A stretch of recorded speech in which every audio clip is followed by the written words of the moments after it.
Early stream, very early stream. Is bro unemployed? Brother, I'm on Christmas break. Why do you why you gonna call me out like that, man? I got 3 weeks off. What the fuck? That's so fucked up. Yeah, guys, Christmas break. Come on now. That's messed up lucky. I mean, I've been working the whole year. I'm kind of happy I have the break. What's up, boys? What's up? My community secrets get revealed. What, that I have a job? Fuck. It's out there, I guess. GG. You work in a factory? Ah, yes, I don't work in a factory. I ride a desk. I am an IT guy. It is boring as fuck. But hey, at least you get like 4 weeks of a year, right? 11 a.m. and that? No, it was 12:15. So like 12 in the afternoon. It's lunchtime, essentially. But yeah, making sure everything is working. I think everything's working. I think we're being chilling.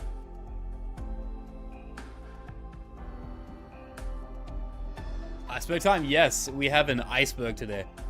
All right, and I think after the iceberg, if we have time, I know Plus Minus uploaded a best of Arknights, something like that. So we could also watch that, and a couple more things, right? But this is probably going to be the last big Arknights lore video that, like, lore stream that we do until Endfield, right? Or at least Arknights oriented, because the hold on, let me change my face cam.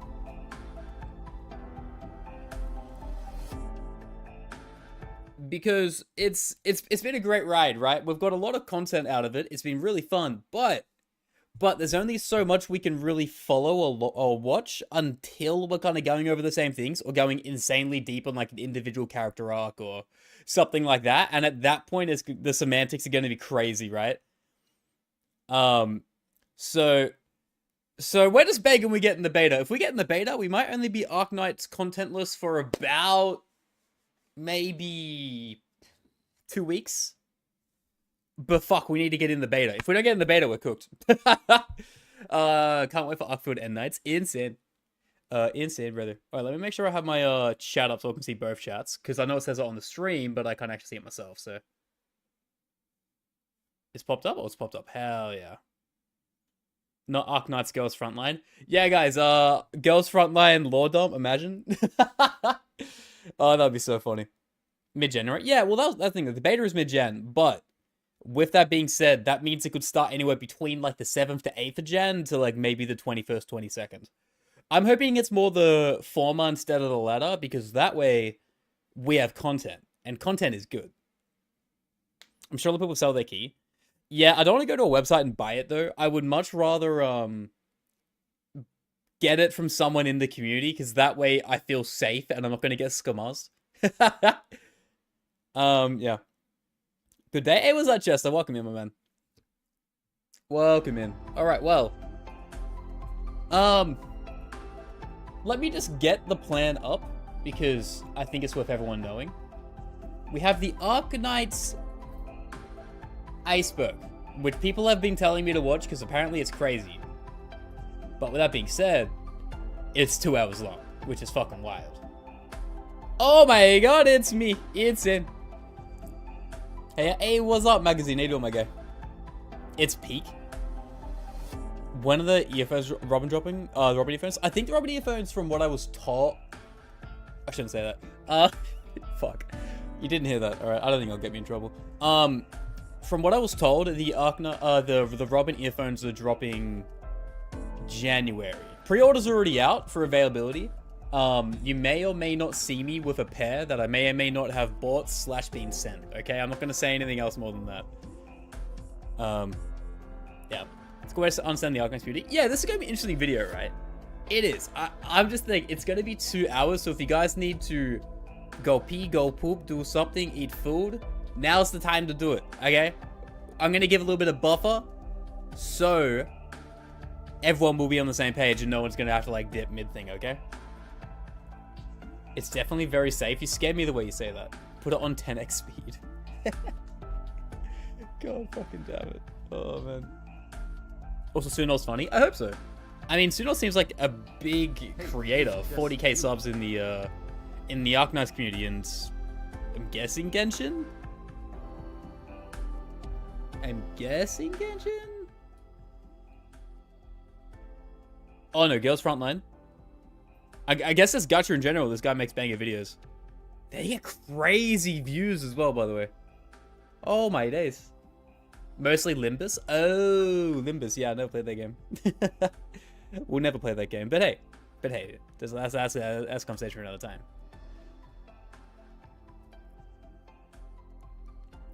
But yeah, this video I'm really excited for. It's the most popular video.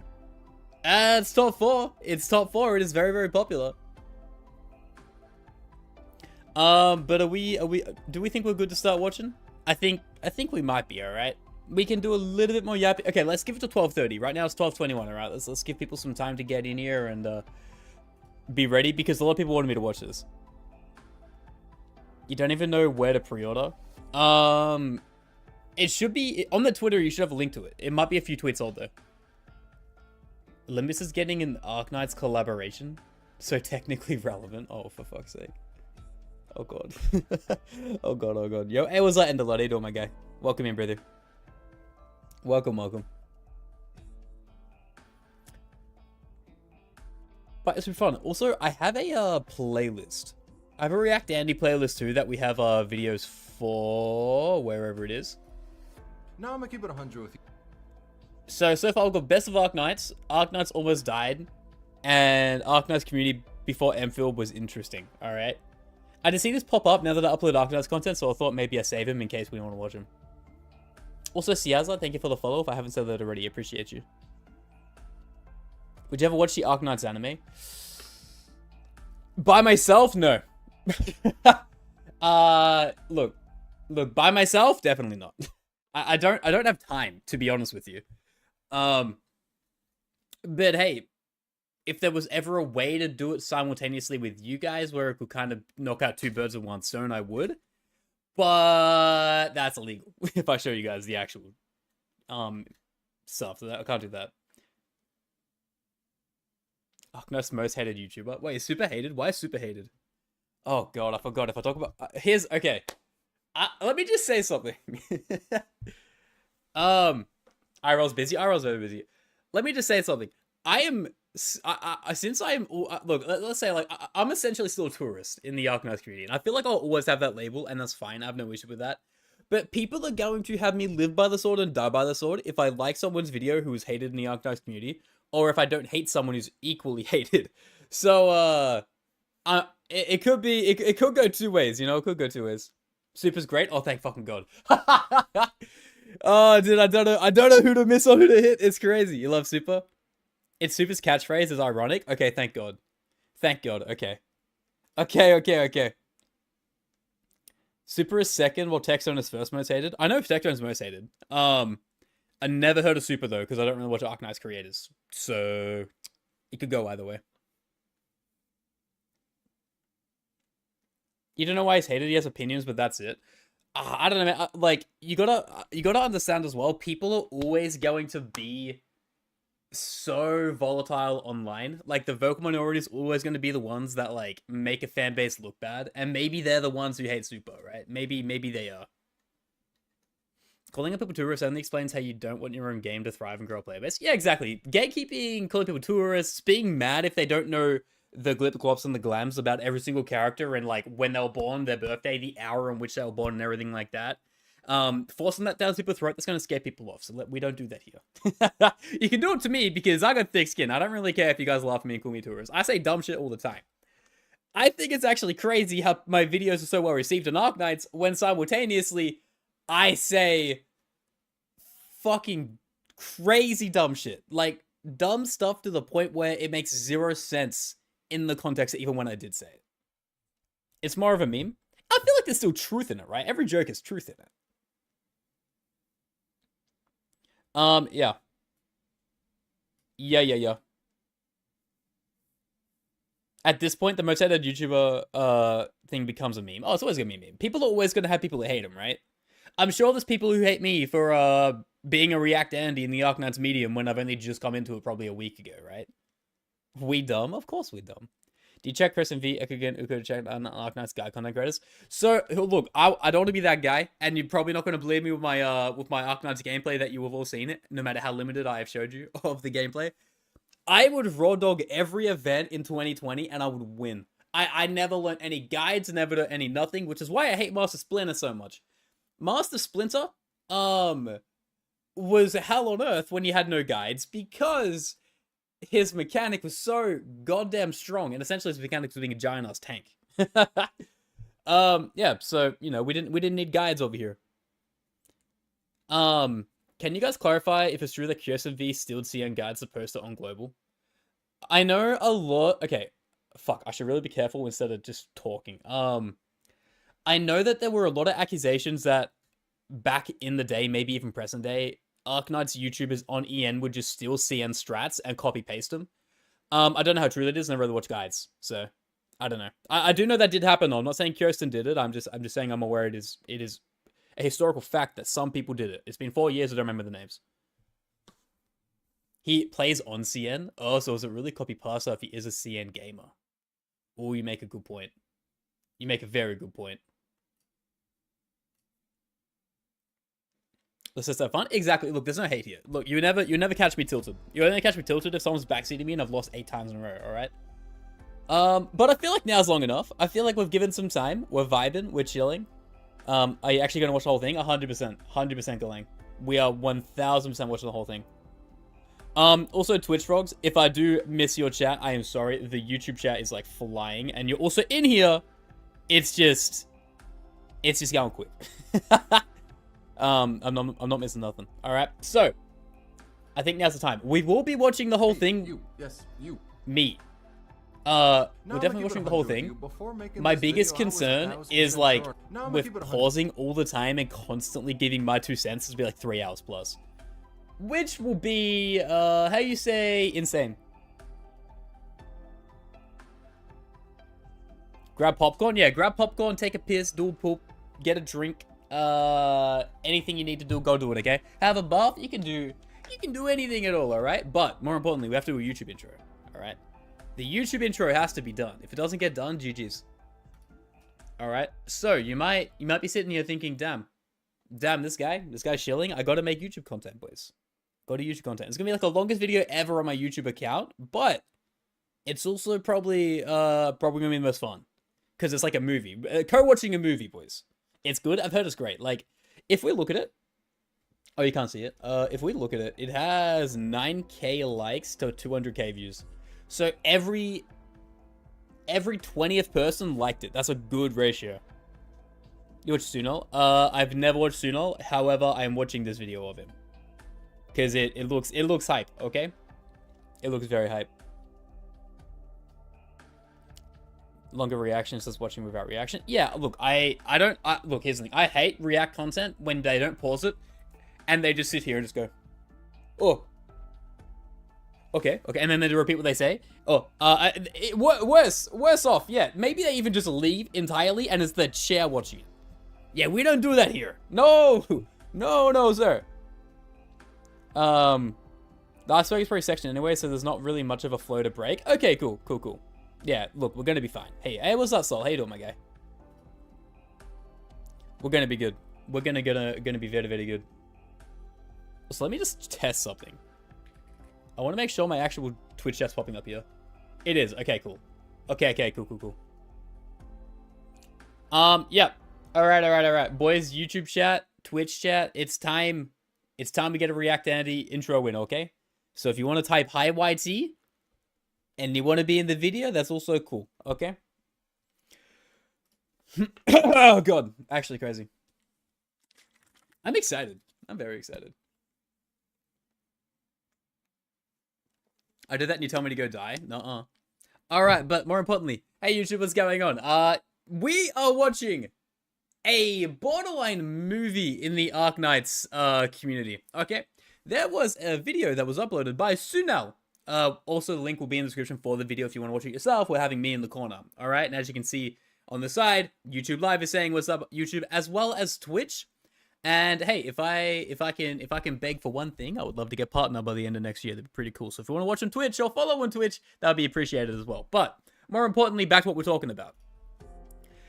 We have a video from Sunal, which is showing the Arknights Iceberg. It's 2 hours, 20 minutes long. It is a crazy length, okay? But we will be watching the whole thing, so if you want to watch this in parts, if you want to leave and want to come back later and just chop away at it, you can be my guest.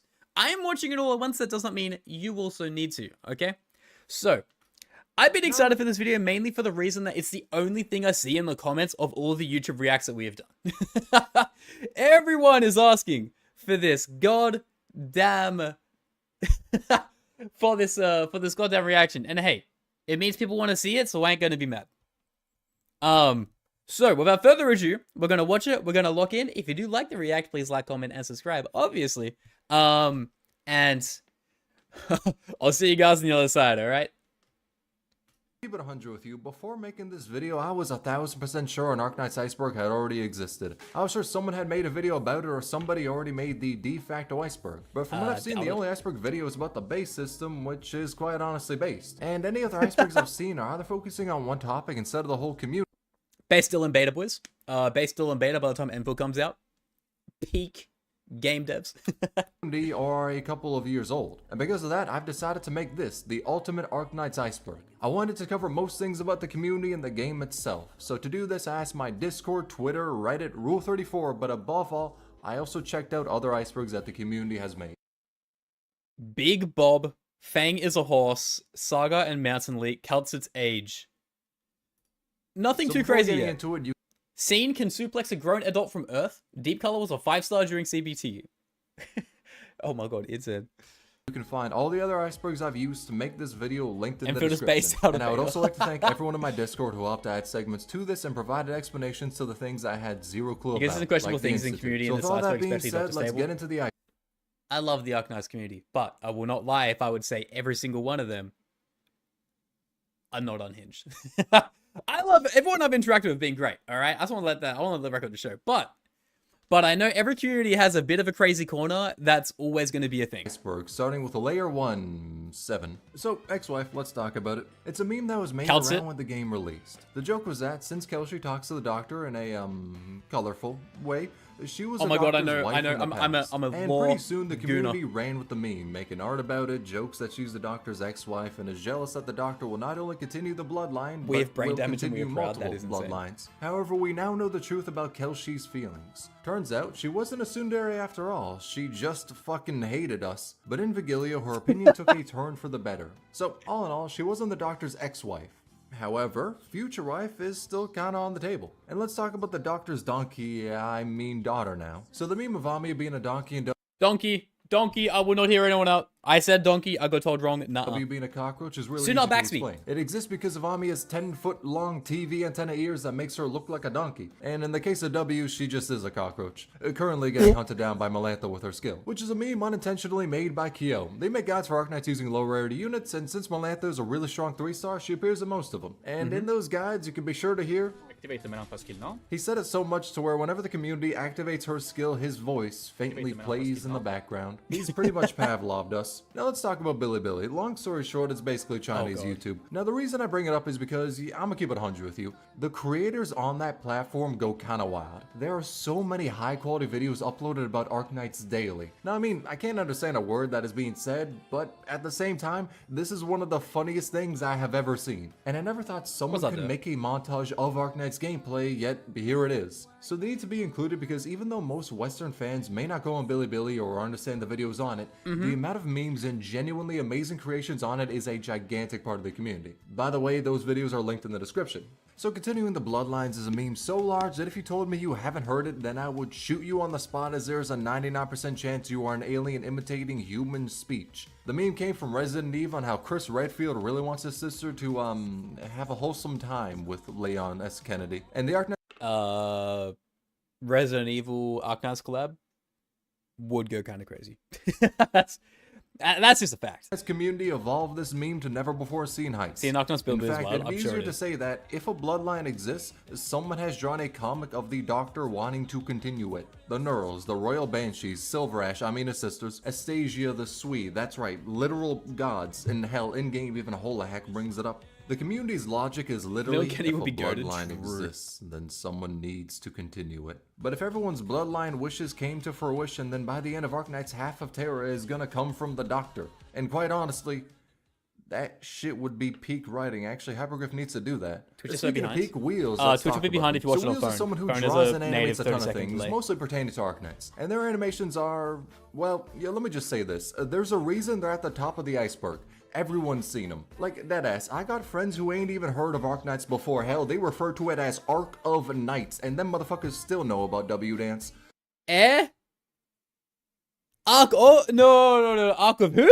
Nah, hold on. Like, I know public executions are a thing of the past, but maybe there's a point to be had. Ark of Knights is probably the worst thing I've heard in my life. Possibly because I always spam the skill issue gif of her dance to them, but that's besides the point. Everyone knows about Wheels' drawing, so much to the point where they actually worked with Yostar and did the animations for a fair bit of live streams. Look, even so I've it's seen pretty these. normal to say that they are one of the most well-known Hey, what's up, artists Sally? in the community. And little side note, the Shadowbringers animation they did is my favorite. They absolutely cooked in that one. And the idea of Amiya being the Warrior of Light is perfect because hearing her say this line would make me reach Nirvana. That shit would be funny as hell. Almost as funny as the, translations, unfortunately. Now, many people know this, but Arknights has had a few, maybe more than a little few, moments where the translations wasn't precisely the most clear thing known to man. Yeah, I'ma stop beating around the bush. That shit was kinda ass at times. Now, this isn't me talking shit. Some of these chapters have a larger word count than a book, and a new event. Imagine just skipping all of this. Okay, here's the true Sigma grindset way to absorb Arknight's story. Skip, play the game, wait for someone to make a lore video. And that is GG done, alright? Don't worry about mistranslations that way, it's all fine. Drop bare minimum once a month. Do what I do. So it's entirely understandable to have That's mistranslations, and the most recent chapters have had much better quality in my opinion. Bar the whole 4 attack is physical I saw damage tens and hundreds of 120% times thousands. translation that happened fairly recently. But yeah, in the past there were a lot of cases of pretty fucking funny translation errors or times where the tutorial was kinda, not in English. And let's not forget the birth of, or my personal favorite, Annihilatio. All in all, I kind of like the translation Annihilatio, I errors remember. because, you know, they make me laugh. Yosar should do more of them. Yo, hell, sign me up for the translation team. In a week, all the players will be wondering why every event culminates in saying that Exia is the best waifu. And on the topic of best girl, let's talk about the man that can become them all, Thorns. So Thornification is a name heralded by the people of the community, used to I know a lot of people love thorns. describe a process I know a that lot. rivals the power of God. It is a phenomenon that describes how every waifu, not only in Arknights but in other games as well, how they all turn into thorns. Where it came from, nobody knows. Why it's done, nobody knows. What's the meaning of it? Well, we all know that. It's because Thorns is pretty damn hot. Hell, it got so big to where Blue Archive even made one of its official characters look like Thorns. This is not misinformation, I swear. It's as true as 1-7 being the endgame Maybe. content for Arknights. Now, if you somehow don't know, 1-7 is this stage that gives you these rocks. Thing is, you need roughly a million of these rocks, which causes 99% of players to just auto this stage when there's no event going on. Everyone eats the rocks, it's unavoidable. And this is by far the best stage to get them. Therefore, if you play Arknights, until the rock mines you go. And you can also use them to make rolls, but that process is largely not worth it. Doing that shit is kinda a lap dumb moment, which would be this phase. Consequently, this is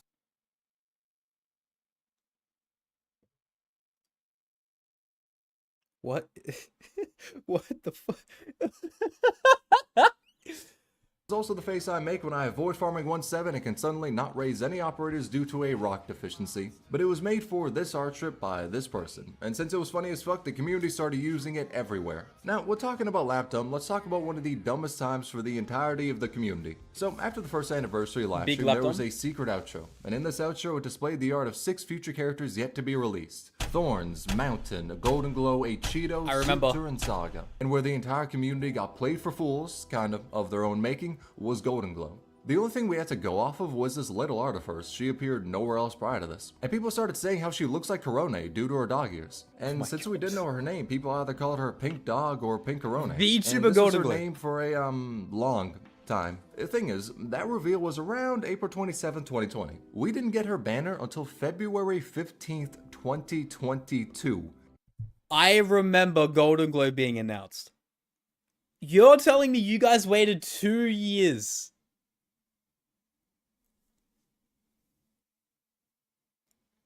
Hypergriff, what are we doing? Hypergriff. Oh, we need to we need to have a conversation. That's like, this is like the Calcet Cacoldry again. Not only did we know Calcet was in beta, she came out almost 2 years later as well. What's with the cuck fetish that Arknights, that Griffline's running? This is actually insane. It was due to the restructure of how characters released after the Thorns Backlash. Oh, so now it's Thorns Backlash I never knew about. I thought we all wanted to, you know, take Thorns to a love hotel. Anyway. It took almost 2 years between when she was revealed and when we got her. And when she was revealed, the NDA was lifted, and that's when her artist, Nami, opened the floodgates. For damn near 2 years, every single person in the community was calling her Pink Dog. We thought she was a dog. Then Nami came in and revealed the truth no one was remotely ready for. She was a cat. She had to sit back and watch everyone call her daughter a dog as she was under NDA and was unable to reveal the truth, that she was instead a Scottish fold cat. Now, in defense of the community, Scottish fold cats are like fucking dog weeaboos, so I think we get a pass on that one. But that is what birthed the legend of Pink Corone. Dog on the weeaboos. topic of not fully understanding who or what an operator is, let's talk about Ansel. Now, say it with me. I know you're thinking it. Would. But before No! You think this is my first rodeo, Sunol? No. Look, I was never fooled. Now, look, Astolfo from Fate, Apocrypha, different story. Maybe I got a little bit done there, but not here. I did not get got. This to you, let me either break your heart or make you reach Still Nirvana. would. It kind of depends on the person. Now, Ansel has. Remember, guys, it takes a real girl to be best man. Oh, it takes a wait, fuck. I said it wrong. It takes a real boy. It takes a real man to be best girl. Think about beautiful pink hair, some of the prettiest art in the game, and is all around peak. But he's a guy. Now, with that, you were either like this or like this. Now, depending on the person, Steins mentioned. Oh my god, cinema. You should have been gay. Skill issue, to be honest. Speaking of skill, let's talk about 1Ps. This is a self-imposed challenge where you're only able to have out one character at a time. Is there any reason to do it? Nah. Does it look cool as shit? You're goddamn right it does. So 1Ps are literally just a genre of a way to clear stages. I mean, there's many different genres. Either Defender Knights, where you only use Defender, Caster Knights, Niche Knights. If there's a challenge to be imposed on oneself, you can be assured that the Arknights community has done it. This is the most productive masochism I have ever seen. I never thought clearing a stage while only using one tile would be something people thought to do, but I'll be damned if it ain't kinda amazing to watch. Something else that's amazing straight man, though, I kinda is got the dipped, beans. but I never got caught. Let's be honest, we've all seen them. I ain't really gotta explain what the beans are. Hell, I've seen more art of the beans than regular art of the Swee siblings, which then made me question something. Who made them? I thought Wheels did, as they've done some bean-oriented animations for live streams, but when I asked them about it, they said that South AC made them. Then I went to ask South AC about it, but yeah. So instead I messaged them on Pixiv and found out 10 days later that the last time they uploaded on Pixiv was a year ago. So they probably ain't ever gonna see that message. In terms of my non-interview sleuthing, I couldn't find any art they've done of the beans. So if I were to hold a guess, I'd say that they were commissioned to do it for official merch. Regardless, they're the creator of the beans we all love, so make sure to follow them, especially because their Sinclair art is peak. And another thing that's peaking is the last node of layer. Okay, look, beans is straight up a tourist diff. I'm just saying. I've not heard a single thing. Okay, not a modicum of utterance about beans. One is Mastima's tongue. I'm not gonna cap, saying that out loud was much weirder than I thought it would be. So the premise of this one is simple. Mastima has a blue tongue. Why? Well, her lead to artwork shows it to be bare minimum canon. She's a blue tongue lizard, no? It's blue instead of, well, fucking not blue. I really cannot give you an answer. Most I can say is, your boy ain't really complaining. Let's move on to Layer 2, Instant Noodles, which describes the harrowing, evil, and downright insane action the Doctor did. The action was putting instant noodles in their mouth, still solid, mind you, then taking boiling water and dumping that into their mouth, which then instantly cooked the stale noodles, which were then eaten. Now, that is optimal, but it's also pretty fucking crazy. Cherry on top of it is, apparently, this shit was done at 4 AM. Kelshi was the one who specified that, and she even went so far as to say that the Doctor was really good at it. Which means not only was this shit done once, it was done enough to get good at it. Now you may think to yourself, this is but a simple jab at the Doctor by their ex-wife. Yeah, no, it was confirmed in Shirayuki's operator record. In fact, she even called it genius. So yes, this shit is canon, and the hot water kettle from Fugmas even has this description on it. So all in all, the Doctor is fucking crazy. But not as crazy as Skelter. She was not only the first live 2D operator or the first alter form of an operator. I missed her. Oh, no, man. I will never heal. My 1.0 Scotty is fighting for her life.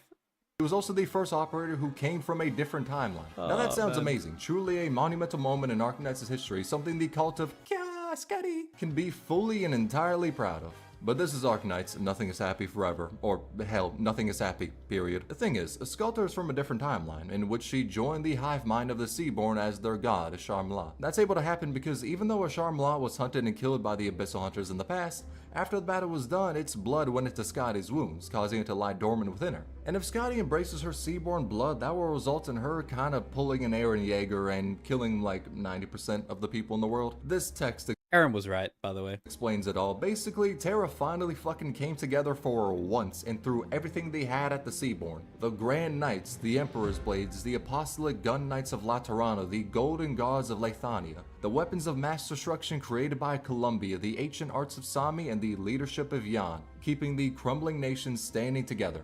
Yet, they were not a match for the Seaborn at all. Humanity only got a singular city to survive in, a stronghold, after Kelshi begged the Firnamuts, the Beastmasters, and used all ancient technologies just to build a last stand against the Seaborn. A race of creatures that are a hive mind which evolves after any combat encounter, spreading their knowledge on how to kill whatever hunts them. And Skelter is leading them all so she can reach the Doctor. Reason is because she loves the Doctor, which then caused an obsession when she turned into Ashar-Mla, where she wanted to be with them at the cost of humanity. All of it. And her voice lines confirm that even with the last city, the Abyssal Hunters have died, and so have Kelshi and Amia. In fact, all the Doctor's friends have died. Skelter is the worst possible timeline that can happen. If she becomes Ashar-Mla, then everyone will die. The Seaborn are just too strong. In a nice 3 ending, we see Best Boy Mizuki pull up and save humanity, but if he hadn't done that, everyone would die. But that's a different timeline from the Skelter one. Thankfully though, canonically, neither of these timelines have happened. Granted, it still always can. Scotty's kinda a ticking time bomb. But since this topic is a little too depressing, let's move on to the person who made our savior Mizuki. As I said prior, Nami is the artist of Mizuki and Golden Glow, basically their mother. And my lord, she shows her motherly love often. On her Twitter, which you should follow by the way, you can see many posts where she asks about Mizuki and Golden Glow. Either plushies of Mizuki, advertisements of Golden Glow, Risk 18 clears with them, or Mizuki's soft armpits. And also Mizuki in a maid outfit. Hold on, you're saying still would. I'm being led astray here. And yes, this is peak. We need it as Am I going to go 1-on-1 in traps? Very prolific with her love for her characters, and Golden Glow decided she did not give a damn about that fact. When Nami went to roll for her, she decided to aim for max potential, which ended up costing her about 587 pulls. Well, it wasn't about that much, it was actually specifically that much. And that only gave her 5 copies, so for the last potential she used class coins. But that stream showed us 2 important and beautiful things. 1. Nami's love for her children. She is willing to do anything to max potential them. It is really beautiful. And 2. We got to see the strat Hypergriff uses to get back all the money they spend hiring artists. Truly, it's a god-tier business strategy, on the same level as the KFC collab. So KFC's canon refers to these skins we got in the past from the collab. Now because of that, KFC is essentially canon in Arknights. The wild part is, this was meant to be some big hidden secret whatever the fuck because it happened years ago, and after placing it on the Iceberg, they kinda just did the collab again. Now, I'm not saying they did that because I put it on the Iceberg, but I am saying that y'all should thank me for giving Global players another Exia skin, as originally only CN had the collab and Global didn't get the skins. It was like that because they made the collab before the Global version was out, which meant we didn't get the Exia skin. And I suppose the other skins too, but like, who the hell cares about them? Instead, let's talk about something people really care about though, Saria and Silence. So in about the first year of the game, people start to ship Saria and Silence. We have their relationship dynamic more pinned down now with stuff like Ifrit's manga, Lone Trail, etc. But in the past, KFC dynamic Global. I did notice that. I did notice that the KFC collab in Global was just kind of like just holding random fried chicken, right? It wasn't Kentucky. But hey, Global finally got it. And as far as I'm concerned, a lot of KFC-oriented collabs that are in CN never come to Global in most other gacha games too, which I think is a super weird, like... You can make an Iceberg on KFC X gacha in and of itself, I feel. We didn't know shit. We just knew Silence wasn't a big fan of the muscle mommy, and in spite of that, Saria openly wore her feather. Which I know seems kinda whack, like she just snapped that shit off of Silence, but it holds Licensing a different issues? meaning. It probably is LeBerry, licensing the oriented. Burb race, give their feathers to someone they're affectionate towards. Which means that in the past, Silence was affectionate to Saria. We know why now, but year one, it was basically speculation. And Silence really wanted Saria to stay the hell away from Ifrit, who also has her feather, which made the ship of Saria and Silence seem like Silence was the lone mother doing her best for her kid Ifrit, while Saria was the deadbeat dad. Of course, we know now what the relationship is more specifically, but that was always a funny early ship. And quite possibly the funniest piece of drama was easily the Arknights' Canon shipping. Oh my god, Arknights has done it. They've done the impossible. You need to buy merch only if you peeps got them. That explains that, right? designs are over-sexualized. Then what? So, brother, I feel like if someone shows an ankle in Arknights, the community, like, actually erupts. So this was a fun one. Hell, I even made a video about it. It all started when this person made a comparison between Arknights designs and Genshin designs. They said that in their opinion, Arknights designs are good, whilst Genshin designs feel lifeless. Using Golden Glow as an example. Actually based. Hold on. As a honkai fan, Genshin hater, based and true. Then someone came in and said that her design is just a bunch of random shit thrown together. And they decided to double up on that statement by saying Arknights designs are just hypersexualization to appeal to horny teenagers. Which then caused the greatest ratio I have ever seen. Oh, no. It felt like about 8 million people came out of the woods and hunted their ass down with the greatest smackdown of all time. Everyone was quote retweeting their ass with pictures showing just how over-sexualized Arknights is. Showing Fia Meta wearing regular clothes, or displaying Shining in her Aileen the Crow cosplay, and lest we forget Mudrock wearing her sultry full body armor. Yeah, long story short, the community had a fun time cooking them. And honestly, the cherry on top is no one was really mad at them. I mean, some people probably were, but for the most part, people just clown on them and that's it. For once, internet drama didn't dissolve into death threats and doxing. It was just a fun time. So all in all, it was a wholesome moment where the community came together and showed how Arknights designs weren't over-sexualized. It was also a time where the entire community tried to pretend like Utage's summer skin was fan art only. That's what I'm saying. Oh man, peak cinema. Another wholesome Arknights related thing is the phenomena of Ak bringing operators to Glocko Clock whenever they're in the Ifrit tile. You see, Ak has his funny little third skill that can retreat an operator. Peak skin, true. Forcefully. Which has made many dub him as the imposter amongst Rhodes Island. And people have used his skill to great success. She's an exception? The Everyone was an being exception, the right? murder of anyone who dares enter into the Ifrit tile. Now you may ask me, what is the Ifrit tile? Well, it's a tile for Ifrit and her unique range. And from there, you may ask me, why did Rosmantis have to die?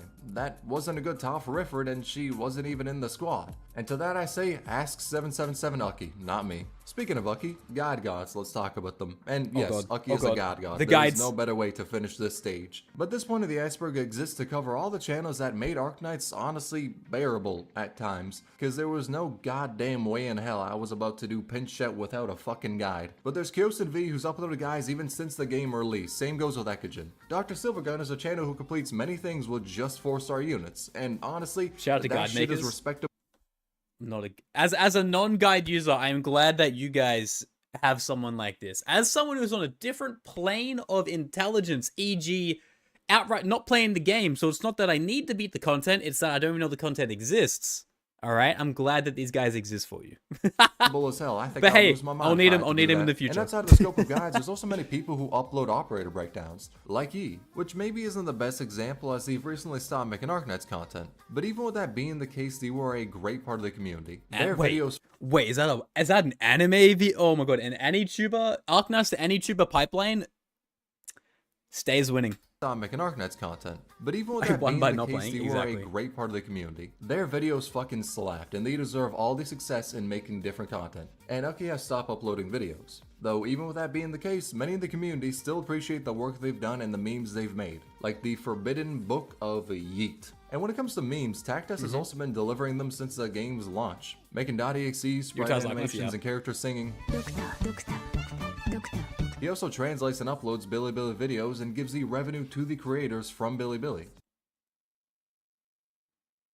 Tactus might be my favorite person of all time. He Oh even my helped me god, out a when I got a Samaritan. fraudulent copyright claim on a rolling video, so all in all, that motherfucker's my goat. Another guide creator is Peter YR, who was basically base god for EN players. They've shared a lot of resources and strategies on making your base as efficient as possible. And Wait, honestly, base there's a shit ton efficiency. more Arknights content. Wait, hold on. There are base efficiency guides. Whoa, holy shit. Oh my days, we're actually Arknights Endfield as well having 2 building modes? Oh no, man, we're gonna have an Iceberg purely on the tower defense side of Endfield. Is actually Jova. Creators like I mentioned, but the video is already like 2 hours long, so I'll just cut this segment short. And also because, I mean, Kukikaze literally made a video recapping all the content creators of the game. But I did want to talk about the content creators who've made videos for the game and have either helped the community through the most CBT-inducing stages, gave us funny memes, made the base more efficient for maxing out Exia, or handed out recommendations on who to build and who to avoid like the plague. One character you should aim for though is Jessica. Not for any gameplay incentive, nah dog. It's because she can fund the creation of a second universe. Let's talk about the richest cat. Now her father is the CEO of Raytheon. Long story short, big ass business, lots of money. As a result of this, she can fund all of your limited banner roles. Due to her having enough money to buy heaven from God, many people have been speculating that the reason she has 3 skins and an alternate form is because canonically she owns Hypergriff and has all outfits in Terra. What we're seeing is only an infinitesimal amount of her wardrobe. You may think this to be a hyperbole, but think of this. Her father runs Raytheon, a weapons company, in Terra. The land that has a war every single month. Business is booming, and I mean that in a literal way. So long story short, that's how Jessica can canonically buy Rhodes Island with her pocket change. Hell, her garbage can probably be used to fund 8 different E2s. And on the topic of garbage, let's talk about the man that fell into a garbage collector, Kevin. So in the third Annihilation, you can see a jetpack soldier have their jetpack malfunction and drop into the garbage collector. That's Kevin. In the past, him and Ethan were friends who wandered around the world together and decided to join Reunion. Though later on Ethan left Reunion and Kevin became a Yeti Squadron member, which then led to his path of falling into the hole. Not only once, but every single time we auto this stage. He's basically going through a fucking re-zero death loop. Now some brave souls try to save him from this fate, and it was impossible. Until Irene released. Her skill is able to levitate Kevin and allow him to go away from the hole and live a better life.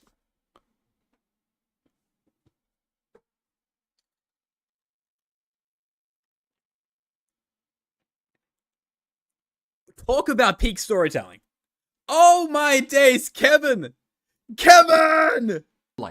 That is, until he goes into the blue box and the doctor eats him. He's getting safety. Which is possibly why it might be better to just outside. let him live and drop into the hole. As in Ethan's operator record, he heads out to find Kevin. The two of them meet. Ethan gives him oropathy medicine and sees that Kevin is living a normal life in Lungman as a soda seller. Then the two say their farewells and head off on their own paths in life. Kevin to continue living in Lungman, Did they actually say something to me as well? Yeah, but it's worth it. Only by doctors following Kyo's guides. I mean, come on, everyone follows them. Just like how everyone knows the torture of the early ads. Because I'm gonna keep it 100 with you, the early Arknights ads felt like a psyop to kill the game on global.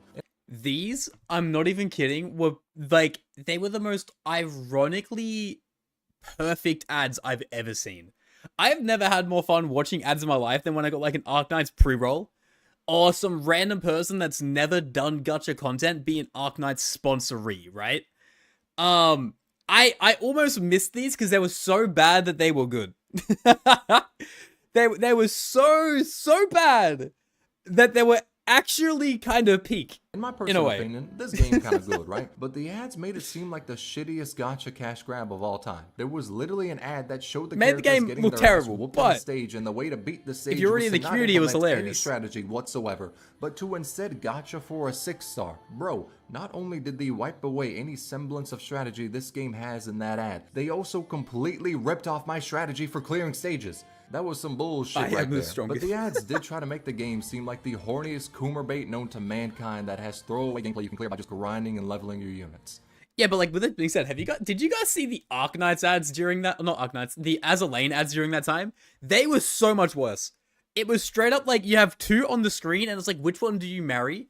And it's one in a bikini and the other one in like a maid outfit with no undergarments. And you pick one, and then you're on a cruise with a dude holding a Bitcoin. We want to talk about Arknights as being crazy. Azalane was a different world. It was crazy. Which, actually makes a lot of sense as to why No, the what? ads were that I way. wish maybe I can try and came to find the them. realization that the ads in 8 p.m. Arknights Early were stream, not a buddy. psyop to ruin the game's reputation on global. Nah, he just mixed up the marketing campaign with what Azura Lane wanted to sell their game as. That's what I'm saying! Wait! Holy! I knew! Holy shit, that makes a ton more sense.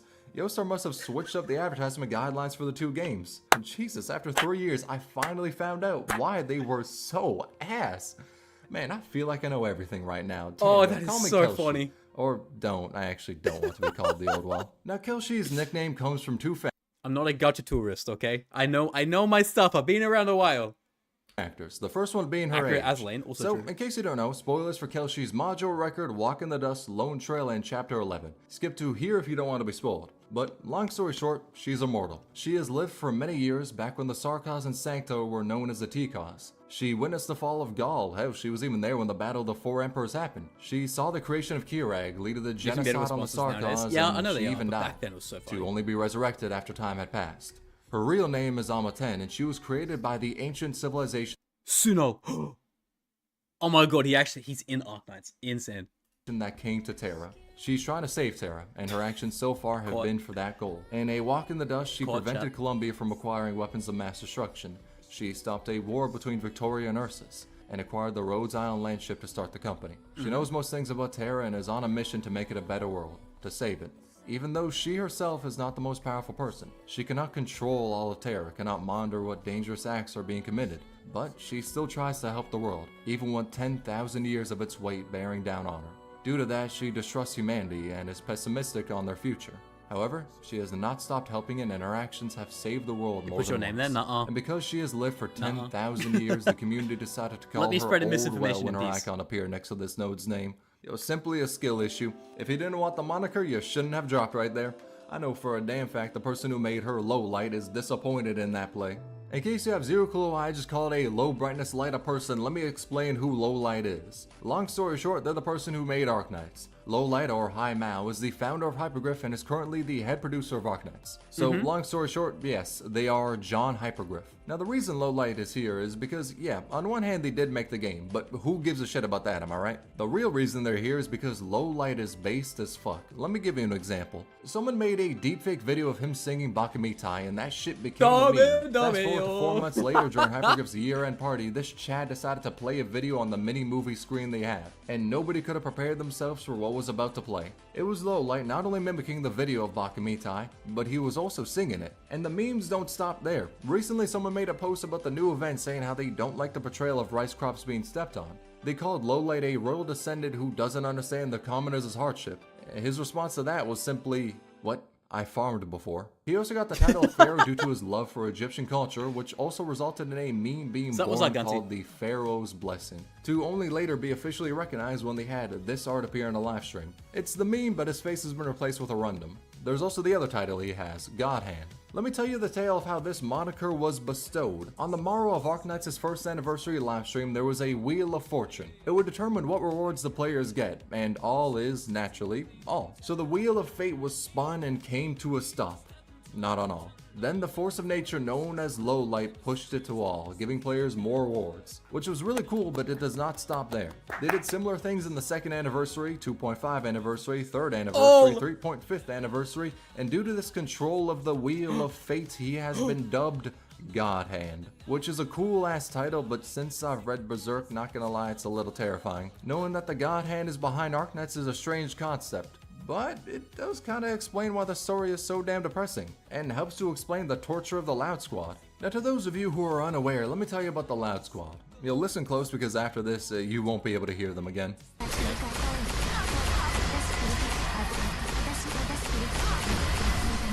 Yep, that's basically the explanation. You're welcome. Now, Destiny is a funny one. In the past, they teased a collaboration between Arknights and Destiny 2. Then followed that news up by what you're hearing now, silence. Because the Loud Squad made you deaf. I'm thinking that we're gonna get it, it'll just take some time. Because the Monster Hunter collab took forever before some stuff was officially announced. But it did happen. Some people are speculating it'll never happen, because of the current situation Destiny is in, with having laid off most of their employees and following up that amazing act with the dumbest fucking statement of mankind. So some are saying Destiny may not have the resources for the collab, as I'd imagine it'll be a two-way street with how their Fortnite collab puts skins in the Eververse shop. Or it's possible that Hypergriff may want to distance themselves because of Bungie's shitty decisions. We don't know. Anything now is basically speculation. My 2 cents is that we're gonna get it, but it's just taking a while. And guys, you're not understanding the method here, alright? What you need to understand here is, okay, you think it's for Arknights. You think it's for Arknights. You are wrong. You were wrong, young Padawan, okay? It's actually for Endfield. That's why they're waiting so long, alright? Clip this, remember this, it's definitely not copium. It's 100% related to Endfield 1.1,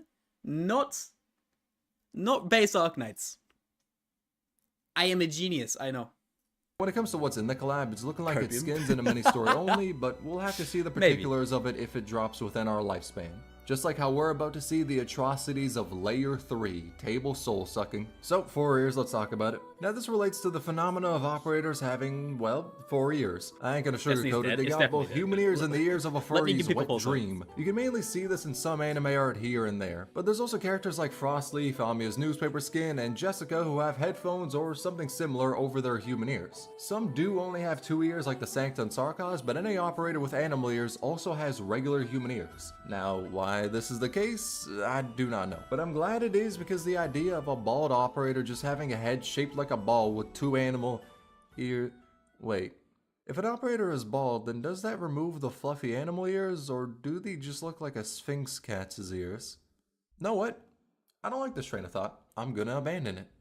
Let's instead talk about something wholesome, ships. So in the community, many people ship many different operators. Hell, there's so many ships out there to where you can barely see the waters. I did talk about the Saria and Silence one prior, but this is going to be more broad. Let me just go through some of the popular ones. Texas and Exia, Hoshiguma and Shen, Silver Ash and Courier, Mastama and Exia, Lapland and Project Bread and Province, Ceylon and Schwartz, yeah, that one's basically just canon, Ack and Warfarin, Sora and Texas, the one-sided love, Blue Poison and Glaucus, and Franco with Liskarm. Yeah.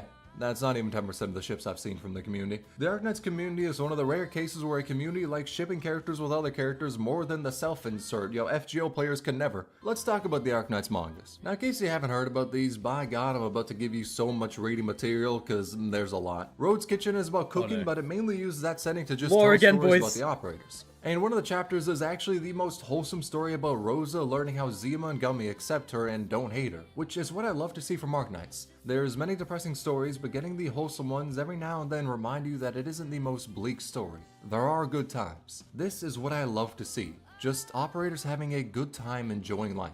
Now take all of what I just said and throw it out the fucking window because the Rhine Lab manga is depressing as shit. This talks about the history of Saria, Silence, and Ifrit and goes into how Ifrit was experimented on as a child to gain her powers. There's also the Black Steel manga which talks about that faction and the one about Arturian Executor. If you want to read the official translations, the link will be in the description. Ones that are yet to be translated is the Operator manga, Angelina's, A1 which takes place in the city of Tucaranto, which is probably the closest we'll get to Canadian representation on Arknights, so fuck it, I'll take it. And there's 123 Rhodes Island, which is basically just funny short stories. Ebenholz becoming a metalhead is still the funniest chapter from that. Deadass, he blasts the music even though he hates it because the voice in his head, which constantly berates him and calls him and his music trash, hates it even more. That shit is funny and why he's my goat. Though the chapter of Mastama bullying Fiametta is a close. Who just said Ebenheimer?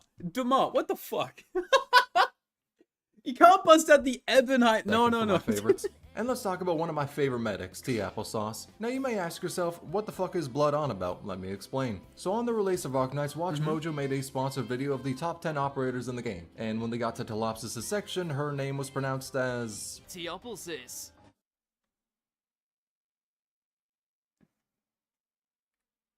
And when they got to Telopsis' section, her name was pronounced as... Teopelsis.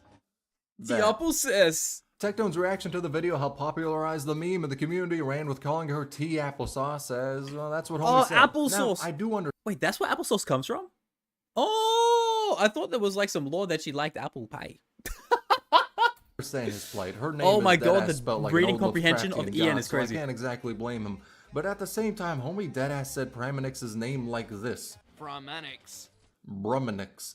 Honestly, this motherfucker's my goat of Watch Mojo. I ain't even gonna hold you. Now on the topic of Tea Applesauce, let's talk about the table. So this section is... It's gonna get the video demonetized. In the past, year 1 of Arknights, someone made a drawing. In it, Blue Poison is given a cake to the doctor, one she made. It's really wholesome because Blue Poison says everyone is afraid of her because she can make poison, and they're especially scared of her food because they don't want the, Putin special, if you catch my drift. But the doctor accepts her and her cooking, and because of that, she makes a cake to give to him, one of the few people who is not afraid of her. As she goes to hand the doctor the cake, she notices he's asleep and decides to just leave it there. But turns out, under the table, tea applesauce is there and is in the most... Don't. Hold on. I need to gather myself real quick. I don't even want to say it. PG-13 way possible, sucking his soul out of his Johnson. And because of that, many arts are made in which tea applesauce is, nesting under the table. Or arts where Blue Poison and tea applesauce are, seeing who could get the closest to the doctor. For legal reasons, I don't think I could talk about this topic in any more detail, so let's move on to another one. Let's instead talk about hot dogs, no innuendo intended. So hot dogs are people refers to this line from Kelshi and Lone Trail, in which she says that they got that name because hot-ass perros were the ones selling them. Now you may question as to why this is fairly low despite the fact it's said in the early chapters of a recent event, but to that I say, I know for a damn fact nobody actually reads the story. Yo, thank the heavens for... True! Oh my god, Suno! Oh my god, Ian can't read. It's not because we don't want to read the story, it's that we can't. Oh my god, he's cracked the case. Frostbite exists, well that would have half the fandom will think Anduin deserves to be forgiven. Let's talk about PureStream. She's an operator who released a while back, but on her release, the only way to get her was by buying the Wildlife Pack. It was $1 and gave you PureStream with 1 Origini Prime. They did clarify that she'd later be added to the recruitment pool, but for a couple of months you could only get her from that pack, which was a collaboration with the World Wildlife Fund, an organization that helps and conserves endangered species. And the funds that went to that pack were sent to the WWF so players could donate to charity in-game and also get a complimentary dolphin. And naturally, since your boy cares about the environment, I bought the pack as well. Also, because PureStream is essential to one of the best base combinations in game, but I will still claim that 51% of my purchase was for the sake of the world. After all, I hate seeing species going extinct. Not the base efficiency still, man. Passenger.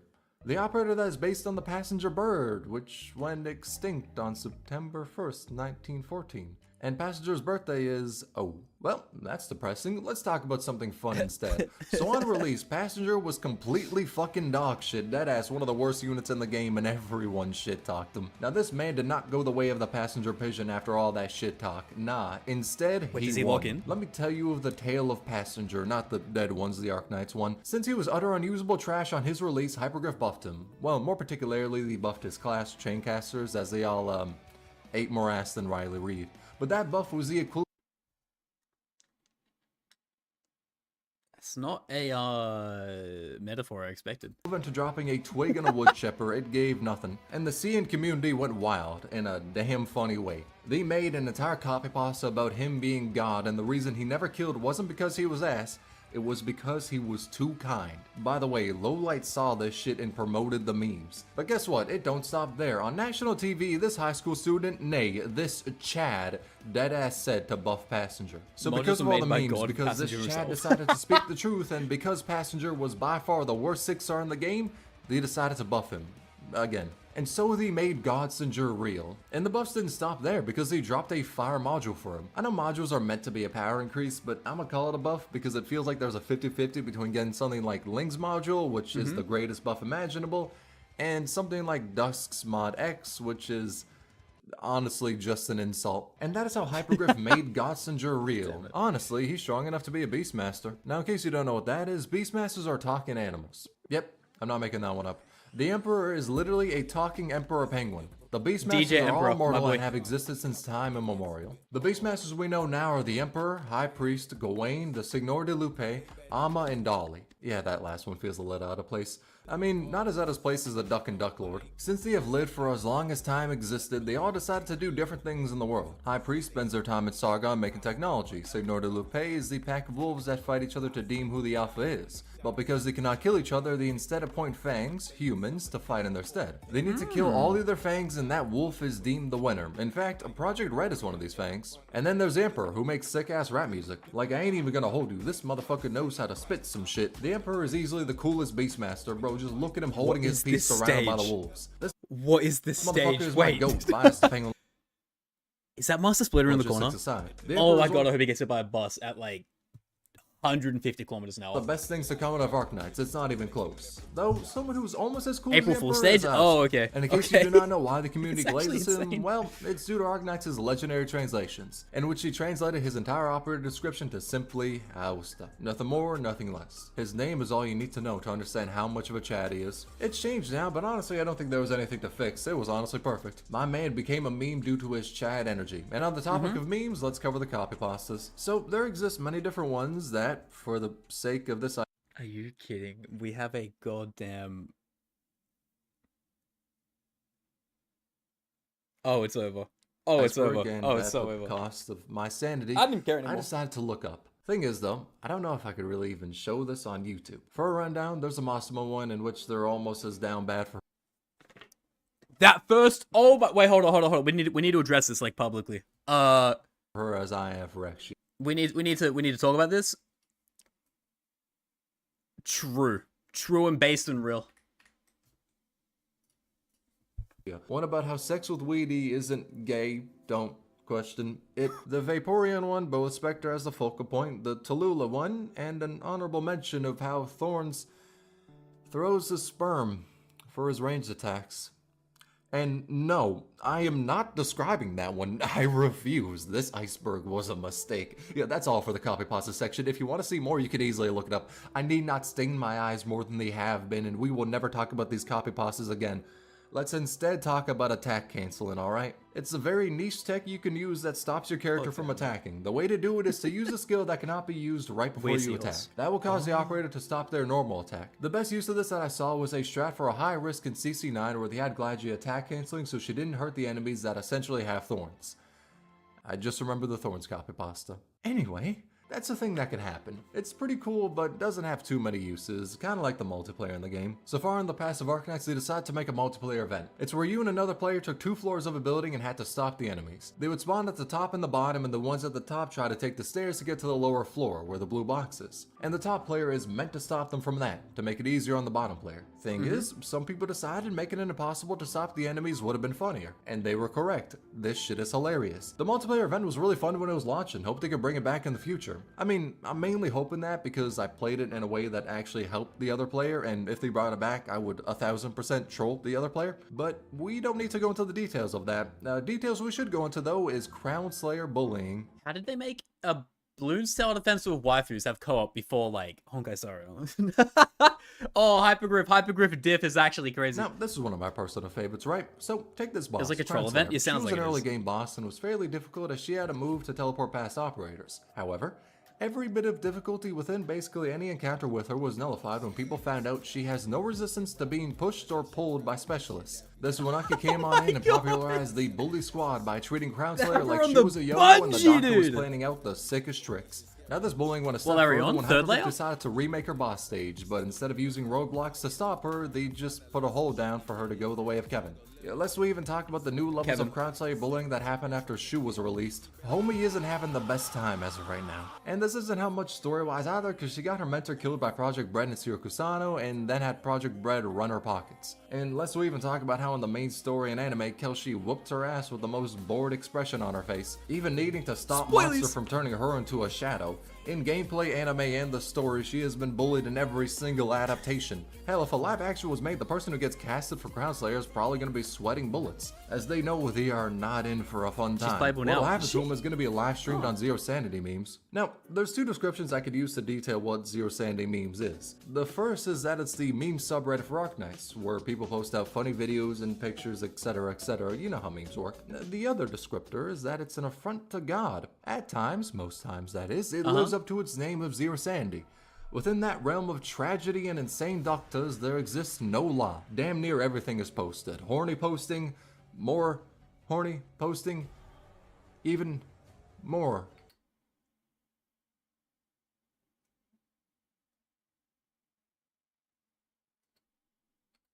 Horny posting, and somehow, yet even more horny posting. And there's a fucking tag called Kataoka-san posting. What the fuck is that meant to be? You know, I'm sorry to say, but if you didn't know of this place prior, then please run now while you can. Curiosity killed the cat. Don't increase Beloved its sub? KD ratio. Really? Instead of that, let's just move on to Layer 4, Suzu's Cult. First thing on it, Layer 4, boys. Scamper and Kukikaze pulls, let's talk about it. You see, Viper is a gacha game YouTuber who primarily makes content on Arknights. Talking about the community, the game, etc, etc, yeah, that's not what I'm here for. Nah, I'm here to talk about their Dr. Jekyll side, Scamfer. That is a moniker that relates to the paranormal phenomena of them taking, shaping, and molding the most dog shit RNG imaginable. They do Also, side note, I understand Arknights pulling is the absolute peak of hell on earth there is. But my guy is dripped out. Oh, my viewer days. polls where they log into the account of a viewer and roll for them on a banner. Thing is, a lot of the times, like 90% of them, it results in permanent account damage. Against all odds, consistently defying probabilities set out by mathematicians, the rolls find a way to prove that rate up is a lie. Shit, them rolls basically taking a page out of Nexon's book.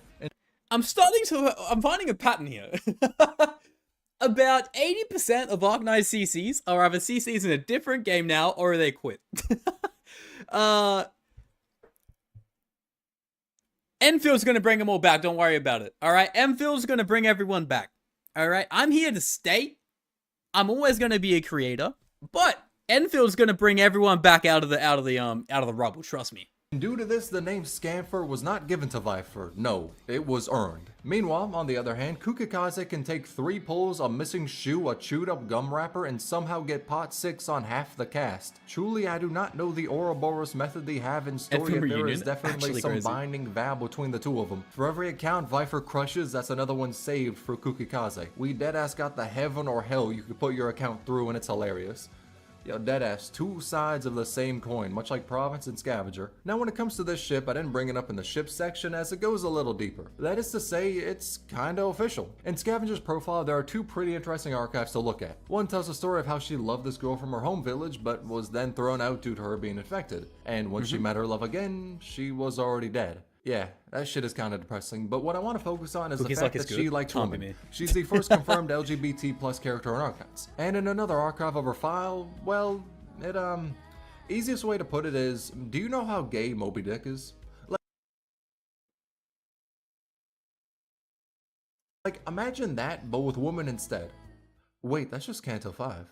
But yes, this archive shows she has feelings towards Province. And what's more is that the official artist for Province made art that's kinda sorta entirely shipping the 2 of them. Now it's not like 1,000,000% confirmed, you know, they haven't been roommates for 10 years now, but like come on dog, this shit is more obvious about being gay than I am about being bisexual. Let's talk about the king of controversy, Summer. The reason I say that is because damn near half of Arknights' controversies have all taken place in Summer. At first it started out small. To get materials from Obsidian Festival, players had to do stages, get currency, to then buy a token to do a different stage, and use what they got from that to then buy materials. So it was way too convoluted, but nothing terribly egregious. Not that many people were mad, but they were a little annoyed. Then next summer came around. In it, they did a rerun of the prior summer event, Heart of Surging Flame, and Hypergriff decided to make a new banner with thorns. Thing is though, since it was a rerun, anyone who played the event prior was unable to get any more Origini Prime, which meant less rolls, but also no way to get new skins for free. As in other events, you can complete the stages, get the prime, then buy a skin for free. But in this one, all the players couldn't do that. Add that to the fact that back then, Thorns was probably top 5, easily top 10 operators in the game, and yeah, it's understandable to be pissed. As a response, Hypergriff said they will never introduce a new banner on any reruns. And 3 years later, they've stuck with that. No rerun has had a new banner. Even though it seems like some were meant for a rerun, like Suitor being in Granny's event and a Cheeto being in a Coda Brawl rerun. They also decided to rerun Thorns' banner and Unetix's banner after her event, so players could get prime from that and another chance to roll Thorns. Or use that prime to buy the skins that dropped during Thorns' banner because they were also being rerun. And finally, they gave players a free 10 pull as well. All of that calmed down the shitstorm that was the first and only instance of a new banner on a rerun event. But that is nothing compared to how the community reacted when Summer Chen released. My god, that was hell. You see, at the time, Arknights never had a limited summer unit before.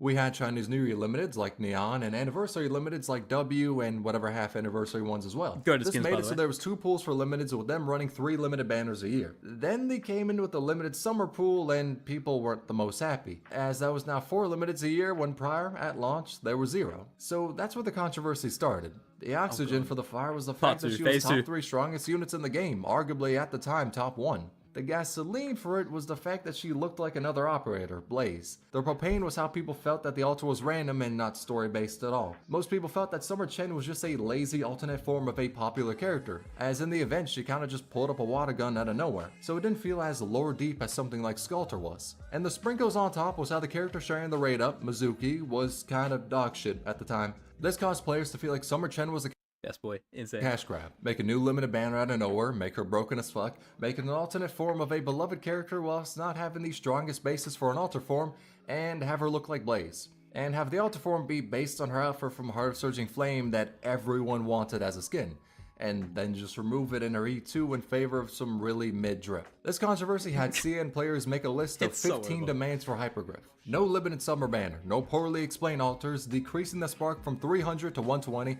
They should dead do this shit, by the way. Cancel the limited banner and make it solo Mizuki. Dog, this one would have caused way more controversies if they did that. Change the E2 art, which they did and made her look less like Blaze. Change all the old character arts in the game. That demand is whack as hell and I don't really gotta explain why. Explain why it looks like this Ami art is plagiarizing from this company. Demanded the lead artist to explain the issues about their art and the issues in the art book. Change a store package that gave players less in it than what it gave in a previous limited event. Understandable, and they did end up giving more for that package. Explain where Pink Doggo, Golden Glow, is. Promise the new module system is free to play. Hypergriff said it was, but some players lost trust in them due to this event, so they thought it wouldn't be. Turns out the module system was completely free to play friendly, but at the time players had no way of knowing. Proofread all future and past dialogue. I disagree at this point. I say proofread less. It's funnier that way. Make event timings planned out better so there's a rerun after rerun, as stuff like that is really boring for older players. And prior to this banner, there was a 2-month period of nothing new except for Vigilio. Make new story chapters come up faster, and finally tell us if there will be new roguelike game modes and if they'll be permanent. Hindsight 2020, we got up to 3 at the same time and all are permanent. So yes, that is the list of demands and goes to show how nuclear Summer Chen was. Some of them were addressed, others were valid and I completely agree, and some were just people throwing needless hate on the head artist for Arknights, and I personally cannot get behind that. Though it goes to show how that was probably one of the lowest points for Arknights.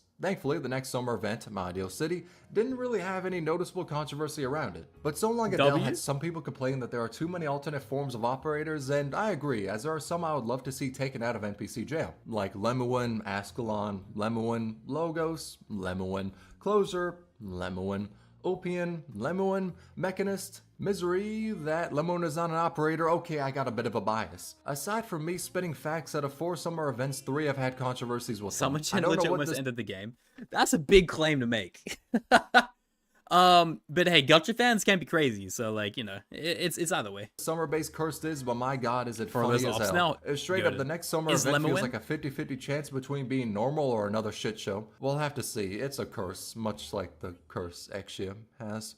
Yeah, it's time. Time to talk about the extra dojins. And due to how the subject matter is, I'm a dead be showing cute pictures of cats because showing what I'm talking about will traumatize all of you. As a disclaimer, I'm not sad about how high this is in the iceberg. No, I'm fucking despairing that it should be higher. Deadass, this deserves to probably be in the 2nd layer, but your boy wants to represent the community a little well. When I was making the iceberg, I wanted to put it in the lowest tier, but everyone said that shit deserves to be higher. And I get it. I know. Dear God, trust me. I know. But please, let's just somehow pretend, that not everyone knows of this accursed knowledge, alright? So with that being said, to those of you who have no clue about the Exia Dojins, which is... Am I about to like, have 1,000 yards there once this is done?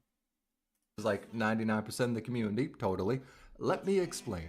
Now the best way to explain this without having YouTube kill me is with math. So there are 23 extra dojins on that one site starting with an N. 11 of those are not safe for life, damn near half. The other half of those dojins ain't exactly the peachiest, but by comparison they're as pure as Jesus. The only tag most of the not safe life ones share that I could say out loud would be Riona. In case you don't know what that is, it involves violence. I won't say any more, but I will say that Riona is not the worst tag on those dojins. Thing is, most of those dojins were created by an artist called Kato Okasan. And real quick, do not harass them. I bring them up for the sake of the iceberg, but I do not wish to see people harass that artist. People have done that in the past and it's fucked up. It's fine to not like the work, but I don't believe people should give them death threats over it. Now, that's also another tangent I would love to go on one day.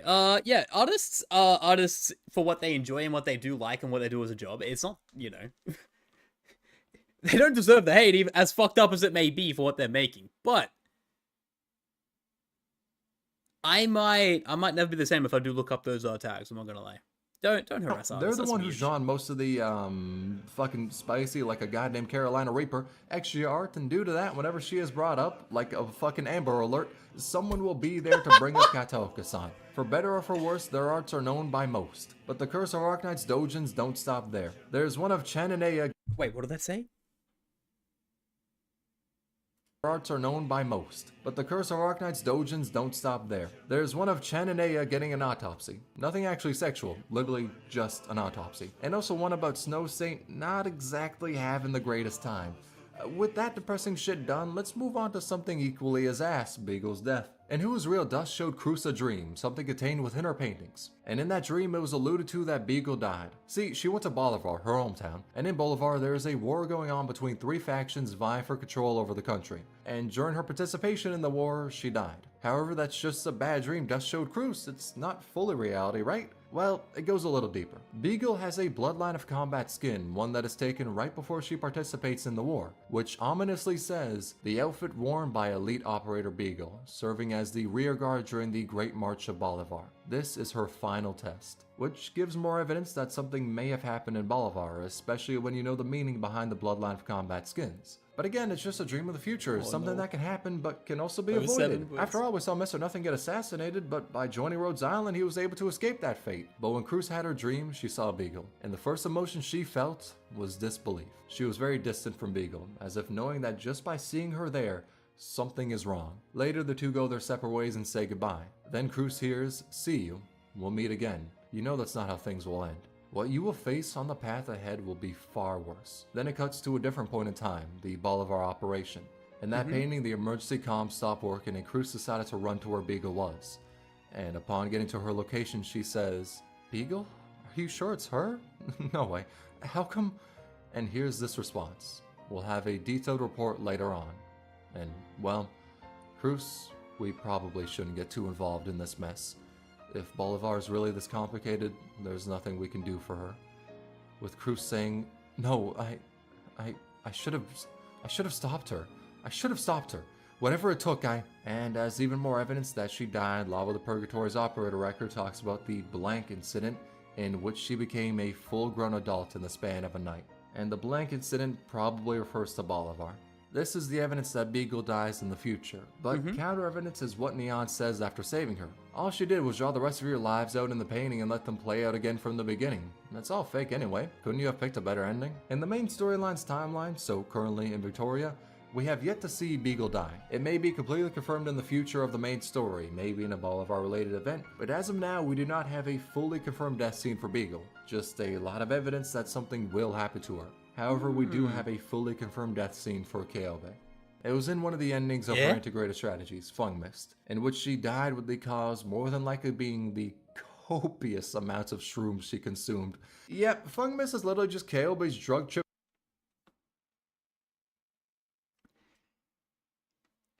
I went, oh, dead. Sag. Dead by mushrooms.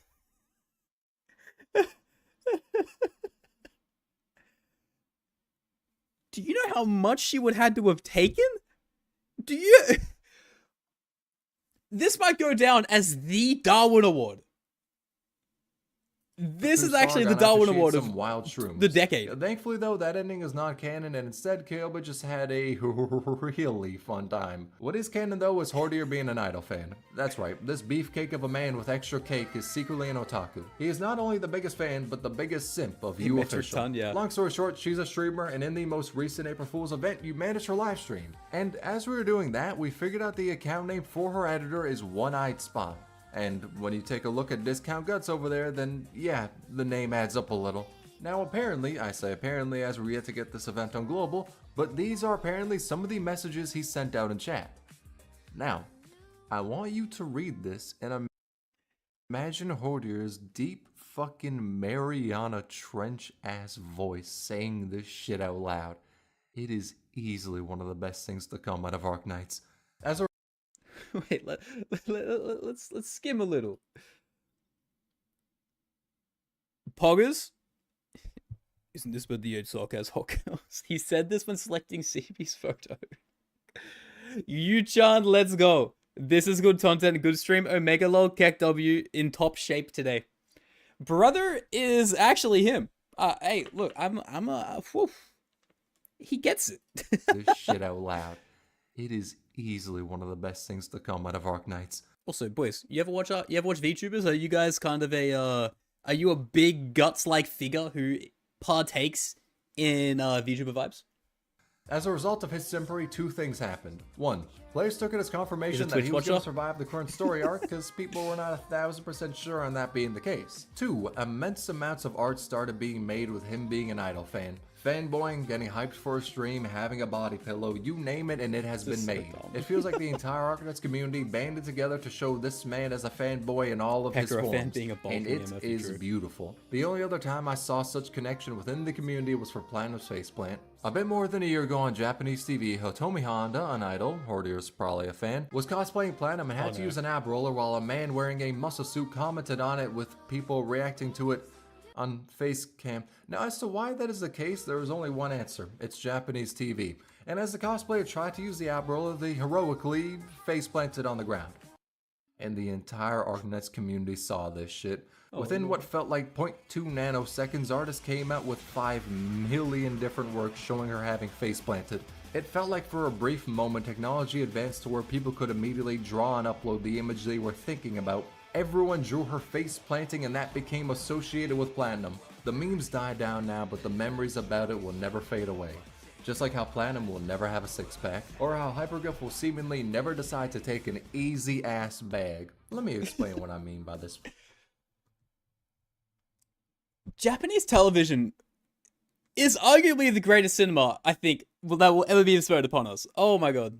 Also, Renegade, thank you, brother.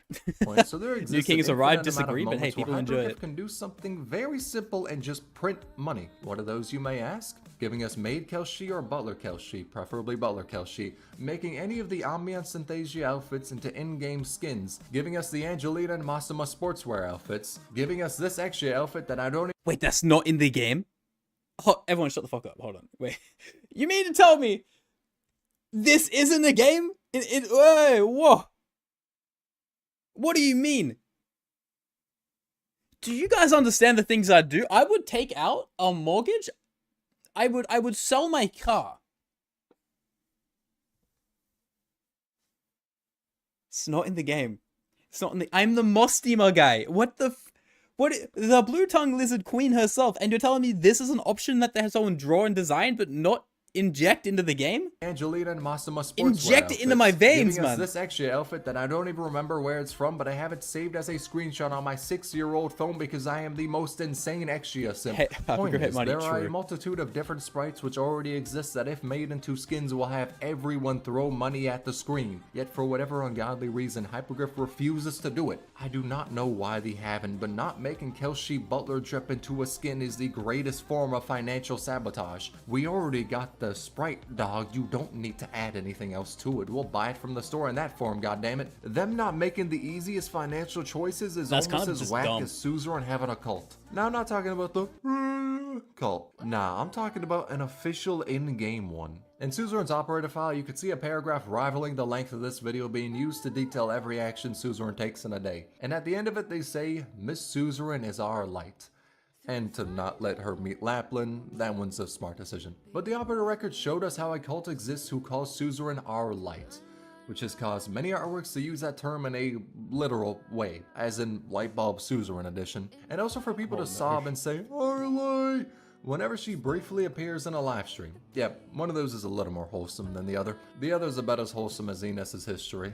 So this is Iness. You may look at her and think two things. Damn them thighs. Also, she's a Sarkos. Thing is though, she isn't a Sarkos, she's a Cabernet. In her E2 art, you can see Ebenholz's ancestor, and in Dark Knight's Memoir, they talk about her shaving her horns to look more Sarkos. Thing is though, with her being a Cabernet, she should have ears that show that. I mean, look at Eben and Aya, they both got goat ears. In fact, we don't even see a tail. This has caused people to think she either hides her ears under her horns or has, you know, sukina'd them. Like, slice, dismantle. Okay, she cut her ears off is the theory. Tail is a maybe, but I feel as though that's easy enough to hide. I mean, as long as she wasn't really taking back shots from Hordier, there was probably no reason to. Though her reasons for appearing like a Sarkos become apparent in her operator file, where she hands an orphan Lethanian boy in Kazdil a file and says, only a Sarkos can survive in Kazdil. And Iness later says the only difference between her and that boy is that she survived afterwards. so it's likely something similar happened to her. Now, if she did cut off her ears, or if she is a That's actually Capone insane. that just doesn't have noticeable ears, I couldn't tell you. But I can tell you that she had to pass off as a Sarkaz. Even now, she still doesn't disclose her race to Rhodes Island, just like how Cruz never disclosed her eyes either. In her base form and altar, she dead held the look of Brock, never opening her eyes. Why? Because if she did, God Cruz would be awakened and bring calamity upon Terra. And also because she's sleepy as hell. But in an art book, we finally got to see her open her eyes, and they're green. Now, what you will do with that knowledge, I don't really know. Much like I don't know what you'll do with the knowledge that smart toilets are real. And Undertide, Scotty laments being on the land instead of Aegir for many reasons. Toilets? One of which being the lack of automatic toilets. And I won't even cap, that's a damn good reason to not like Terra. But Aegir has way more advanced technology than any other nation on Terra, which is why they're able to make abyss hunters and also have bidets. Hell, their technology is so advanced that I'm halfway sure the leakers got it and are using it to show us which operators are coming next. Granted, at times it isn't exactly the hardest to do, as Arknights has a really funny history with leaks, such as basically any limited operator having their advertisement put up a bit before they release, with only a thin sheet of onion paper being used to cover it up. Cause yes, no one thinks this is Arturia. At all. Hell, even a general outline for the story of her event was leaked. You know what, let's see what else has been leaked. Delphine, W's icon, Texas Altar was, and her event taking place in Syracuse, Yato Altar, and Noir Corn Altar, with their Drip Drop 2. You official being an operator, plus manually skin, disagree. Shoe was leaked from a content creator site. There's also train advertisement details. That's right, not even the ads themselves. Now, the plans to advertise them. Hell, at this point, I'm literally just going through Arknights CN info dump, link to their Twitter in the description. They post a lot of useful info about the game and actually spoiler leaks. But this is really only a smidge of the amount of content that's been leaked. Though the most interesting link to know about is the one that talks about many operators we are still yet to get. Skip to here if you don't want to be spoiled on them. But when Arturia was leaked far in the past. This video is what, 10 months old? I'm assuming most of this would have come to light by now, right? I don't feel like I'm infringing on any leaks right now. This is old. Yeah, welcome Akashi, welcome Vel. Welcome Slippy. Yeah, real quick, YouTube chat, say hello to Twitch chat, Insane, 7v360. Look, I'm just saying, those numbers in Naruto, you'd still win the fight, don't worry about it. Most of these would be out, so we should be good to keep watching. Well. Phoenix, Dashin, Snowfox, Sankat, Ba, and the 7th is March. Get it? Now these sprites were put into the game more than a year ago, but the only one we've really seen is Arturia. It should be fine. But something that's interesting is that Phoenix was leaked to buff Abyssal Hunters, and in Adrena's profile, she mentions an operator called Incandescence. Now it's important to note that even though the game files calls her Phoenix, that isn't what her name really is. I mean, shit, they spell it as PHX. But names in the code are different than an operator's code name. I probably could have worded that one better. Though, take Spectre. In the code, she is called Ghost, and Spectre Altar is called Ghost 2. And that was something people saw in the code, which leaked us getting an alt for Spectre before she was released. In this game, so it's possible Phoenix can be Incandescence, but we'll have to see. I mean, we'll see leaks about it before she drops, but again, time will tell. And with all that being said, let's move on to Layer 5, the fake collab we deserve. For the start of Layer 5, let's begin talking about something I love, PvP and War Crimes. For IS3, there was a bingo lockout done by Lungman Dragons and officially sponsored by Yostar. To enter into the bingo, you needed to clear the qualifications by doing any of these 3 challenges to make a bingo while following these rules. Based on speed, the top 8 would be selected, with each line, column, and diagonal having their own top 8. Then, past the qualifications, there was day 1 and day 2 till a winner was announced. For day 1, there are 16 tiles on a board, with each tile given its own amount of points. The first to get over half the points, or the one who has the most points when time runs out, is considered the winner. Day 2 had a similar system, but with 25 tiles instead. The matches were players speedrunning IS3 whilst achieving those challenges on the board. And at the end of it all, the winner of Bingo Lockout 2 was Dr. Yotes. And a similar challenge was done by Viper. Remember we talked about him prior, the Reaper of Arknights accounts. Rest in peace. He made a series called Arknights Challengers, in which many players battled to see who could be the #1 spot. The rules are simple, laid out in a 16-page document, which is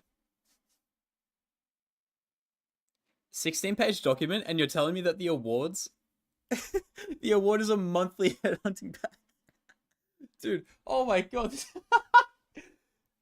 like rocket science level rule set, but is still shorter than this current script. Long story short, 5 stages are selected. A TO flips a coin and the winner selects the stage they want to use. The loser then gets to select the next stage until someone wins on 2 stages, with grands needing the winner to win 3 stages. Each player is able to select 5 ops to ban, and then they play to see who can complete the stage first. All in all, these 2 are really damn cool events, as it usually feels like the global side of the player base doesn't get to experiment too much with the game's challenges. Due to the fact that CN is 6 months ahead, anything like contingency contract or the crack demon that was pinch out are usually thoroughly explored before global gets to mess around with it. So it's nice seeing global players making their own challenges and competitions for the game. I mean shit, another example is Arknights having its own speedrun category, and even a Discord server that discusses— There's a huh? What do you mean? I mean shit, another What example is Arknights having its own speedrun category. Manual runs on each individual stage. Oh my god. And even a Discord server that discusses speedrunning for the game, either sharing vids of it or tips for it. Link in the description in case you'd like to get into Arknights speedrunning. And damn, I never thought I'd be able to say that for a mobile-only gacha game, but yeah, here we are. Much like I never expected Tupac would be canon in one. So remember when I'm sorry. I'm sorry.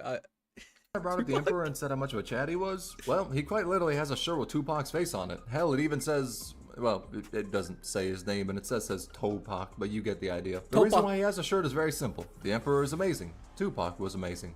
There need be no other reason. Another amazing thing was when Arknights was nominated for a Grammy. The 2023 Ambient Synthesizer concert was nominated and actually won the award Live Concert for Visual Media, which was amazing because it meant W actually pulled a W. Because last time her operator song, Renegade, was nominated for Best Original Song, Video Game, and she dead lost that shit to a League song. Understandable though, League songs kinda slap. But she was able to pull the W on her second nomination. It was a beautiful moment to witness. The global players were hyped, the CN bros were celebrating with us. As a community, we were all so proud this little game we picked up 3 years ago had done something so amazing that not many games can say they've achieved. They won a Hollywood award for the concert they made to celebrate with the fans of the game. And as a reward to celebrate this historic milestone, we got a roll and a half. Bro, I swear to God they've given us more due to low light sneezing in the past. What the fuck? Okay, you got nominated though. The fake ads instead. Now this one's actually wholesome. A Bilibili creator called Rhodes Bakery of Honey Biscuits made a full-blown fake advertisement livestream for 4.5. Mind you, they didn't try to fool anyone that it was an official livestream. It was fully a fun fan-made project. They came out with a PV trailer, a medal list, fan-made E2s, fan-made operators performing on stages, fucking somehow, art for the livestream, that's so fan-made skins that contained an outfit which made me actually want to build May, making Leslie look like even more of a badass. The best looking Ines skin that if it was just ripped one for one, I would dead spend 21 arundums on it. Casual Drip Lynn and motherfucking Gilgamesh Malinar, which is live 2D, and I'm like 99% sure they got someone to voice act new lines for it. The amount of time and effort put into this video is insane. And keep in mind, all of this was done days before we got the PV for 4.5, so it's not like they had a ton revealed they could work off of. I won't cover any more of it in this video though, because I want people to watch it on Bilibili. The link is in the description alongside CN Infodump's tweets about it, which link directly to the other people who worked on the project. I cannot fathom how much work was done to make this a reality, but I can easily say it was one of the best Arknights related videos I've ever seen. Stand proud, Bilibili content creators, you can all cook. Meanwhile, that might be one of the coolest like community-based things that they've done. Like legitimately, that's so sick. All the channels that steal content from Bilibili can please exit the community in the quickest fashion possible. So I want to keep this Iceberg wholesome. Of course, talking about serious subjects was something I wasn't gonna avoid, but at the same time, I don't wish to bring up drama that really leads nowhere except bitterness. But when it comes to people who steal and re-upload content from Bilibili on YouTube, then it does need to be brought up as it's an important topic for a serious problem. Now, in case you do not know, there exists and has existed some channels who take content from Bilibili and re-upload it for profit on YouTube without the original creator's permission. I will not name those channels as I hate witch hunts, and also do not accuse anyone of doing something like that with no proof just because they uploaded a Bilibili video. As again, some channels like Tactus ask for permission and give the revenue to the original creator. Remind me in 12 minutes. Great. Now, that being said, let me talk about the funniest case of a channel that stole Bilibili content. So, they ripped that shit, downloaded it, then hit upload on the MP4. In the description, they gave some brief link to the channel on Bilibili, said they had permission, they fucking didn't, then ran ads on it and gained money from the videos that lacked even the tiniest shred of their own work or talent being put into it. Then they took this shit a step further. They decided to upload event trailers and run ads on them. Now, some creators do that like Casual Team, but the thing is, they don't run ads on on them. But that channel decided to not only profit off the hard work of Bilibili creators, but yeah, it's pretty also sequential to the decided website. to do that shit to Hypergriff, the company that makes the game. Which, yes, is incredibly dumb. I don't even think a tweaking crackhead would make that decision. But worry not, for they decided to somehow one-up that shit. They took the entirety of the first Ambient Synthesasia concert and re-uploaded that shit on YouTube before it was officially available, and even ran ads on it. Now the best part about this is, at that time, the only way to watch the video about the concert was by having a premium Bilibili account, basically YouTube Premium. Now of course you can easily watch the official upload for free now as it's been uploaded to YouTube, but back then it was a big deal. And overnight, Hypergriff really just said, imaginary technique,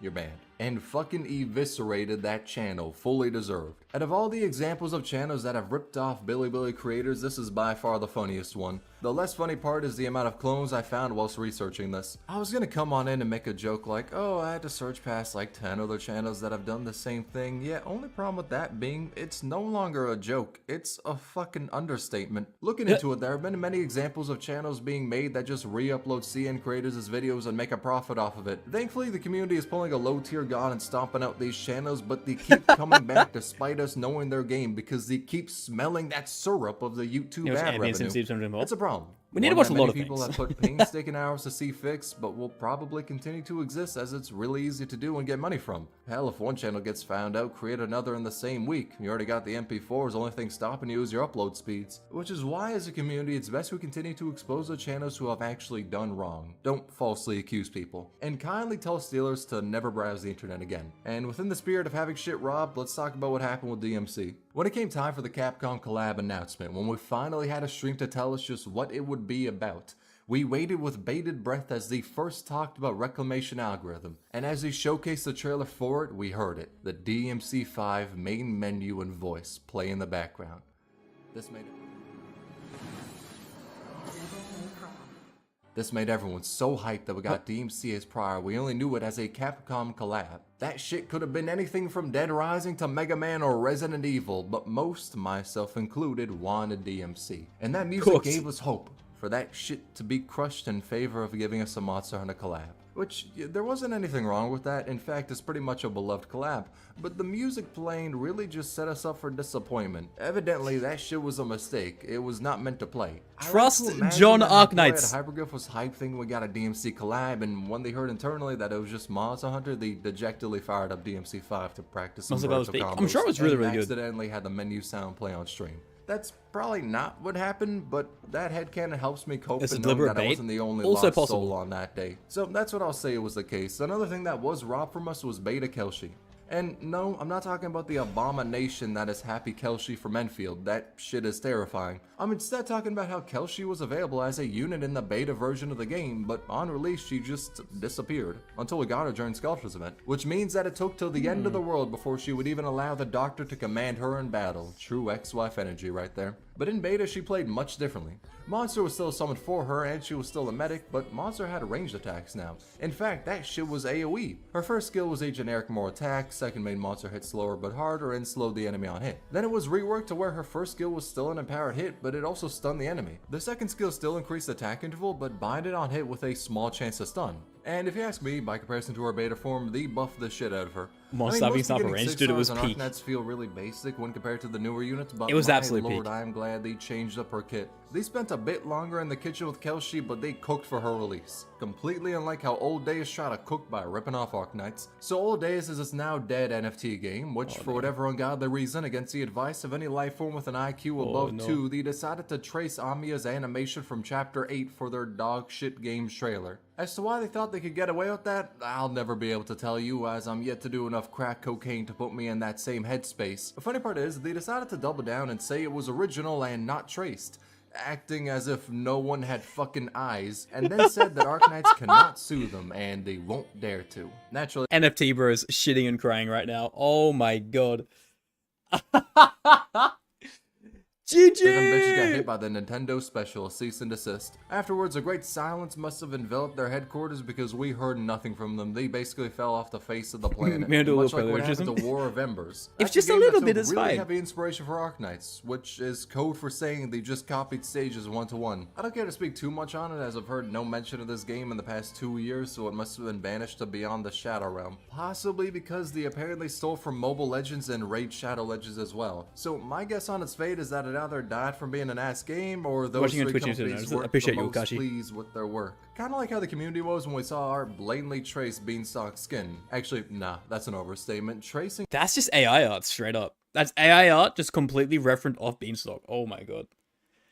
Hey, look, you can say what you want about AI. I hope AI dies and it's dead to ditch within the next year. It won't happen, but god, a man can dream. would have been better because this shit ain't tracing. It's fucking AI art that was told to recreate Beanstalk skin. And as is the case with AI art, it looks like shit. And somehow that was promotional art uploaded by the So Chinese bad. version of Guild Wars 2. And I wouldn't be surprised if it's been taken down, as stuff like copying Arknights' character designs happens on like a bi-monthly basis, so Hypergriff is kinda used to this shit. Hell, just a bit ago, one company decided to copy Sari and Leslie's designs and Hypergriff took action against them. It happens way too often, but at the same time, imitation is the greatest form of flattery, so fuck True. it. At least there's a silver lining there. One situation that held no hope or silver lining at all, though, was when Platinum had her voice changed. 3 years ago, the original voice actress for Platinum went to Yasukuni Shrine, and in a YouTube video of hers, she said that the shrine was a comfortable place with fresh air. Just a generic compliment about a place. So pretty. However, the problem is what Yeah, the shrine burning passion. represents. Anyone with a soul hates AI art. I'm sorry, I'm just gonna say it. It's a shrine If you dedicated think to it's a good thing, you're 2.4 kinda million dumb. people who died in World War II. Among those 2.4 million, 1,000 of them were convicted war criminals. And I won't talk about what those war crimes entailed, but they were war crimes for a deserved reason. And that shrine entombed the bodies of Korean and Taiwanese people, which has caused even more controversy as they cannot be buried in their home soil. So by now it should be apparent what that shrine means and the controversies around it. But to most Japanese people, it's just another shrine. So it's very possible that the voice actress did not know that before going to it and just gave out a small compliment to the place, as it's the normal thing to do. And if you ask me, I'd say that she probably didn't know the history, as if she did, it would make no sense to make a statement about it on your own YouTube channel. Yeah. If she knew the controversies about it, then I doubt she would upload a clip of her complimenting it. However, due to her visiting the shrine, many Chinese players were upset by that action, which sparked outrage and eventually culminated in her being fired from Arknights, Azura Lane, and Girls Front Line, with a new voice actress. Oh my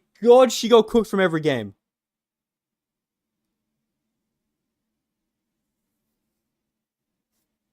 If she didn't know, that's like that is so tragic if that is the case. Oh man. Taking her place. In terms of my thoughts She on was the naive. situation, it's terrible. Some all people around. just don't I don't know. believe the voice actress had any bad intentions behind going there. I'm positive she did not fully know the history of it. But at the same time, I cannot blame anyone that was outraged, as if I was in their shoes, I wouldn't be happy either. She did apologize for the visit, but to many people the damage was already done. It's a terrible situation that no one wanted to have happen, but it did, and many people were hurt because of it. It's something. Because you got to look at it logically, right? If she knew what actually happened there, the video would only be made with a pretense to taunt people. There's no way she had an idea, right?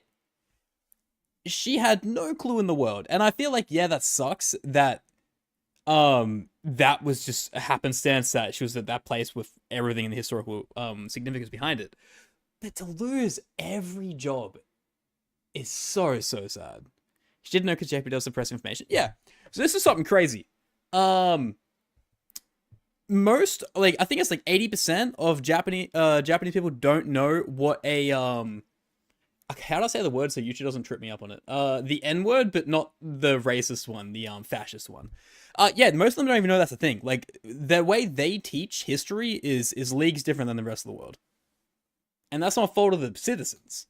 Something that's heavily political and cannot be dumbed down to some simple gacha game drama. Though it is important to bring it up as it's a big event and is why on a ship Platinum has 2 JP voice lines. As I said, there really isn't any good part to this history, so let's instead lighten up the mood by talking about Sora's race. Silly. Okay, that sounds a little bit weird out loud. Take Sora's Elite 1 art. She looks like a Lupo, right? Now take her Elite 2. She's suddenly Akatas. Her summer played skin Team brings Mercy Black back as the well. Lupo areas, but somehow they grow bigger for her Circo Yeah, that Sano word. I'm skin. gonna So delete that that begs word the now. question, what the Just hell is so- her race? A theory in just the so it past doesn't was that cook she me. was a Sancta. She had illusion arts and used them to change her race based on who she was appealing to. She likes Texas, so she looks like a Lupo for her, whilst at E2 she looks like a Akatas for the Doctor, as Amiya, Akatas, is very close to them. And people said she was a Sancta because Executor has a relative that is very proficient in illusion-based arts, so people thought that was Sora. 4 years later, we know that wasn't referring to Sora, but instead to Arturia. Though Sora does have proficiency in illusions from what Orchid has said, so it's possible that she might have been able to make her halo and wings invisible and then throw on Lupo ears, but at the same time, there's evidence against her being a Sanctum, like in Crota Brawl, where she asked the greatest waifu in the game, Exia, what it's like putting on a hat. If she was a Sancta and bound by the law, there would be no reason to ask that. And greatest waifu?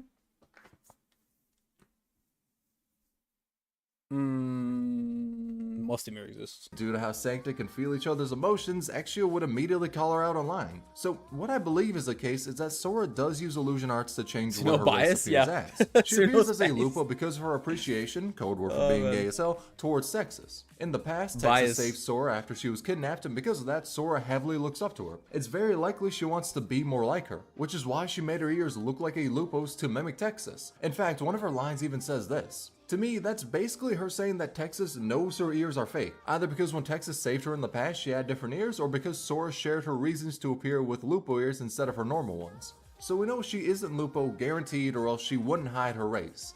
But we've never seen her front as a different race, ever. Her reason for hiding her race is to appear as a Lupo because of her admiration for Texas, which is why I believe her actual race is Goddess, as we've never seen her impersonate a different race other than Lupo, and there's no goddesses she admires like Texas. So there's Okay, that's really cool. Real quick, guys, just to be that guy. We have Arknights drip, and I think it's the greatest character in Endfield that we're all excited for. Hate for the quick sabbatical, but boys, we've got to address it. 20 seconds ago, Arklight.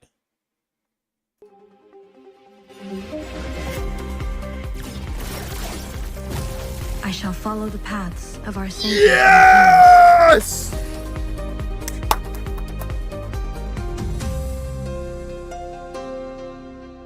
We will be there, no matter what. Yes, sir, brother. Yes, sir. One more time on the animations. One more. I shall follow the paths of our sages and kerns.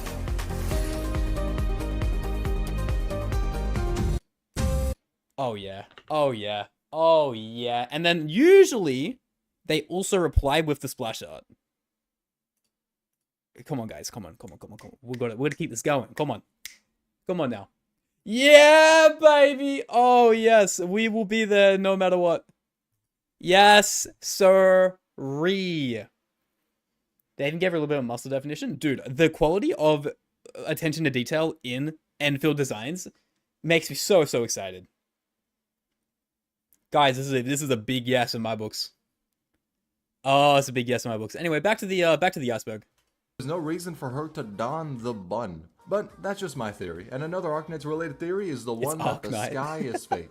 I mean, okay, that's a dead lie. We know that it is. But prior to Lone Trail, there was some stuff here and there that gave us the idea. Such as Astasia's operator file having Kelshi talk about our inability to see the stars, or how it's impossible to navigate the waters via following the stars. Therefore, lighthouses are essential. And there's also a hard limit on how high an airborne vehicle can go without getting destroyed. Even the birds have an instinct telling them not to go higher. Back then, we just had little bits here and there that told us the sky was fake, but not why.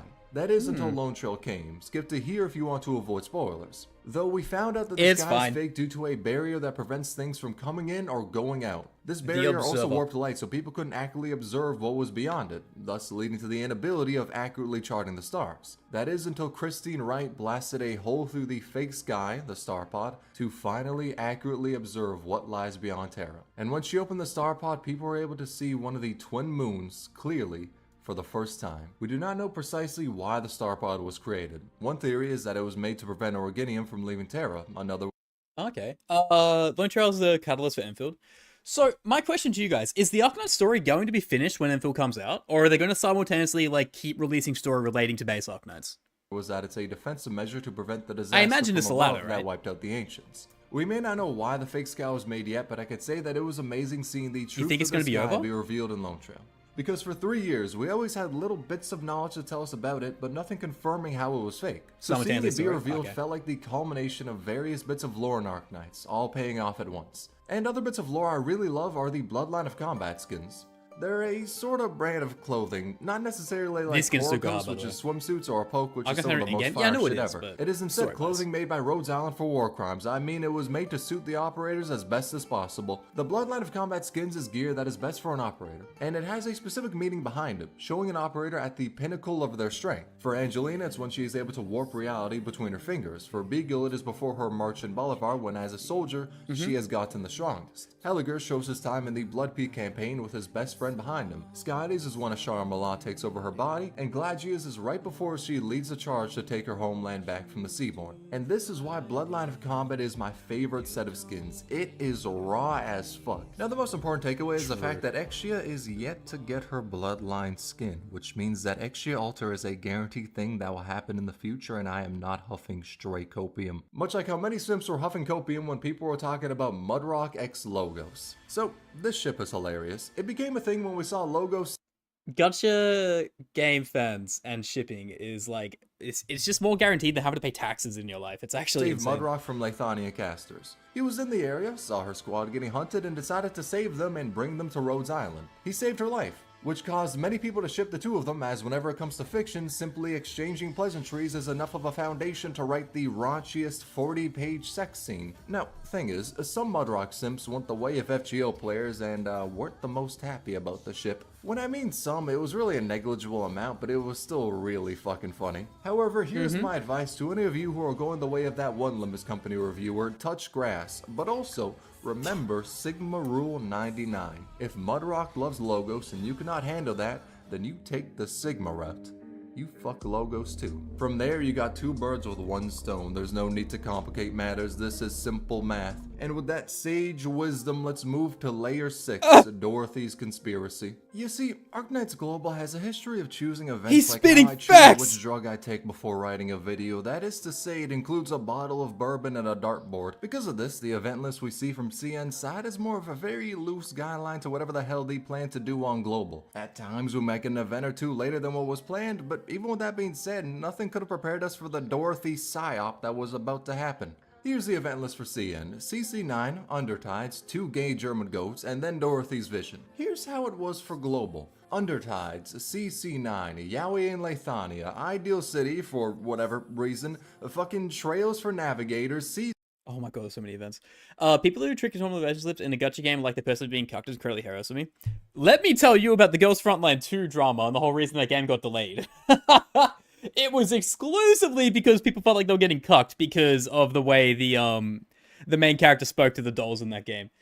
Gacha game fans are always going to be insane. We just have to laugh at them because we're less insane. Marginally, but we understand it's fiction, alright? C10, to be Insta fans are the continued, worst, and it's a shame there's so many of them. Goddamn holiday, and finally, 2 months after when it was supposed to happen, Dorothy's Vision. That shit was meant to drop mid-January Shows a video if we about it. Oh, follow does he? Oh my CN's God. schedule, but it dropped mid-March. Now you may question to yourself, why the hell did they do that? Well, that's where the Dorothy conspiracy comes in. Now, some fools speculated it was so events didn't overlap, Not so insane you get Global that had vision, its you're crazy. anniversary on time, or maybe because the Rhineland manga hadn't been fully translated yet. But no one could have prepared them for the truth. The truth was that Yostar believed Dorothy's banner wouldn't pull in that many roles. They thought interest was low, so they would hold her event back for 2 months to make people desperately wish to pull her, cause God only knows what the hell they were planning for the delay of her rerun. The interest in the rat was low, but by making people question, where at? For 2 months, they drove interest in her event sky high.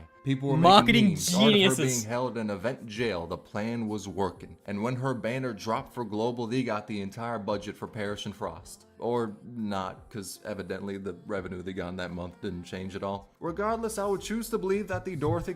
Oh my god, guys. I don't know if you're in other gacha game spaces, but this is dead now. The sensory revenue tower doesn't exist anymore. This is an ancient relic. Oh my days. The revenue they got in that month didn't change at all. Regardless, I would choose to believe that the Dorothy conspiracy was a plan set in motion by Lowlight himself. Why? Because it's funny. Now let's look at something Dorothy could never dream of doing, coming early. You know, Hold on, let's not be cinema moment. Cinema moment. I am so sorry, Dorothy Sims. I did not mean to assassinate you like that. When Invitation of Line dropped in Global, for whatever reason, Yostar added in the data for Golden Globe before her actual event that would take place afterwards, a light spark in the darkness. Could've chose a shorter name, Pink Dog. And due to that, you were able to get her as a temporary recruitment in IS2, but it was impossible to roll her as she wasn't added to the standard banner yet, nor was her banner up. If you want a reason behind why she was added early, I think I got one. Nami's immense love for Golden Globe manifested ego, and due to that, we got her early in Global. I say that with no factual foundation, but my god, does it sound a lot more hype than saying Yostar did an oopsie whoopsie. Therefore, that's what happened. One thing that was an oopsie whoopsie though is kinda how they nerfed Enforcer on Global. His module was dropped during the Monster Hunter collab alongside all the other pusher modules. Thing is, to unlock his module, you had to do the first EX stage of God Ahead. Thing is, the rerun was released prior to the Monster Hunter event on the CN server, but for Global, that shit was run after the Monster Hunter event. So for about 2 weeks, we had his module in the game, but it was impossible to unlock it because we need to do the first Guide Ahead EX stage that would only be available permanently when the rerun dropped. And so, that beautiful twink was nerfed by the nefarious Yostar schedule. Thankfully though, it didn't change much because his module is kinda dog shit. Most people were happy with getting Balance, a physical edition early anyway. And on that note, let's talk about how Monster Hunter was teased. There were 2 instances of it. First was in Monster Hunter Sunbreak, we saw the Rhodes Island symbol being used. Next was in Kiara's skin, we saw her playing Monster Hunter. And despite me knowing this, I still held out hope that it was some unrelated bullshit and we were getting DMC. Which, yeah, honestly, yeah, I probably set myself up for that. Which on one hand, may be dumb as shit, but on the other hand, I'm still kind of holding out hope we're gonna get a DMC collab in the future. Now, another thing I hope we get a collaboration of in the future is from Michael Jackson due to Jessica's Moonwalk. This is like. So this was a bug in which you hold over Justin more than the story has. To do it, here's what you needed. You had to get Justin one shot. From there, like a cop, you had to plant weed. I mean, place down Weedy and prep her S3 to hit with her turret. Then activate her S3, and right before it hits, kill Justin. This will cause his ass to go flying, even off the goddamn map. From there, homie's in the goddamn shadow dimension. Given enough time, he will return, somehow. But before that, if you got a character with global range, even though he may be in a pocket dimension, you can still pop him. So if you had some trouble on him, you could have pulled out this strat. Could have, because the bug was fixed rather quickly, but I'll be damned if it wasn't funny to do. It was also fun to see Hypergriff sneak in a Daft Punk reference. This plaque from Heart of Surging Flames is a reference. It shows the helmets and references Get Lucky. But Heart of Surging Flames didn't stop there with the references. It also referenced Queen and its stage names. Killer Queen, Break Free, Don't Stop Me Now, hell, that ain't even it for all the stage name references that exist. Lingering Echoes' stage names reference a shit ton of classical music, and So Long Adele references nursery rhymes. Which is a funny dichotomy because we got Eben, the emo goat who only listens to classical masterpieces, and then AF Fialo, the wholesome happy goat who falls asleep listening to nursery rhymes. Or, at the very least, tries her best to listen to the rhymes as she falls asleep. But depression aside, let's talk about how Angelina's skin is pay to win. So her Bloodline of Combat skin actually helps you in game. Now you may think to yourself, that's some bullshit, as who wants his skin to outright make a character better? And why couldn't it be her summer skin, which is infinitely hotter? Well, thing is, the way it buffs Angelina isn't because it makes the attacks faster or anything like that, but it does make it so you can kill the enemies before her non-skin counterpart. The reason being, her Bloodlight of Combat skin points her staff a little closer to the enemy. Due to that, the projectile has a smidge less distance to travel before. You're kidding. You're pay to win. Oh my god. Hitting the enemy. Now is this actually pay to win? Homie, I'ma keep it 100. If you 1/100th frame is pay to win. Angelina, let me just tell you about a little ice cream monster called Suitor. It being pay to win is a meme because the increase is negligible, and so is Angelina's combat ability. I am sorry for saying that one. However, let's look at the opposite, a pay to lose skin belonging to the Abless one, Platinum. Her skin does the same thing as Angelina's. It reduces the travel distance between your arrow and the enemy's cranium. But in the opposite way, it actually increases the distance, which may sound like a good thing because Platinum gains more attack the longer she spends in between attack intervals, but it's a little more complicated than that. So depending on the distance she gets a kill at, she may ready her next attack quicker. If the enemy is further away in the yellow area, it was like a and she kills them, she readies the next attack quicker, which means that it will do less damage because of her talent. But if she doesn't get a kill in that distance, the time in between hits will be the exact same. More specifically, it's tied to the travel time of the arrow in the air, and that's why frame rate could also fuck you over, but simplifying it, more range equals bad. Now the reason the skin hurts in this context is because since she moves a little further back, that distance, to where if she gets a kill it makes her attack quicker, gets increased slightly, making it easier to have the bug activate, causing times where she will not kill an enemy because of her skin being on. If you want a much more in-depth breakdown, there is a link to the Reddit post for this bug and Angelina's. As I only went over the bare minimum to keep it small, like Platinum's chest. On the topic of Platinum, let's talk about the characters who are canonically a part of the Doctor's harem, as yes, this is very important information to discuss. So Platinum is on that list as she grew to like the Doctor after they saved her from the Armless Union.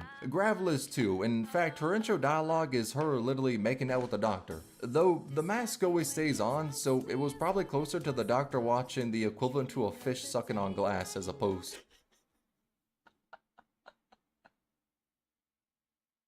God fucking damn it. To a full-blown kiss. Angelina also loves the Doctor, and so does Blue Poison. Unfortunately, that love has a table and bird combo to overcome. There's also Scotty. One really wholesome thing about that is when the Doctor is mentioned in Undertide, she smiles a little. Granted, her alternate form killed all life on Terra because of that love, which maybe isn't the most wholesome, but we could ignore that. Moonwoo loves the Doctor as well, because you read Lone Trail, that's all the info you really need. The less wholesome side of that one though is Holahack, and the pinnacle of them all is Exia. The only foundation I have behind saying that is how she calls the Doctor her savior, but to me, the most insane Exia simp, her simply saying she's going to a hospital is enough reason for me to ship her with the Doctor. Now there are some maybe ones like Penance, Reed, and Dorothy, but the ones I've mentioned, especially Exia, are the most blatant ones. They're almost as blatant as the whale skeleton. So in case you don't know, this is a pic of the Rhodes Island landship. And when you flip it around, it's the skeleton of a big ass whale. Now, funny thing about that, Chapter 13 cinematic shows a very similar whale. Apparently, I say apparently as we don't got the event on Global yet, it's the bones of the Fairnum, a god in Arknights. Now, turns out, this bitch can teleport to a different dimension. I don't know what the connection is between this whale and the one in Rhodes Island, despite the fact that they look the same. I also don't know how that teleport shit works, because we're yet to get the event. But it may be possible that in the future we can teleport to a different dimension. And hopefully by then, the base will be out of beta. We all know it won't be. Just like how we all know Arknights creators will get hacked. So this is an actual serious topic. Throughout the years— Wait, chat, am I cooked? Wait, fuck. Hold on. Wait, fuck. Yeah, GG guys, stream was fun. That's crazy. I enjoyed my time. Very enjoyable. Many Arknights content creators have gotten their channels hacked. Dreamy did in the past, Tactus too. Nekugitsune, Isaac Wolf, Beyond, hell, even I got a scam email. At least I'm pretty sure it was, because the link's URL says this when you hover over it. And if it ain't a scam, then BlueStacks, you need to step up your game. But I got this email back when I created like 7 videos on Arknights, most of those being the shittiest unit showcases you have ever seen. And I got one. I don't know why this is the case, but it seems Arknights creators get targeted a lot for scams. Thankfully, in every case where someone got scammed, the entire community banded together, informed people on what happened, tweeted to YouTube, and made sure the creator who got hacked was fine. It's shitty to see happen, but it is heartwarming for the community to come together like that and help the person who was affected. It really shows how amazing this community is. With that being said, let's move into Layer 7, Lowlight's hidden talent. And to follow up the bittersweet wholesomeness, let's talk about someone who hated the game. We'll miss you. In May 2020, someone emailed Hypergriff asking to make music for the game. They said they were a big fan. Hypergriff basically said in response to that, "Hey yo, good shit homie, say less, we'll hop you on the next CC."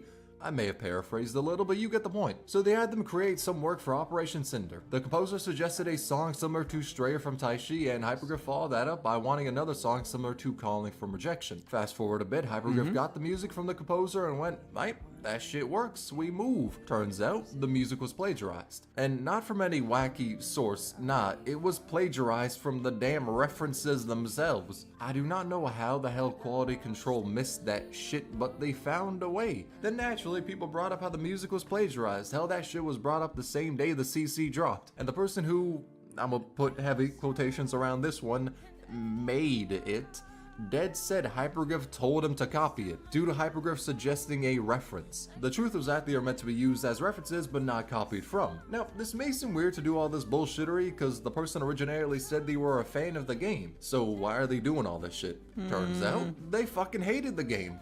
And whoa! Who would've? Well, insane. Wow, they actually hated the game. But I ain't feeling it. Nah, this bitch despised it. They were well known on Weibo, basically Chinese Twitter, for hating on Arknights. And the plagiarism plot was meant to hurt the company's reputation because they just hated Arknights that much. Then in Hypergriff's statement on the matter, they stated how their contract said that all content provided by the other party must be original content. So they fired him. The actual impact of the drama didn't result in much after Hypergriff's statement. They basically aired out all the concerns and showed that the person copied these songs without Hypergriff's permission or want. From there, they dropped the songs from the game and the OST CD. You reckon Hoyo Shill's behind this? Music and launched a ballistic missile at the plagiarist's house. Hell, they wanted. Good, honestly. The CC number 3 OST was a sabotage. Hypergriff quality controls also a blame. Yeah, I feel like there's both parties here. But like, there's always gonna be people to tear down other gacha communities and gacha games because, yeah, mental illness in the gacha space is genuinely fucking crazy. It's a gummy on their ass. And in case you don't know what I mean by that and are confused why they would send super they had favorite Impact character Third, which has been fiction us at a like weirdo, 2017. Let so me explain in an her aspect, habit. yeah. So That's Gummy not has a mainstream. habit is a line that is said a ton in children of verses. The explanation of the habit goes like this. Gummy has a habit. If she chops twice. If she chops thrice, the chopping board will break. She will suck the last bit of toothpaste before brushing. When hungry, Gummy will bite what's nearest. If not, now these habits point to a very dark truth. The truth is that she has eaten human meat before. The chops she does are a way to cut through bone. One slash to get to the bone, the next to start a chip in it, then the third to break through it. That's why her third hit is so strong. The habit of sucking toothpaste is a reference to sucking blood or bone marrow from bones in place of water, and the habit of her being hungry is self-explanatory. The reason she had to eat human meat is because in Chernobog, Patriot ordered that the kids be locked in the school to protect them. The only problem with that was how Mephisto ended up in charge of that operation. Due to the fact that Mephisto was a rat bitch who deserved everything that happened to him, they didn't have the greatest time under his rule. And during that time, the food warehouse burned down. They weren't given any more food either, so there was only one thing that could be done. She didn't want to eat humans, but it was either that or starvation. Due to the trauma she developed in Chernobog, she now has her habits. She isn't the only one hurt by that time either. Asina hates the fact that she had to kill her best friend who was defecting to the aristocrats. Zima thought she was doing the right thing in fighting against the aristocrats, but that choice led to the food storage being burned down. Now she has immense guilt and will not forgive herself. And Rosa regrets the choices she made as the leader of the aristocrats, believing she was kind and noble until seeing the reality of how she treated the civilians. That instead, she was cruel and evil. Due to this, she has tried to commit suicide many times. That is what happened in Children of Versus. However, the main message of the story is that even though that happened to them, they are still looking towards the future to overcome their trauma. It's a story that says even in crushing circumstances, hope will continue forward, which is also why Gummy's habits disappear when she is with Zima or Astina, because with them she wants to smile, to be happy, to help them. Despite what happens prior, she doesn't wish to see them sad. That is the story of Arknights in a nutshell. Even in the most depressing situations, hope will prevail. But there are a lot of depressing situations, like Collapsises. Her name is Joyce Moore, and she decided to partake in an experiment that would test if Originium could store past memories. If so, people can study Terra's history through Originium, which is why she signed up for the experiment, to have an Originium device implanted onto her brain. If the operation was successful, they could see so much of Terra's history. However, the experiment did not go as planned. A failsafe activated which kept her alive, but she was changed permanently. She now hears a voice in her head that does not speak any known languages, and to ease the burden on her mind, she now needs to speak like a machine, which is why she talks the way she does. The experiment was deemed a pioneering achievement, but Joyce Moore was significantly hurt as a result of it. Now naturally, after an experiment that changed someone's entire life for the worse was just conducted, the person who did that had the really genius idea of, let's do that shit again, because they want to figure out what the voice in Telopsis' brain is. All in all, I think we could say it together, fuck Columbia. Let's instead talk about something worth theorizing on, the Sarkaz caster leader. So this slacker, we're about to get real dark, aren't we? Appears nowhere. They are listed in the Dark Knight's Memoir Annihilation enemy list, but they don't actually appear in the stage, or at all. In no stage over the course of the game's lifespan has this motherfucker appeared. Until recently. In a stage for Reclamation algorithm, they finally appeared. As to why it took them years to come out, I don't know. Maybe they were getting milk, maybe they saw Sutra in the medic arm she has and said, I ain't dealing with that shit. Or maybe they were just too busy being an otaku with Hordier.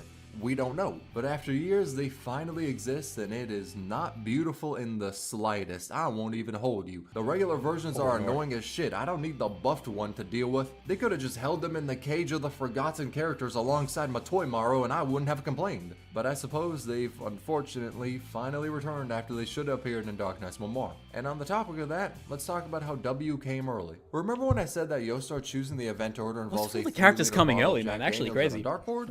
Yeah, this is a prime example of that. So in CN, during Darknight's Memoir, midway through it they got W's banner as it was Arknights' first anniversary, and they are able to roll for her, have RNG screw them, etc, etc. Now after Darknight's Memoir, like 2 months after it, they got Twilight of Olamont.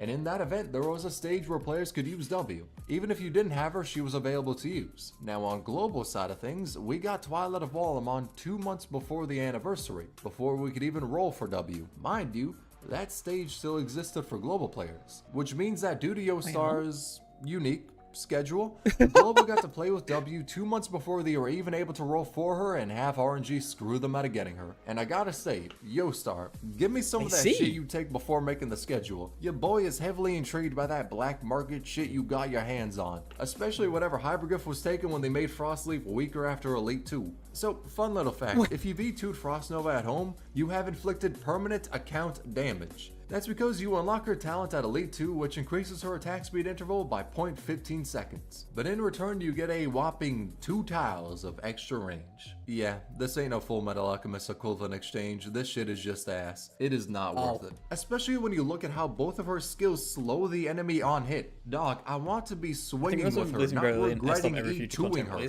Which is why E2 makes her weaker, because you make her roll of bind and slow worse as she attacks slower whilst giving her a bit extra range. Maybe in the future they can make her E2 worthwhile by giving her a god tier module that gives her the ability to freeze. I mean shit, she's called Frost Leaf. But as of right now, without being able to do that, homie might as well be called Summer Breeze, as her current code name might as well be a catfish. It's tragic. Even 12F as a developer couldn't help avoid this fate. Now this one's a little bit of a bait entry, but the reason it's here is because 12F is the hexadecimal for Lowlight's birthday, February 16th of 1991. And hexadecimal, it's 12F CE 48. Now, 2 interesting things about 12F is that Lowlight made his design back in 2014, and in the artwork you can see the person who speculated to be his friend, Owl, in the art. But the more interesting thing is how he was in the final secret cutscene of Chapter 8. In it, 12F was talking to the doctor, but the final bit they said, provided you chose the right dialogue choice, felt like the developers talking through 12F. I won't go over all the dialogue, but you can see it here. The most important thing though is how they said the future will unfold differently depending on the choices you make. Now what that means, we don't know. It could be telling us that the Doctor will have more agency in the future chapters, which has proven to be true in stuff like Break the Ice, Vigilio, and Lone Trail. It could also be saying that the choices in Arknights may affect the later story and stuff like Endfield, or it could just be some random thoughts of a senile lizard. We don't know, but I feel like that cutscene was made with purpose. We're just yet to fully see what it means. But in the future, I'm willing to bet that we'll see what Hyperglyph is cooking. For now though, let's talk about Say Gex. So Andrina left Scatter Inspector's little joke originating from this line. Now, it do seem high-key gay, I won't even hold you, but it might mean something different. It might be meaning that she is the same kin as Scouting Inspector. Now, as I said prior, the Abyssal Hunters made from the blood of the Seaborn, and Andrina may be one of them. Hell, she's even in the faction on the network chart. But that begs some good questions. Why do the Abyssal Hunters not know of her? Why is she unsure of her feelings towards them? Why doesn't she have the same physical strength as them? And why does she not have red eyes and white hair? I mean, gameplay wise, she is one. The buffs for Abyssal Hunters works on her, and even Galagia's base skill does. Where evidence stacks to show that she is one, it also builds to say that she isn't. Which is where an interesting theory comes into play. Take this line from Kelshi. The difference between Andrina on one side and Spectre and Scotty on the other is something like that between a drop of ink into clear water and a proper inkwell. The drop of ink in itself is an infringement upon the dignity of life, to the point that Kelshi expressed clear disdain for it. There are those who have reached their hands into places they do not belong. Those for whom this stupidity is very much in character. Then in the past, Andrina said she was involved in something as a child but wasn't given many details. However, currently she is often taken to a Barian court over her weapon because it looks like a gun, only to explain in court over and over that it's a crossbow taking the appearance of one. The thing is though, they shouldn't need to take her into court over and over because of that factor. Instead, it seems like they're using that as an excuse to look for something, which has made people speculate one of two things. Either she is Iberia's attempt at creating an abyssal hunter. They tried to make one and it failed, but they often check back on Endrina to see the results of the experiment they did when she was a child. Or that she is the Church of the Deep's attempt at making one. We don't know for sure, but based on Kelsey's dialogue, I view either theory to be likely. It sounds about right for the shit show that is Terra, so I view them to hold It's an a lot interesting of take. water. But they're yet to be confirmed as canon. Though, if you want to see more of the theory, link to it in the description. Let's instead talk about her other identity, Lowlight. So this is a cosplay of Endrina. Deadass, it looks really well made. Amazing cosplay, all in all 10 out of 10 work. It's also Lowlight wearing the cosplay. That's right. The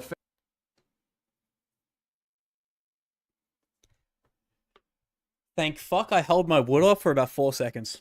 Pharaoh himself wore this to an anime convention in Shanghai, and the best part is, no one knew he was the one cosplaying her. They just thought it was a cosplay done by a fan, not by the person who made the game. And My people didn't days. figure it out until the con was over. Still Homie would. Dead went incognito mode with a cosplay that had no reason to be that hard. That shit right there is deserving of respect. I hope my Foss cosplay can live up to that. It takes a level real of man to be greatness. best girl, Though I'm boys. only gonna cosplay It takes a Foss if I real hit man to be 20,000 best girl. subs before the end of February, which means your boy is safe as can be. And with me being reassured of that fact, let's move on to Layer 8, our God's Second domain. And here we'll talk last about another layer. time Arknights was caught plagiarizing. So, ex-wife's design. Did that say W was in Girls Frontline? Wait, hold on. wait. Though I'm only gonna cosplay Foss if I hit 20,000 subs before the end of February, which means your boy is safe as can be. And with me being W was in Girls Frontline.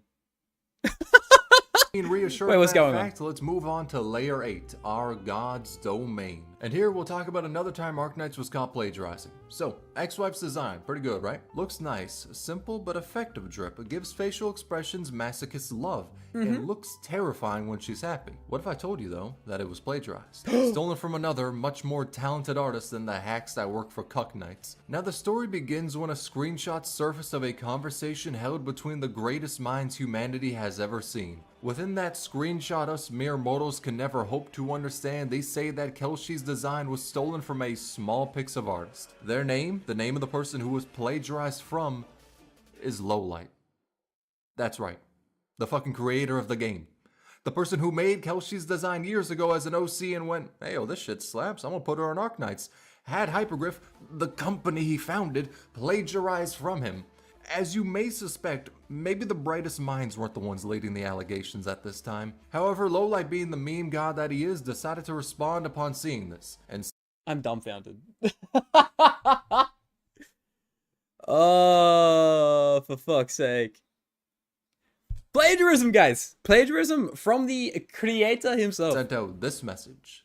I am glad this is the person making the game. I won't even hold you, he's funny as fuck. Though there is a design that was taken from another game, W's. Her design was originally in Girls Frontline because Lowlight was the art director of Mika before going his separate way to make Arknights. But we can see some of the basis for her design in M4 SOP Mod 2. What the hell is that name? Though more specifically, she was going to be MK18, but because the two were a little too similar, she was scrapped. Regardless, M4 is also as unhinged as W is. When you take that fact, added on to how similar the designs look, it's pretty obvious that Lowlight wanted that design and character they made to be an Arknights. So what I'm trying to say is, W is not only a cockroach, she's a knockoff. I would like to apologize for my actions on this day. Instead, let's focus on how Game Press made a Girls Frontline collaboration prank for April Fools. Yeah, look at that before acknowledging the truth. Slander I gave out about W. Let's also pivot and talk about how the bards corrupt the game. Now this was a fun little bug which involved bards that was quite frankly a damn creepypasta. The way to trigger it was by using Sora's skill as she was speaking. From there, this creepy sound would play. And it would continue until either the heat death of the universe or until the stage was completed. That is terrifying. As to why this happened, we don't know. Which then leaves room for speculation and theories. My theory is that she's actually saying Suter has character and goes through growth, but most people are too blind to really see that. The reason it's being muffled is because Hypergriff is afraid of that truth being said out loud. And with that bomb being dropped, now's a good time to talk about how CC1 was harder for Global. So this one doubles back to the drug-infused decision-making of Global's schedule. But when CC1 Operation Pirate released for Global, we were missing some events and banners that were meant to drop before it. CN got Arknights Memoir and the first anniversary banners. Global instead got Children of Ursus and Twilight of Wallamond. Okay. So CN had Phantom, Shamari, Elysium, Weedy, and W Dance, whilst we had Rosa, Leonhardt, Absinthe, Airscape, and Arlight. And this made the CC harder to max risk, mainly because of not Phantom, he's ass, but Elysium and Weedy. Elysium helped a ton with DP because the max risk tags made it generate slow as hell. Yet he and Myrtle made that shit generate faster than Discord, turning people into femboys. Meanwhile, Weedy kept the enemy solid with her very aggressive method of waterboarding the opposition. And Global couldn't do that shit. We had Rosa, who was nowhere to be found past risk 20. We were just better. 5 stars who might as Wait, is this a rare EN better gameplay gameplay gamers than CN? EN-CN diff potential? have been in the ethereal realm as no one was using their asses, and Suzerain, who was legitimately our like because she was kinda cracked for this shit. The highest risk people completed was 27, and in Ian those had to runs, lock in. people used the max 10 squad size restriction. There was one that made it lower, but no one was able to get Thank you, risk Rose. clear with that one. But because risk 27 runs were restricted to 10 ops, Suzerain helped a ton as she was able Ian to do read multiple no way. roles. But most importantly, she kinda did what Elysium was able to do. Her skill 3 slows and debuffs the enemy, so she was able to do what his skill 2 did, whilst making the enemy slower and take more damage, but without the DP generation and with a much bigger timer. Though her basic attacks helped stall and her talent 1 was a great battery for everyone. Without her, Global probably wouldn't have been able to clear risk 27, as when I say it was harder, trust me, it was much harder. I mean, look at the teams Global used for risk 27. They're all the same, because there wasn't that much room for flexibility. If Suzu wasn't released, then I don't know who could have taken her spot and enabled that run. Meanwhile, 2 CN clears didn't even use Silver Ash, they had Exia instead, and I gotta say, base choice right there. No, Now, you one of the Silver Ash, CN teams easier. didn't even have Easier, Weedy, which less goes to show brainwaves. how much more flexibility they had in unit selection for risk 27. Weirdly enough though, even with that being the case, both Global and CN chose these same tags for risk 27, with the only one changing being either banning specialists and snipers or guards and casters. Global all had to go with banning specialists as there weren't many good ones, while CN had strats going either way. But for the first big contingency contract, I'm glad Global was able to keep up with CN clears despite lacking a fair bit of firepower. It actually gives me Wait, hope it's better. that EN can read, as fleeting as that hope usually is. And if you want to see the clears, link to him in the description. But for now, we'll talk EN about might the actually hero be better. of EN, Laurent. Now Laurent? this person, nay, this god, blessed the community with their presence about 2 years ago. You may ask yourself, what did this deity do? And the answer to that is underneath every single video on YouTube about Arknights. Hell, as a reply to every comment under every video for Arknights, they were there. Sending messages, words of wisdom, wholesome tales, stuff the community can rally behind.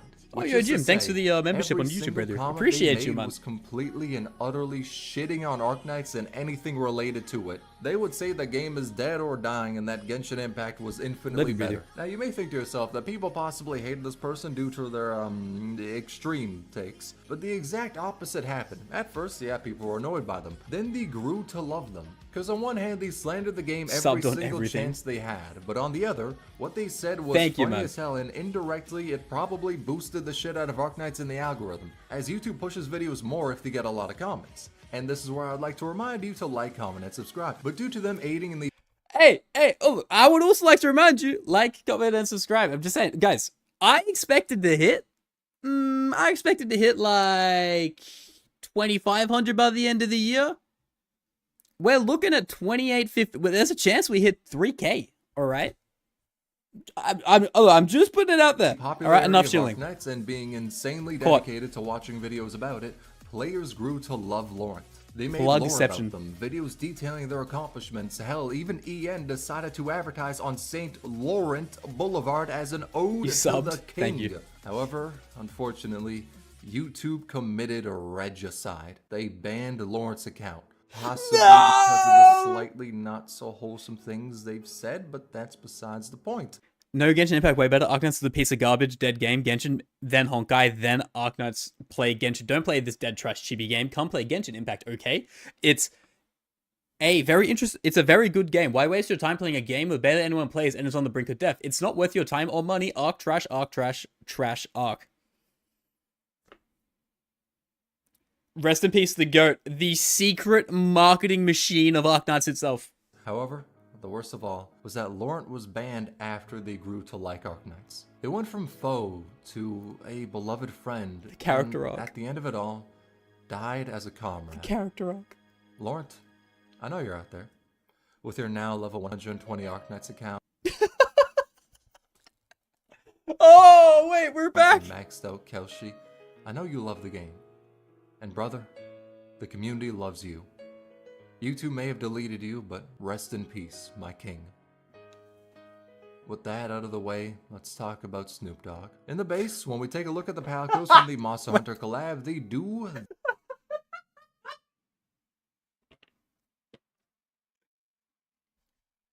R.I.P. Lauren, Snoop Dogg time. the dance, which means that what a Snoop Dogg transition, is canon, brother. and this information makes me incredibly happy, and that happiness is ripped away when I hear the theory that Elysium is blind. You may think this to be some tomfoolery, but let me explain. The theory has a couple of different points to it. One, his eyes are cloudy, and homie's pulling up many different telescopes and satellites in his Z2. His skill 2 is called focused listening, meaning he's good at hearing, therefore he's on that daredevil shit. His communication pole doubles as a walking stick. His deploy 1 says, I wonder who our target will be. Now this can either mean he's Eren Yeager or blind, you take your pick. And the final point, he's been in contact with Mr. Beast. Okay, yeah, this theory probably holds in the water, but I'll be damned if it wasn't a fun read. Link to it in the description. The one theory that surprisingly is true is the one that 3 stars used to be able to get promoted to Elite 2. As we all know, 3 stars are capped at Elite 1. It's one of the countermeasures Hypergriff has against God Cruz. It's impossible to raise them to Elite 2. In the game's current form, that is. However, prior to its release, we were able to Elite 2 3 stars, and the proof of that is right on a ship. Go to any 3-star operator's file, click on the audio tab, right-click on the JP audio link, and select copy audio address. From there, change the numbers at the end to 014 and hit enter.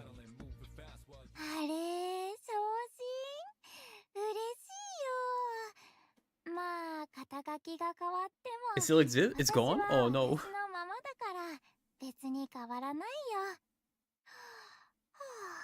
On my side, the audio auto downloads and plays, but that is how you can access the alliance for Elite 2 3 stars. The guy behind us. And in case you're wondering what they're saying, homie, I'm sorry to report, but I got a thing called monolingual skill issue. So in terms of what they're saying, I can't tell in confidence. But if I were to hold a guess as to why they got the voice lines, it's probably because in development, they decided to let 3 stars get to Elite 2. Some people speculate it's because Elite 3 might have been a thing in development, as we've seen data mines for the icon of it, but we don't know for sure. All we know is that for the full release, them boys are capped at E1, which is really unfortunate because Elite 2 Cruz would have been better than like 90% of the 4-star snipers out there. But I have to take precautions against God Cruz, so I can slightly understand the rationale behind that decision, but I will never forgive it. And with that statement being said, let's move on to Layer 9, the unification. First order of business at Layer 9 is to expose Siege, for quite honestly a really fun detail. So in IRL, that mythical realm, lions cannot taste sweets. Skill issue, to be honest. And Siege is a lion-human hybrid, don't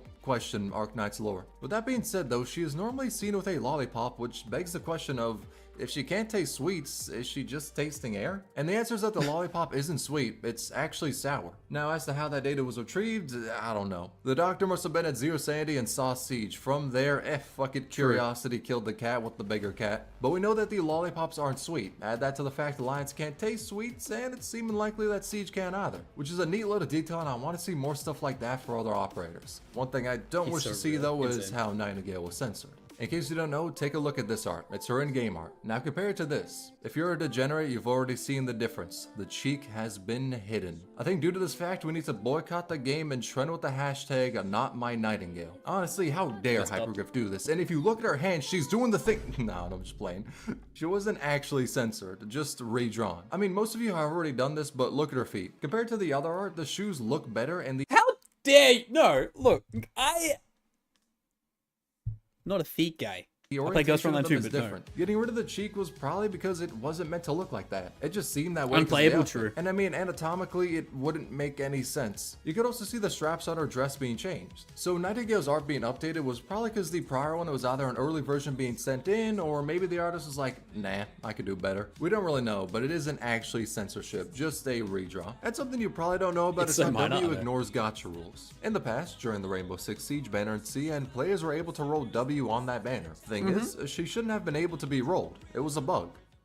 Yes, I'm gonna make the easy ass joke. Of course the fucking cockroach slithered in out of nowhere where she wasn't meant to be.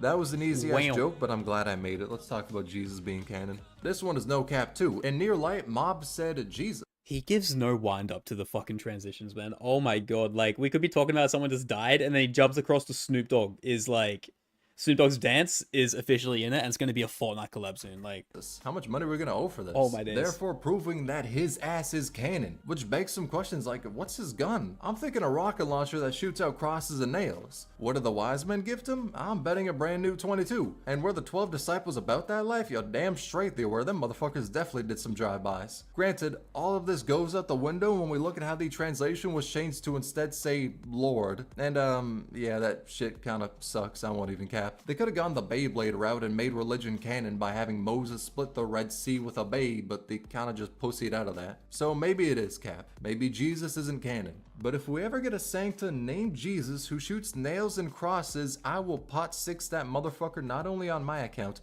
but on 10 others. It's gonna be a crazier pulling session than the drunken Kelshi pulls, which was a time where a CN streamer decided to roll on the Kelshi and Skelter banner. Thing is though, he was on that same shit Yostar takes for event planning. He was drunk as hell, which is why the recording starts with this. 为斯卡蒂献上心脏，撒撒给我，撒撒给我，心脏。 Yeah, that's how you can tell we're gonna be in for a ride. So Bro this has streamer, pipes. Jiaolang XF, did 32 pulls on the banner, got Akafuyu, called her crab, and then proceeded to... 哎呦我，我真的，哎，怎么不听话呀，老婆？我错了，我错了。 wait, nuclear crash out? Really need to know what they were on for this. Then they proceed to say that they have been here since 2008 just for this headhunting, which makes me think this motherfucker is Gilgamesh with future sight. Back in 2008, they had a vision of this banner and couldn't wait for it. Regardless, after teetering on the brink downloading of despair Chinese for a spyware minute, to in the watch this span guy. of 2 frames, they became locked in for the next 10 pull. Got nothing, said the 6-star raid, high mouse game is too low, drank water, questioned why it was tasteless. Saw the fact their random was empty, bought a pack, did a 10 pull, got a weedy, despaired, did another 10 pull, got Sculptor, mutilated their table. Then cried tears of joy. Won't even hold you, I feel that shit in the depths of my soul. Then they talked about how nuclear waste is being dumped in the water and decided to do what any good streamer does. Pull up Microsoft Paint for a visualization of what they're saying. From there, the goal of uniting the JP players and the CN players was mentioned. They wanted to unite like a sandwich. Their words, not mine. To then stop the companies pouring waste into the water. And Wait, he's apparently actually- Afiala is also He's actually the most based gamer ever. Wait, hold on. He actually might be the most based gacha gamer I've seen in this day and age. In the gonna be modern on era. case to help it, but maybe not, because immediately afterwards they said they were incapable of arranging that, followed by sobbing for 30 seconds, crying about how Aya will become dirty if they did that, more sobbing, then saying we were too weak. Weak because we have no power. But shit, maybe they are a fake character. Now during all of this, Scatty is giving us ASMR in the background and they turn to her for help. Sobmore asks if Pharaoh, hi Mal, is here, then says he should lead them to revenge. Maybe against the company pouring waste into the sea? I couldn't tell you. I'm yet to get what they were on, so I'm currently unable to really embody the mindset. Afterwards, they proceeded to sing the He might be Evangelion him. opening as they bought more Origini Prime. Then bought more Origini Prime, bought the 40 pack of Prime, bought the 66 pack of Prime, clicked on the most expensive pack of Prime, and I'll just let this one play out. 真的我不知道，双星他走了之后，我真的你不知道我日子会一天比一天真的难熬啊。 His They passion! exclaim that they will give Hypergriff all of their money, followed that up by saying they are high Mao and about to roll for Scatty, and then immediately said they already got her. Went to the store and bought an extra skin and shouted, This guy funded Endfield, true. 我永远喜欢森冉。 That's where the VOD ends. After the recording, they bought flight tickets to Japan for the operation of uniting like a sandwich and stopping nuclear waste. But Sure. because of flight restrictions, they couldn't exactly travel there, so instead they just bought domestic tickets. Then packed his bags and presumably passed the fuck out. Next day they woke up, had a dream that they were doing all these pulls on Arknights, went to buy some food and found out they only had $5 in their bank. And went on to upload a video talking about what happened and then threw up the video of their pulls. That's the best summary I can do of the pulls, but brother, listen to me. In the description is the translated video of it. You need to check that shit out. It's fucking That's funny. insane. The best part is, they weren't even a streamer. They said that they were Xiaolang XF, but they're a different person. They were just too drunk and thought they were the same. Now, due to the video being unique, it got 7 million views in 4 days. Deservedly so, because that Made his shit money was back. a work of art. It was Made so his money damn back. funny. And another story about polls happens to be on the same limited banner. And that story is a beautiful one. A Reddit user called Hackerlord101 started playing Arknights. A month into playing it, they made a bold Alright, Hackerlord. decision, followed by a post on Reddit saying day 20 of saving for Kelshi with the rule of no spending a random until Kelshi drops. They did state that they'll still use headhunting tickets, as the only rule was that they could not use a random at all. But on day 20 of saving, they had 73 pulls, counting Prime, 36 without. The next post was on day 60, with art showing their resolve, and with a statement showing the reason for saving. They weren't saving because she was overpowered in the beta. Nah, they started saving before seeing her gameplay. They also updated saying they used some headhunting tickets to get Myrtle, understandable, and that they were saving the rest for Neon, also understandable. Day 90 rolls around. They have 151 randoms worth of pulls. Recruitment has been good to them. This is their current lineup, with them having got some from recruitment and some from the roles they did prior to saving. Now keep in mind two things. This will also be One, uploaded as well. They so buy the monthly you can watch it then headhunting too. pack. That shit is $26 and it only gives them a 10 pull they can use because the rules state no random gets used. So that 42 Prime is really only there for skins. They also buy the monthly card, which is $5. Now them getting these was on and off, but the dedication is amazing. Because of the other reason, that was the fact we had zero clue Kelshi was going to be released. We knew of her being in the beta, but we did not know any information on her being a playable operator in the full game. True. Day 120. They have over 100k a random and managed to clear Risk 18 for the very first contingency contract. Day 150. They said they have 300 to spark if they count their prime, but pot 6 is the goal. Day 180. A random stock's a bit above 150k. Day 240. They have over 200,000. Day 270. Now, someone's got the way and saying 2 years have been 220,000. yearning and waiting Day culture. Exactly. 395. 310,000. Day 430 of saving for Kelshi. She's announced. They have been saving for more than a year, not using any random for pulls. No Saving way. for a character that we did not know existed in the final release, but now we have it. A ray of hope. In 6 months, It's her banner happening. will come to global, and this long journey will pay off. A random stocks at 336,000. Day 575. 467,000 a random. Day 610. The banner drops. God. They have almost 500,000 a random and are streaming their pulls. They show their squad first, the units they got with only headhunting tickets, and then they go to pull, starting with the free single pull. Oh my days. The first single pull. No way. Cinema.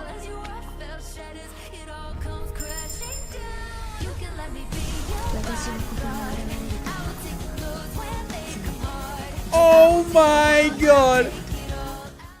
They had saved for more than a year and a half, totaling more than 800 The best ending. pulls before rolling, and they got her on the first free pull. If Pure that cinema. shit isn't deserved, then I don't know what is. It is something dead ass out of a fairy tale. She was E2'd immediately and sent to get M9'd. Next was the free 10 pull, Kaobe. Not the desired target, but at least it was a free pull. They do 32 pulls without a 6-star, then their next 10 pull is another Kelshi. The next 10 pull is 2 6-stars, a third Kelshi and regular Scotty, which they got in the past with headhunting tickets when they were rolling for Spectre. Oh god, his The luck chance is on a of them different getting level. a dupe was astronomically low, but on the bright side, they've done 63 pulls and got 5 6-stars. 3 of those being Kelshi. Next 10 pull, a 4th Kelshi. RNG was getting a bit heated, so the next 50 pulls didn't have any 6-stars. But the next 10 pull after that had the 5th Kelshi. The 10 pull after that, 2 6-stars. First the Sculptor, they were probably happy with getting her. Then the next Don't let your 6-star was dreams the final be Kelshi. dreams. It only took 143 pulls to get her to pot 6.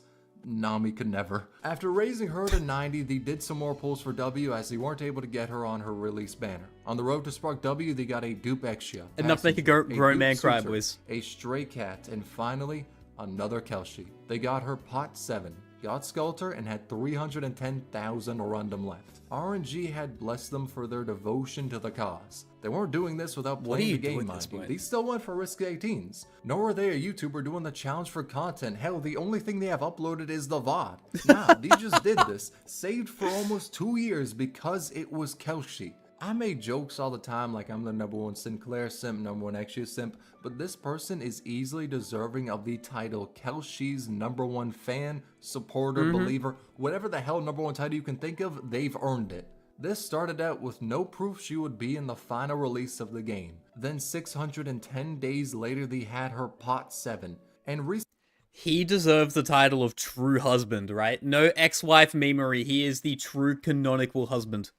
Canon wife culture, insane. recently they said they even Deserves have it? her He pot deserves it. 15, so you just know their account is permanently blessed with Kelshi. They got the buff. Regular accounts got a 50-50 for a 6-star. Theirs now has a 50% rate up, 25% Kelshi rate up, and 25% someone random. Hell, Lowlight himself probably blessed the account. And I reached out to them to ask some questions, and turns out they were able to eventually get any units they missed before rolling for Kelshi, which makes this a beautiful story of an account gaining the permanent Kelshi blessing buff. And with that tale finished, let's move to layer 10, the final layer. And let's start this off with Final layer was, oh my god, if you haven't liked the stream, do it already. Oh my, this is cinema. We've been here for 3 hours almost. We have put a lot of ad-libbing into this. something wholesome. Time to lock in. Plagiarism. Again. First time it was someone who had an immense rage motive for the game. Second was a creator copying themselves. Yep. So I'm sure this time is equally weird and funny, nothing terribly harmful. Turns out it's actual plagiarism this time, and not by somebody orchestrating some 8-dimensional chess game to hurt Arknights' reputation. The person who did it was just stupid. The situation was that Lapland, Liskarm, and Province's archives used to be plagiarized from, funnily enough, Rainbow Six Siege. Now that's something I heard, but I needed proof to see how it was and if it was legit. So I went to Bilibili, copied the Chinese names for the characters off the wiki, and proceeded to search for any video that was made early 2019, as that would be before the characters' files were changed. Okay. I finally found a video about Lapland's files, then compared it to the files on Parts Wiki. If it was different, I took a screenshot of it, put it into something to copy the text from it, then put it into DeepL, a translator. Now I say this for 2 reasons. One is to highlight why this video is making me slowly lose my mind, and 2, You're a to say fraud, that the oh no. translated file may not have the greatest accuracy because of what I had to do to understand it. What can I say? Monolingual skill issue. But from what I've seen, only her file 1 was changed from release to what we have Thank you, now. Mew. Have a So good I day. translated it and got this. I put it into Google for Rainbow Six, and the wiki that pulled up was Smokes. This is the line that her original file looks to have been copied from. It isn't 1-to-1 due to the scuffed ass way of translating it to English, but I'm willing to bet she was copied from Smoke. And I couldn't find videos about Liskarm or Province's original files because they rewrote the archives fast as hell when people were talking about how it was plagiarized. Within 12 hours, Hypergriff rewrote the files, updated the game, then nuked the contractor who plagiarized. From what I've seen, it wasn't that big a deal, as there was just some lines in the archive being copied and it was fixed really quickly. Naturally, it didn't get shipped that way on EN either. Something that was weirdly shipped on EN though was Angelina being able to attack with her 3rd skill. Now the way to do this bug is honestly pretty simple. So you need to be fighting the Rat King. From there, deploy Angelina and invoke the genius strategy of having her get demolished by the tornado. Now as she's in the Sahara washing machine, you need to activate her 3rd skill. As it's up, have her die. From there, when you deploy her again, she'll be able to do regular attacks and use her 3rd skill. Now as to why this is the case, I don't know. Maybe she's pissed to let Master Splinter have a positive KD against her, I couldn't tell you. But I can tell you that it's possible to make Suitor fully immortal. Now like the prior bug, this one is fairly easy to do. However, it's a bitch to explain. So I'm gonna use Rhode Island HQ's explanation for this so I don't accidentally Annihilation give out too the as well, steps to crazy. summon Satan. So the game recycles buff containers to save memory. Long story short, in the simplest way possible, there's a value for buffs. Imagine it as a true or false. More specifically, it's different, but again, simplifying. If you want a detailed breakdown, link to one in the description. Now if you let a Shamari doll retreat next to KO Bear Scavenger, you make the buff container invalid. The buff in this case being Lone Wolf. Imagine it to where you basically fuck the game in the ass by having Shamari's doll retreat next to those with Lone Wolf. The game had 2 buffs pop at the same time and thus glitches out that buff value, which becomes false, invalid.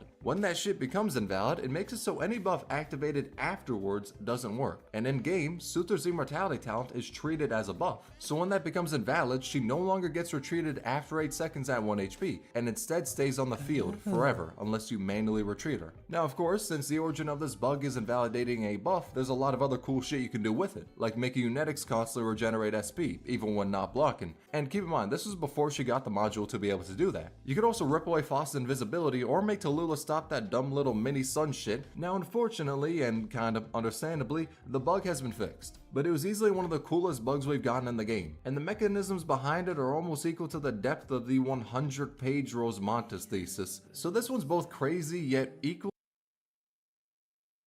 Who wrote this? Please tell me it's Hypergriff. If this was a fan, I'm gonna lose my mind.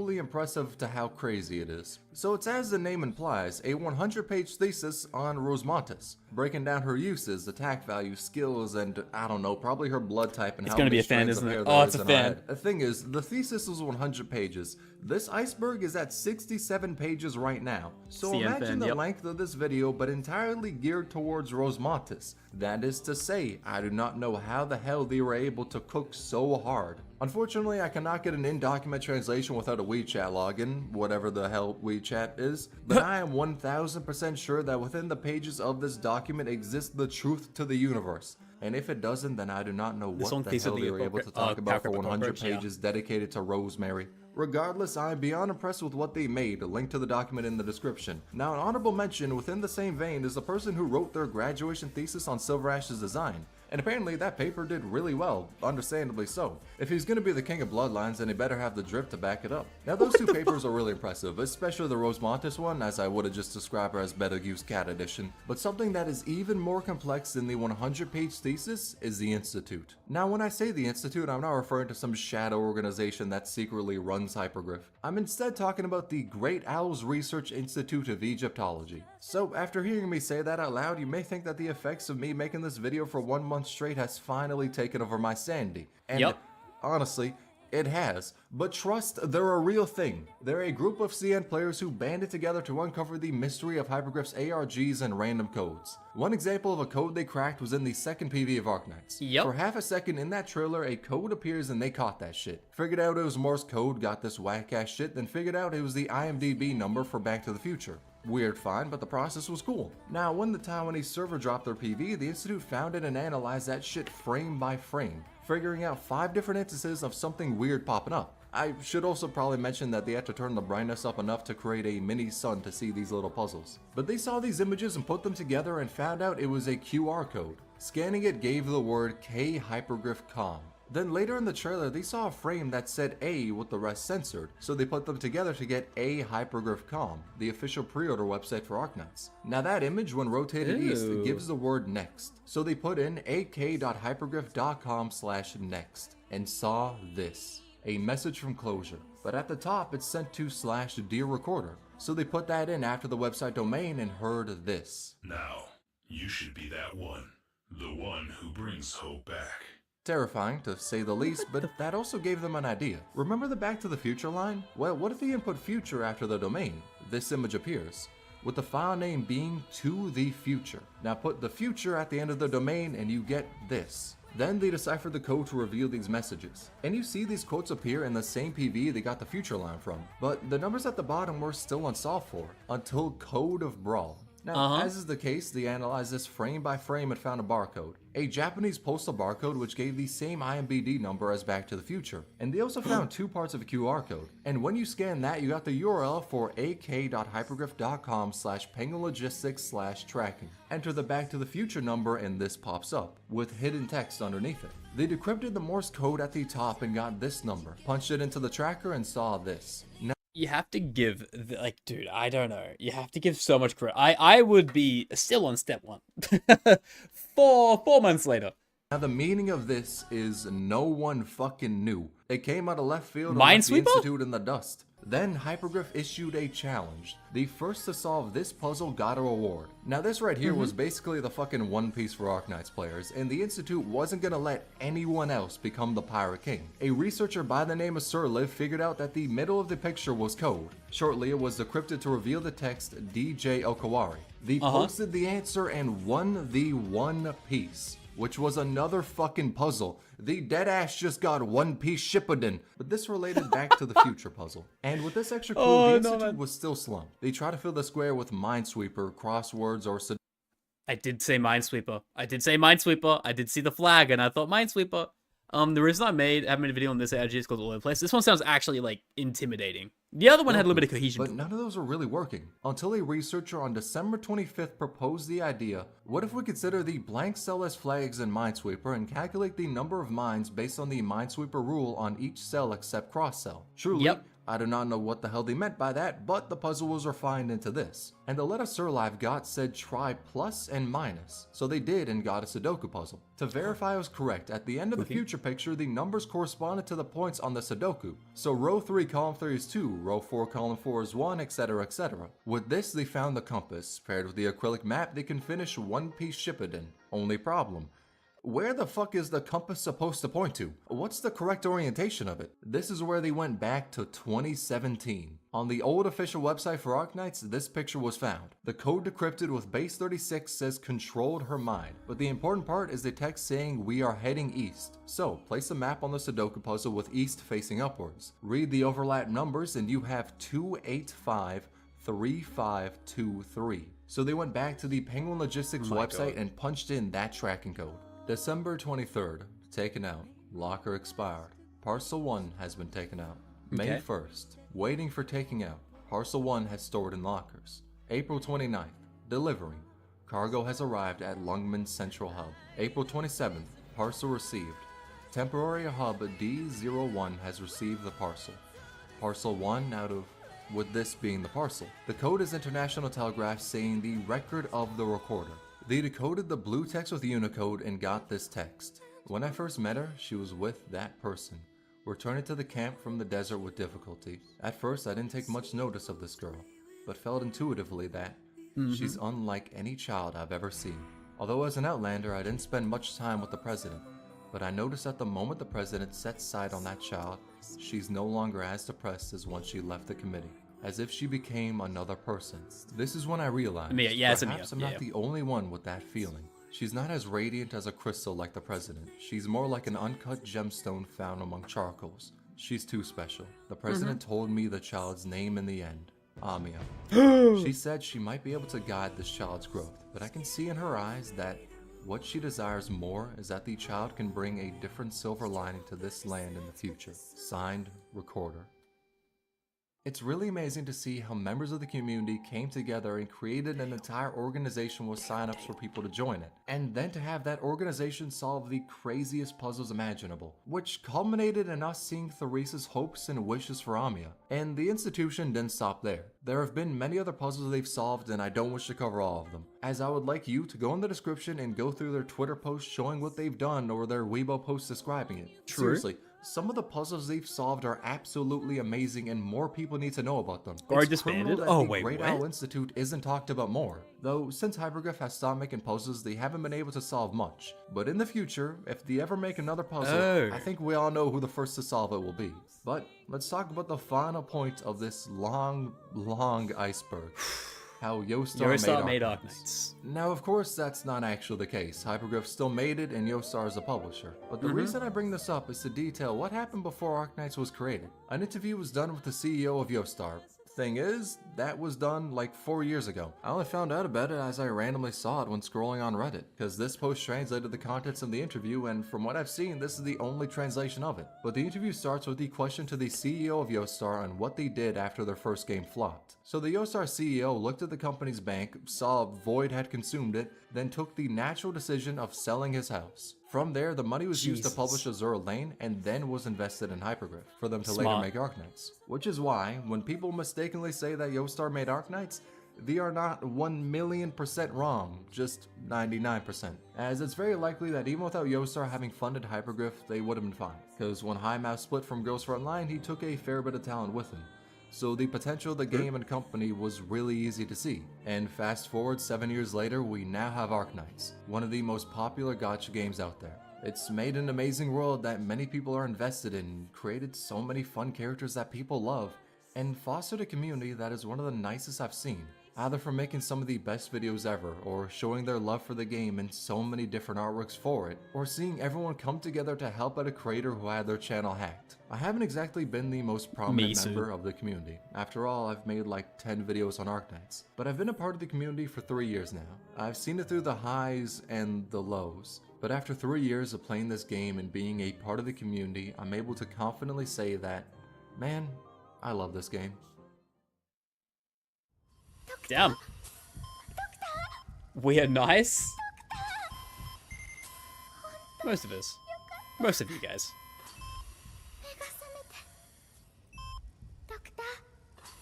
Anime! Oh, my name. Damn. Damn.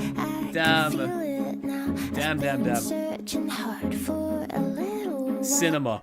That was pure cinema, man. Oh my god, Sunel. Boys, we actually got through 2.5 hours almost of pure Iceberg content.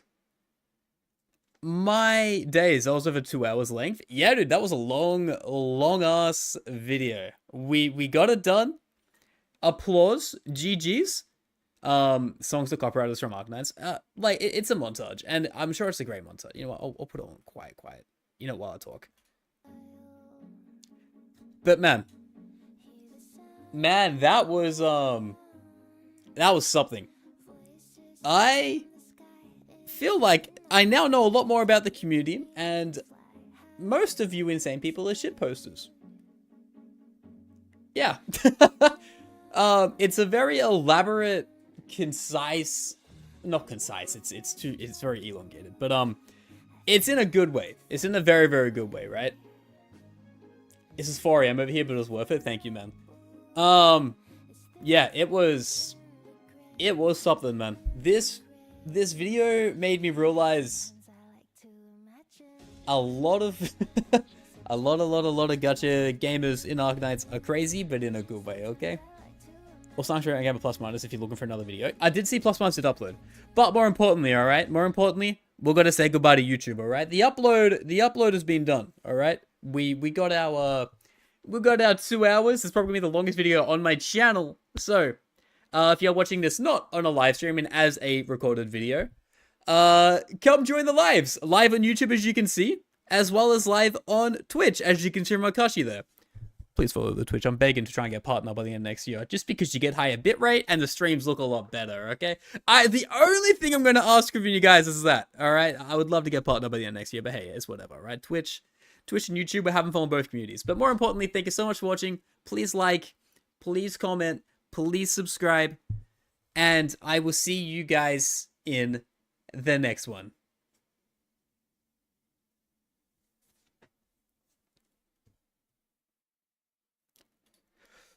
Oh, man. Oh, man. This was great. I loved this. It didn't... Okay, is it crazy to say it didn't feel like 2.5 hours? That didn't feel that long. Also, Ken Tuno, thank you so much for the follow. Appreciate you, man. By Twitch. No, we're still live streaming. We're still good. But more importantly, guys, I need to pee. I need to pee. I've been I've been like, damn, I'm gonna like die here. Holy shit, you guys jumped across to Twitch.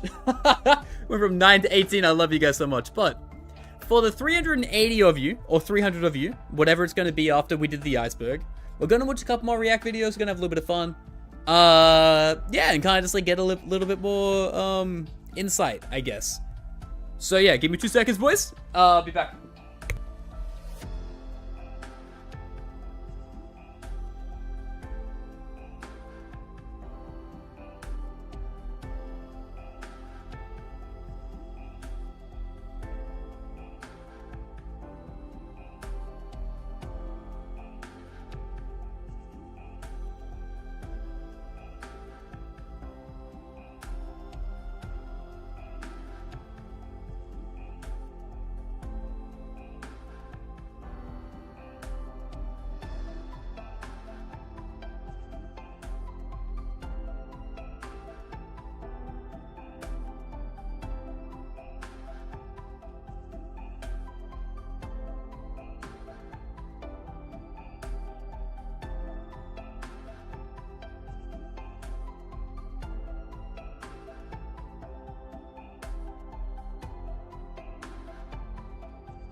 We are back.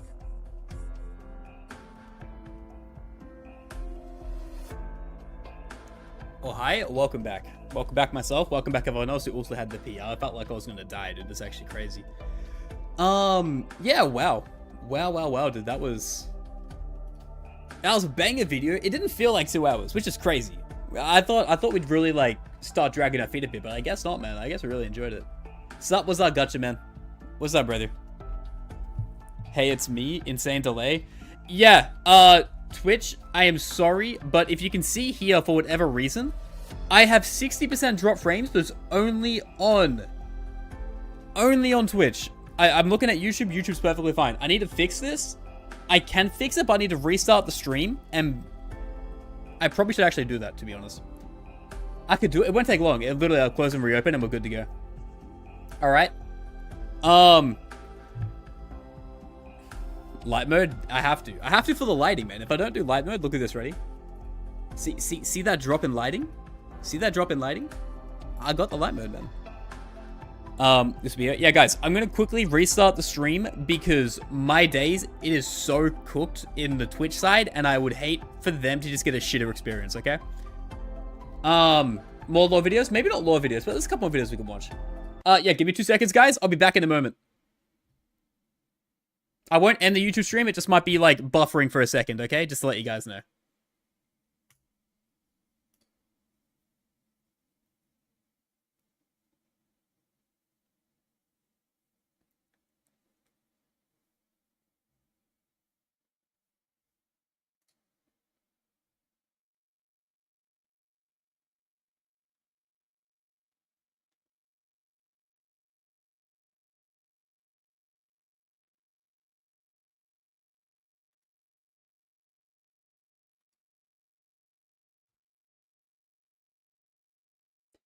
All right, YouTube should be back, but my Twitch is currently dead. Let me quickly get my stream. My stream key is like fucked up.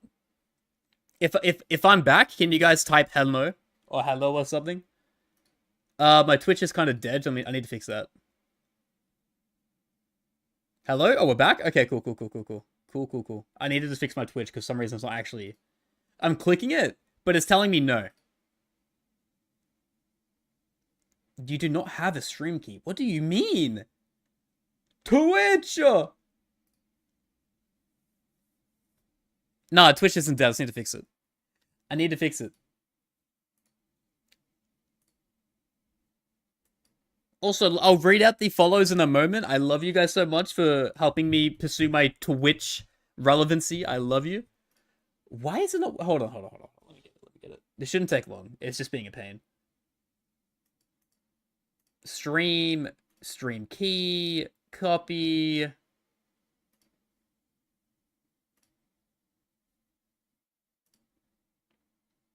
Yeah, if you guys follow my Twitch, I'll give you a kiss in Enfield.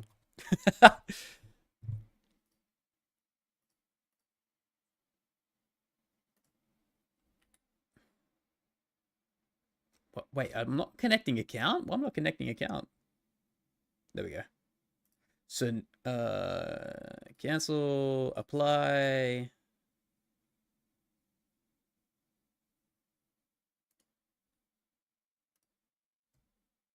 So now if I hit start streaming, it should be live, and we shouldn't be getting drop frames like a psycho.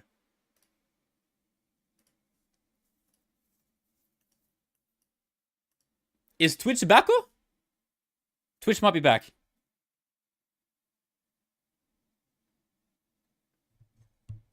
Twitch is back? Okay, cool. Bye, boys, we're chilling. We should be back to cinema. We're back. Thank goodness. Oh my. Twitch is kinda back? What do you mean kinda? That's scaring me.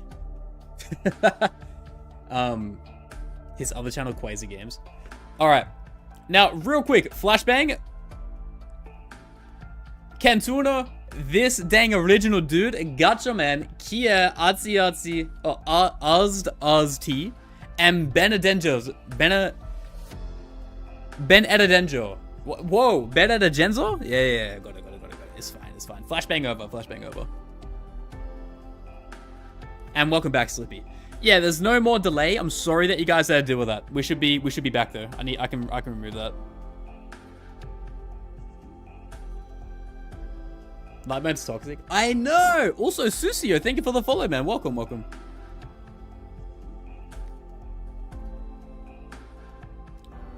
Alright, but I also have a React Andy playlist so we can keep enjoying the reacts, alright? I ultimately have 4.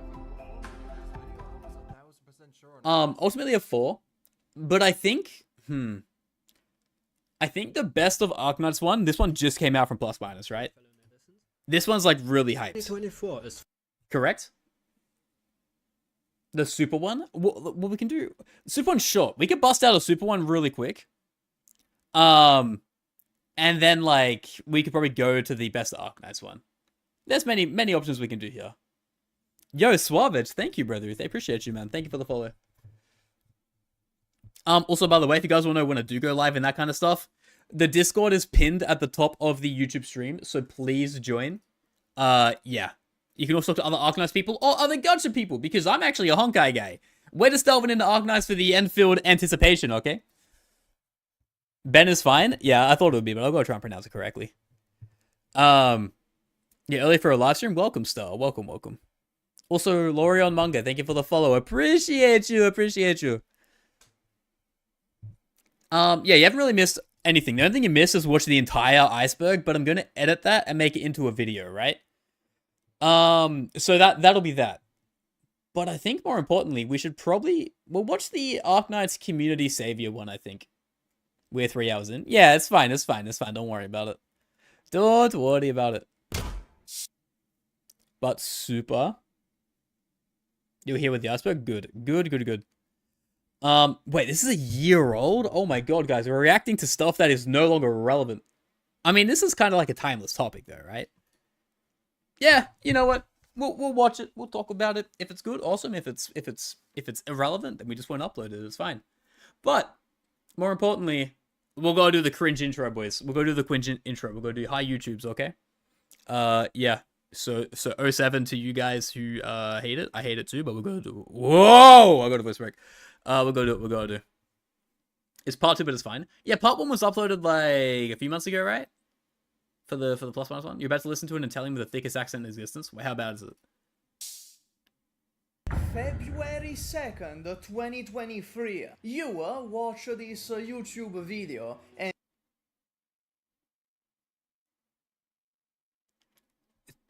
Damn, you are not wrong. That is thick. That is absolutely thick. Oh my goodness. Holy Toledo, man. Yeah, that is thick. It is a thick accent. But it's fine. It's fine. It's a super accent for every video. So it's a fake accent. You tell me it's not actually his accent? Okay. Well, anyway, boys. Anyway. We'll go to quick high YouTube. We'll go to quick high YouTube and then we'll be good, okay? More importantly, okay? So, what's that YouTube? We've got another YouTube video again. We have the great video from Super, which is how Arknights almost died and how the community had saved it. And I've heard it's alright. I've heard it's pretty good. And as a former AK community enjoyer, now turned honkai creator who wants to delve back into Arknights because I'm going to be the Endfield guy, because Endfield's going to be the best gacha game to come out of like recent memory, unless Anansa is actually going to promise everything they deliver. We're going to know a little bit. So, welcome in. If you do like the video, please like, comment, obviously, and subscribe. We appreciate it. We are trying to hit 3,000 by the end of the year. 2 days is possible. It's not that insane to think about. But we're going to watch the video, a bit of React Andy, and yeah, we'll say our thoughts during it. At Super. Adding Super in the middle of my stream? Insane. February 2nd, 2023. You watch this YouTube video and you think, what? A video about the Chumi Chum drama?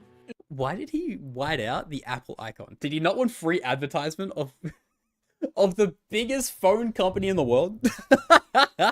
The self-proclaimed Arknights most hated YouTuber. I feel like every Arknights creator is going to have a corner of Arknights that hates them. That's just kind of part of the territory, right?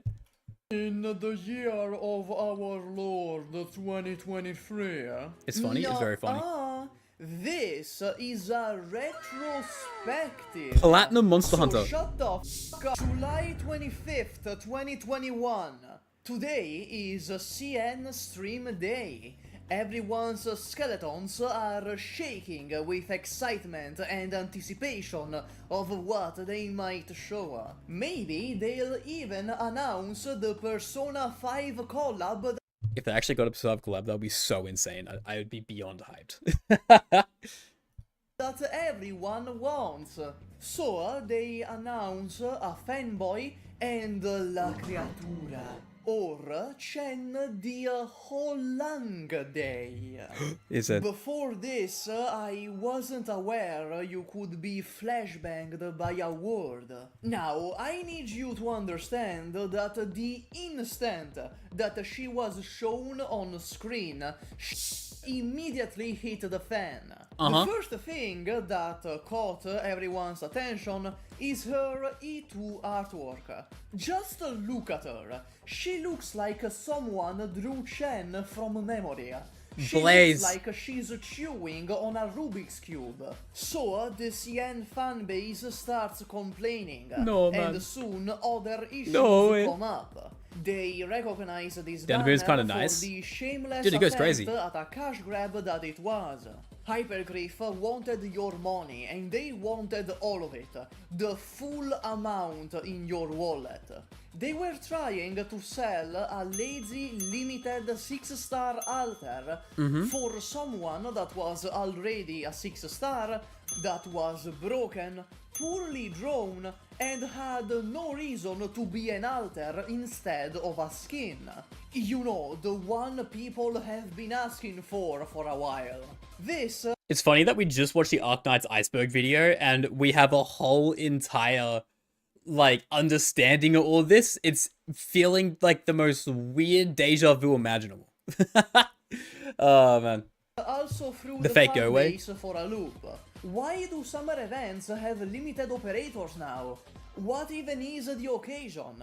It's just summer. This gave the idea that Hypergriff was going Swimsuit to as an add altar? Yeah, cook. more and more limited banners, squeezing the players like the pillow that you sleep with and pretend it's your waifu. Then, just a couple of Not me. days later, the E2 artwork was fixed into what we know today. But this made another issue come up. If fixing an artwork is so simple, what about the bad artworks in the past? Why aren't those getting fixed? Why is Firewatch forced to remain a sleep paralysis demon? This didn't look good. The CN fanbase could not let this slide. The artwork fix might have been an attempt to calm down the fanbase True. and then let the drama die down and be forgotten. You were very naive to assume that the gacha fanbase of any gacha game would forget anything. Very bold of you to assume such a thing. This strategy is very common with soulless corporations. Arknights has amazing character designs. They do, but Gooning's of fine. the coast. Then, just like a white girl on Twitter, they grabbed old issues wholesale and brought them in the current conversation. Namely, no more summer limited banner, promise no more producing alter characters in a light-hearted way, decreasing the 300 guarantee limit to 120, cancel this limited banner and change it to Mizuki single banner, Java. change Holiday Chance E2 art, change all the old characters' arts in-game, explain why Amiya's planter skin and Eureka, the spokeswoman for this event, has G-Dragon's Peace Minuson on them. Demand Way at W to explain the issues concerning the in-game character arts and the recently published art book. Oh, it's over. Oh, it's so over. We know it, like, this is essentially just like repeating what we saw before, but like, goddamn, man. And why am I watching Super for information on Arknights? Because it was in my recommended and I decided to watch it. just the contain in the RMB 198 package. Explain why the pink doggo has been delayed all the time. Promise that the new module system is F2P. 'Cause funny? Exactly. To all the previous story dialogues and wordings. Stop releasing event reruns in one shot. Give a maximum deadline for releasing each new main story arc and speed up the process. Explain that there will be new roguelike events and that they will be permanent. So, you know, just a few things here and there. Could you imagine the office of Hypergriff when they went, oh shit, we need to address this, people are losing their minds? It would have been like... everything would have been on fire, man. That terrifying, if anything. To the best fanboy? Wait, what? November 16th, 2021. Or 114 days of radio silence later. Hypergriff really tried to make people forget about the situation, just like how we forgot about Breezer's existence, but it didn't work. Oh, man. Super is hated because it's too negative in the donkey type of way, which means it's also terrible at drawing a line between what's satire and genuine. But like, you also gotta like, here's the thing I never understand, and I say it every time I talk to a new fan base of gacha fans, or whether it's honkai fans or whatever it is. Even if you love a game, you should be allowed to critique it. You should be allowed to have views that you think it's bad when 99% of the community also think it's good. But that should not also indict you for people to hate you and put a terrible label against your name, right? I think communities can be a bit too crazy with that kind of stuff. So, at long last, our overlord... I can read back this Chinese also. I know, and that's the worst thing about it. Official statement on the matter. In short, he said that the Chen Alter situation was, to put it professionally, a big f***ing oopsie. He then promised to do better. Oopsie! So, did he? We still have summer limited units, so the fanbase was clearly ignored on that. However, Gavial Alter is an improvement. But that's not saying much, because literally anything would have been better.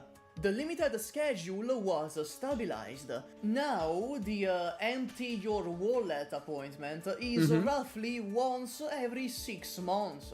Pink Dog did actually come out. She just jump scared everyone and got announced one day as a pink cat. Imagine pulling for a character you designed, only for it to never come home. Roguelike is now permanent, which is a great thing, but it's linked to another issue. Also true. Just Duma posting is bad. Duma posting is bad, but it depends on the context of the Duma posting. If they, let's say they remove double top-ups, that's inherently a bad idea because it would piss the community off. You should be allowed to talk negatively about that. You know what I mean? Or if there's a gameplay mechanic which just feels more gimmicky than actually like a balanced skill curve, you should be allowed to talk negatively about that. Constructive criticism, Which is guys. a topic for another video. The art book got redone entirely and is now much better. It includes stuff like Plume underwear, Gummy's tail, and Cruise's eyes, which are just normal eyes. That's pretty underwhelming. Since Chen Alter, no limited unit has been this broken or this lazy. Some of these things aren't related to Chen Alter directly, but I believe that if the game is in such a healthy state today, we have the CN community to thank for it. They Very saw true. Hypergriff trying to pull a Mr. Krabs and they didn't allow it. Thanks to them, the game is in the best state it's ever been. I am sure there is a dark timeline somewhere in the multiverse where I am not a gummy simp and Arknights was allowed to become greedy. But Hypergriff is a corporation. Their interest is making cash, stacking paper, not respecting your waifu as a person. So, always be on the lookout. And if they try this again, teach them that lesson one more time. Also, while you're revolting, ask for a second gummy skin. We don't need it! Sorry, gummy hater. Or a 6-star alter at least. or an official body pillow. You know what? Good job, Super. Most hated Arknights creator. Yeah, did good, kid. Look, we're 10 months late. We're 10 months late to the party, but it's fine. You did well. You did very, very well, alright? Appreciate you. I don't think we're gonna make this on YouTube. I don't know. We'll see. If people want to see it, maybe I'll upload it. But if this is on YouTube, hey, like, comment, subscribe. Appreciate you. And yeah, we'll see you in the next one. Bye-bye now. Yeah, that's probably not gonna be a YouTube video. I think we're just fucking around with that one. True. I like Super because he's obviously a character, rage baiting, but he's so over the top that you can't take him seriously, and he's not sabotaging the community. If anything, he wants to be very supportive. Exactly, right? That's fine. That should be good. It's so loud for me. And then Renegade also said that I just have to say this too. I'm a huge Shotgun fan, but glazing over a game where they're making obviously mistakes and defending them and letting it prosper will eventually lead to the game's downfall. Exactly, right? Exactly. This to a T, because what this essentially is Genshin Impact. And I know it's crazy to say, and I know people love Genshin Impact, but it is true. This is Genshin. It's a permanent problem that, like, the community will always have in that game. They will never fix it, and it's always going to be cooked. Can I drag this out of the way now? Oh my god, I fucking stopped it. I need to close and reopen it. It's fine. It's fine. So I'm blind from chat. If you guys call me dumb, I won't be able to see it, maybe. You find it funny that people are fighting for most hated Arknights content creator? I mean, do I want to run for that title as well, or no? Probably not. Probably wouldn't be wise. Oh, it opens there now. Shit. You can't see us? No, I can see you. I just need to, like, I can't move my chat again. God fucking damn it. Actually, I think I can. Let me adjust my screen real quick. I might have soft locked my PC right now. It's fixable. It's fixable. Let me just quickly do it.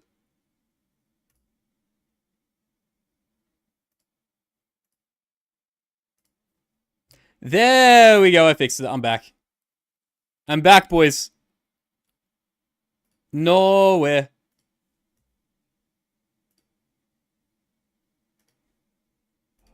There we go.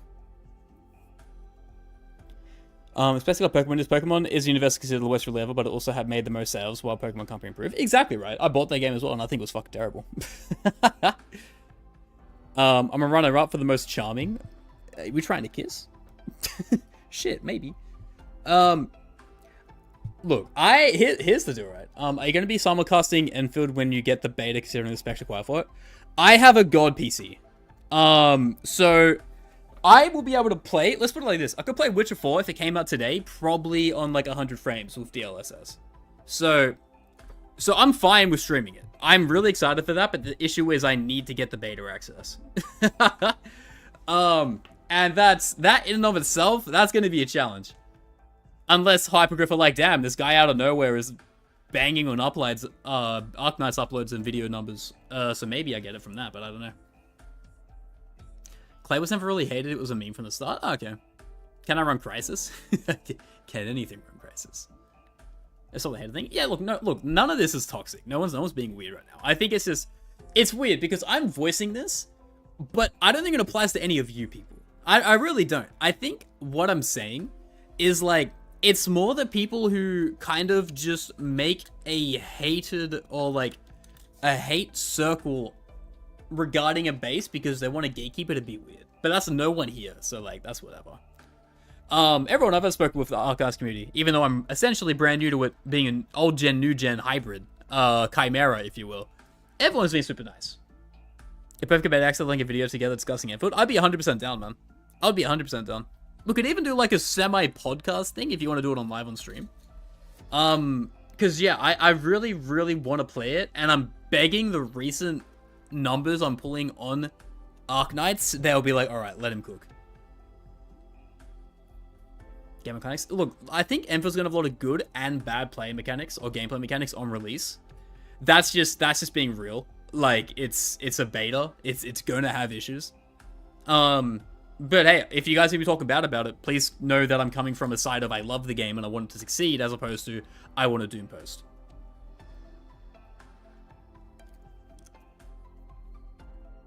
But we have the best of Arknights Part 2. Now, Hey fellow netizens. The question with this video is it's a two-parter, right? So how old is part 1? I hope that you enjoy what you're doing. I enjoy what I do. If people don't like me, they won't like me, and that's fine.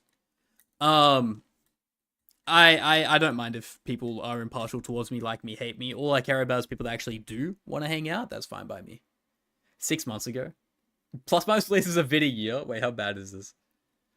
1 every 2 months. Give him a break. Give him a break. He's cooking. Come on. Part 1's not necessary. I don't think it will be, right? Because it would be. It's essentially 6 months outdated now, right?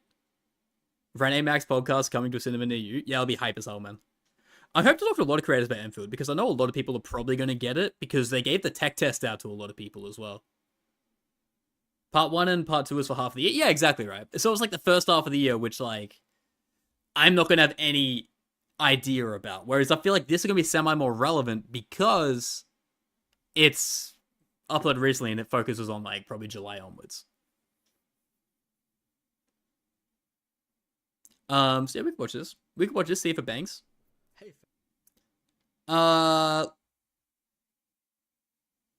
Lungman first anniversary. Yeah, it's a community related by the looks of things. It looks very community related, which is epic. Oh my god, it's my follow emoji. Oh my god, guys, if you follow my Twitch right now, you can see it pop up real time. Oh my god, crazy. Have you started playing Arknights itself, or have you just been trying to learn about the lore and whatnot?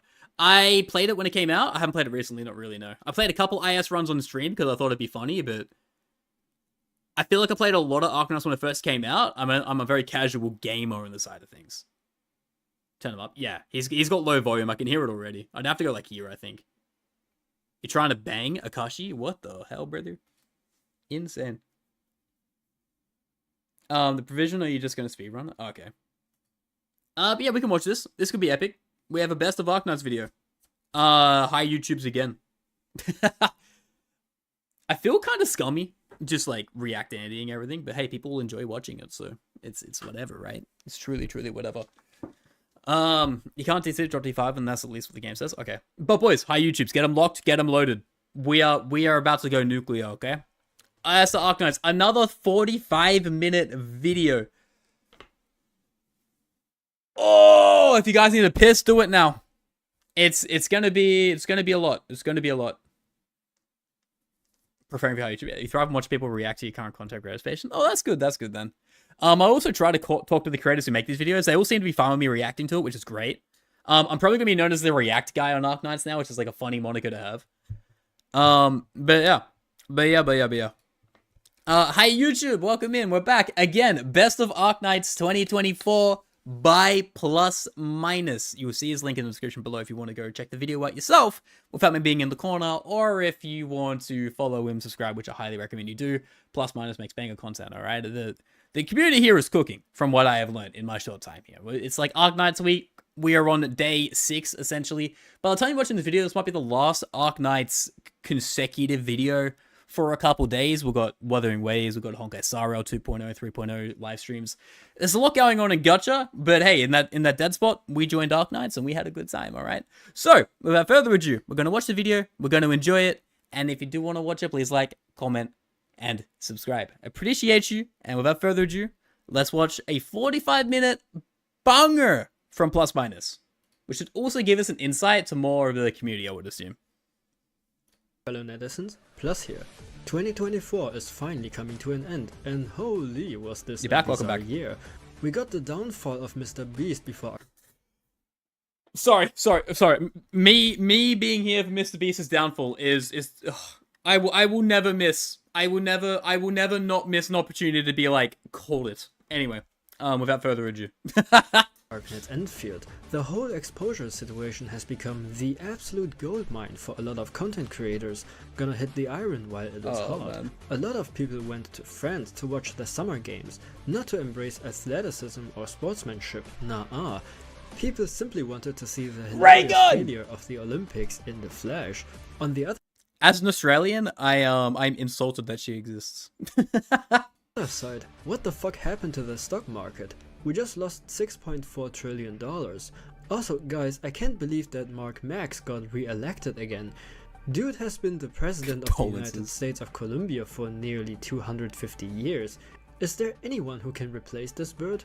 This year was truly a wild ride. We got to learn that Nikocado Avocado was Two indeed steps ahead. always 2 steps ahead. Yep. How Deku from My Hero Academia actually peaked at high school. And we almost got the second coming of Iroha in a not so EOS before it even came out. Oh my god. archive ripoff. I can't believe I'm saying this, but the Vatican now officially has an anime mascot, which Yep. makes having the power of God in anime a canon event. And with the release of Zen the Zone Zero, Western Effects was miHoYo probably. finally unleashed their ultimate game to filter out the tourists. I gotta say, we truly live in an extraordinary timeline, but what happened to Arknights Global in 2024? Buckle up, netizens, and get ready for the emotional roller coaster that is the best of Arknights 2024.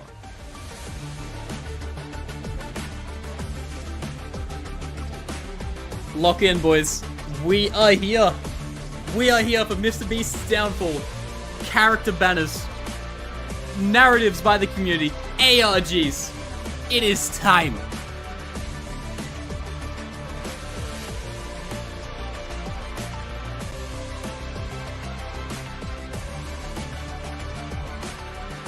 I'm excited.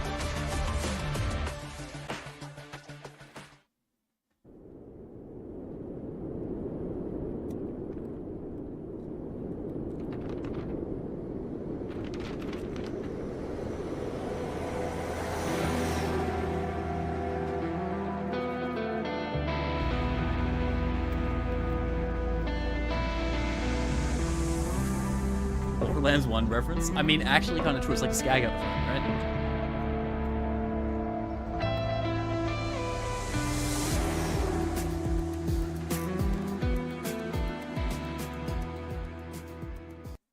Beneath the rubble, we are starting off with our very first event about Rimbilliton, the nation that is made up of corporations Australia. and cultists.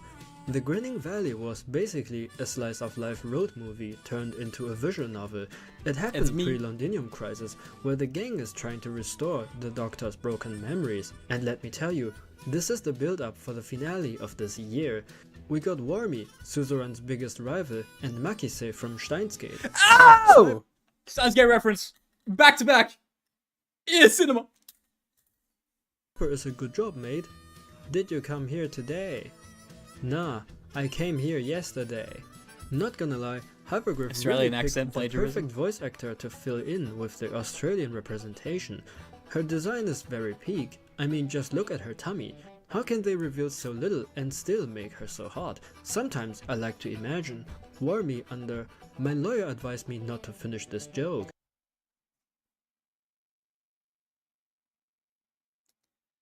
Under the table memes will never die in Arknights, will they? They will never, ever, ever die. Oh my days. Regardless of that, we also got one of the best skin of the year. I really didn't know I needed a Reed Altar in a witch costume until I did. These skill It's over. animations are really something. I mean, she's literally flying in the air. True.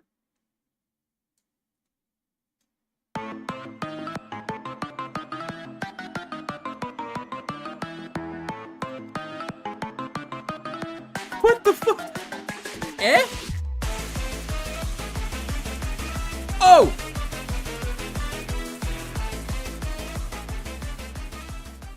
Oh, cinema?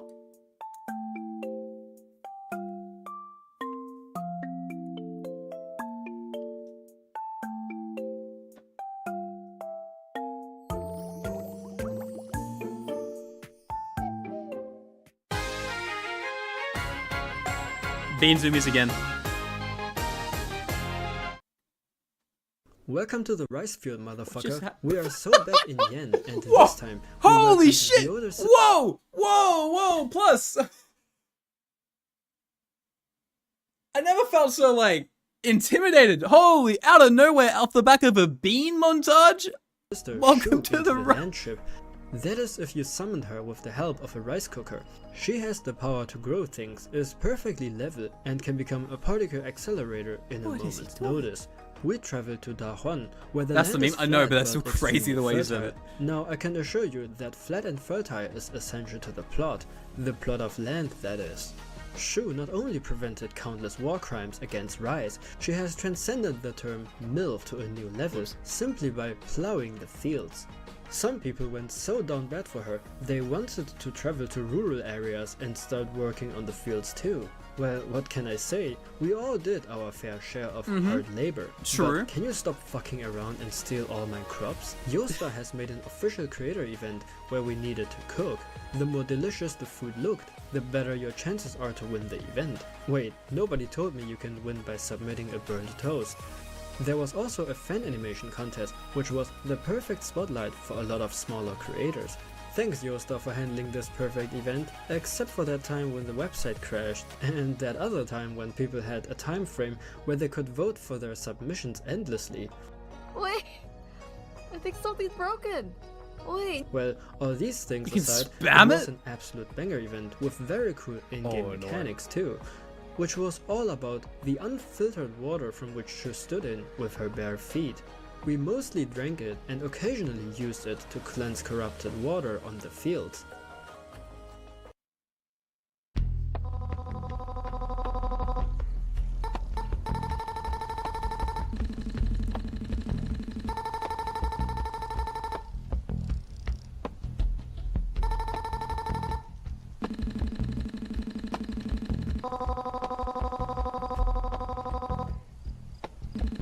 What is happening?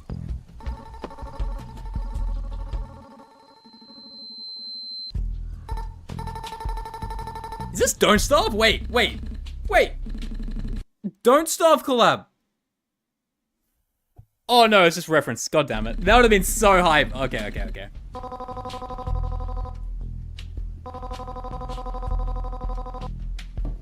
I didn't notice all the designs, man. The designs actually threw me just then. The true and for beta of all betas. True, dude.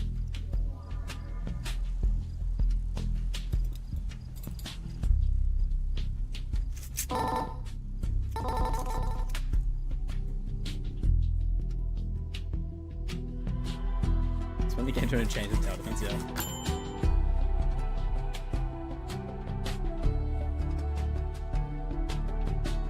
That's so cool, man.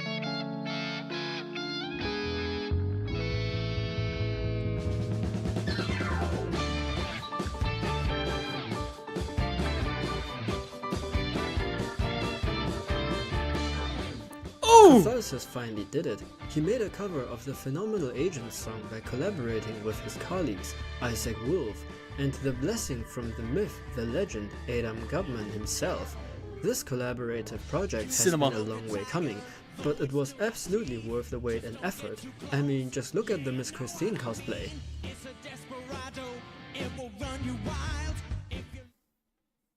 Elle, babe. Elle, where are you? Longbao. She said she was gonna buy some dumplings? Why? We have interns for that. I don't know. Something about making sure they're right. Sounds like a music collab. Oh yeah. Find her. I'll handle it for now. Lungmen Dragons also celebrated its 3rd anniversary this August.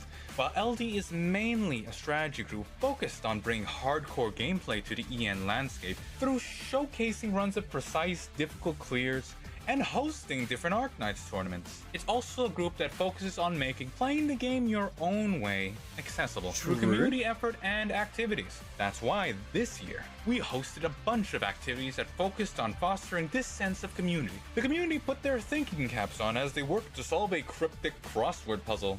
In fact, they were actually too locked in as they solved the crossword puzzle before it was even announced, prompting us to make a very important announcement. We also had an Ask Me Anything with a Lungmen Dragons panel, giving everyone a chance to ask us the spiciest and most riveting of questions like who are the top 3 operators of today, and Tick Tails why or Tin Tails? The Gavial lovers in chat? Mod chat? Hello? And now that we're at the tail end of my part, I just... From the outside looking in, the Arknights fan base is, like, actually terrifying. Like, everyone just seems, like, so dialed in on every event ever. Right? I'm just saying. I'm just putting it out there. wanted to say that. Wait, you guys, I'm Longbao, here. Honkai fans, we can't even read. What are you holding? Well, don't worry about it, okay? Anyways, my part for this thing is still on, right? Yeah, sure, just go ahead. You can put down the... Hey guys, the Flash. and Blair of Lungmen Dragons.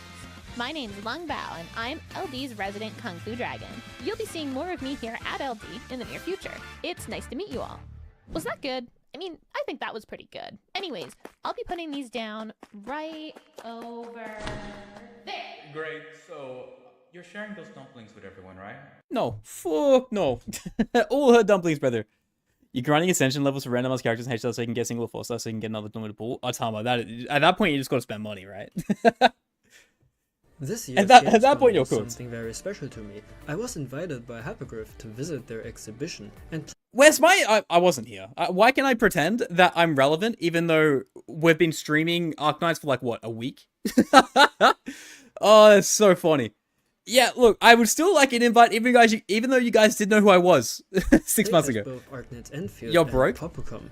There was a Which huge PayPal? crowd Send you 20 around cents. Their booth, but because I got invited, I got a reserved spot to playtest. Afterwards, I had the opportunity to talk with the devs about their games. Hey, look. Why didn't I go? That's a great question. My answer is I'm Australian. It takes 12 hours to get anywhere. And if you say, oh, actually I was in Australia, then I didn't know about that. I knew you were 6 months ago. Thank you, Akashi.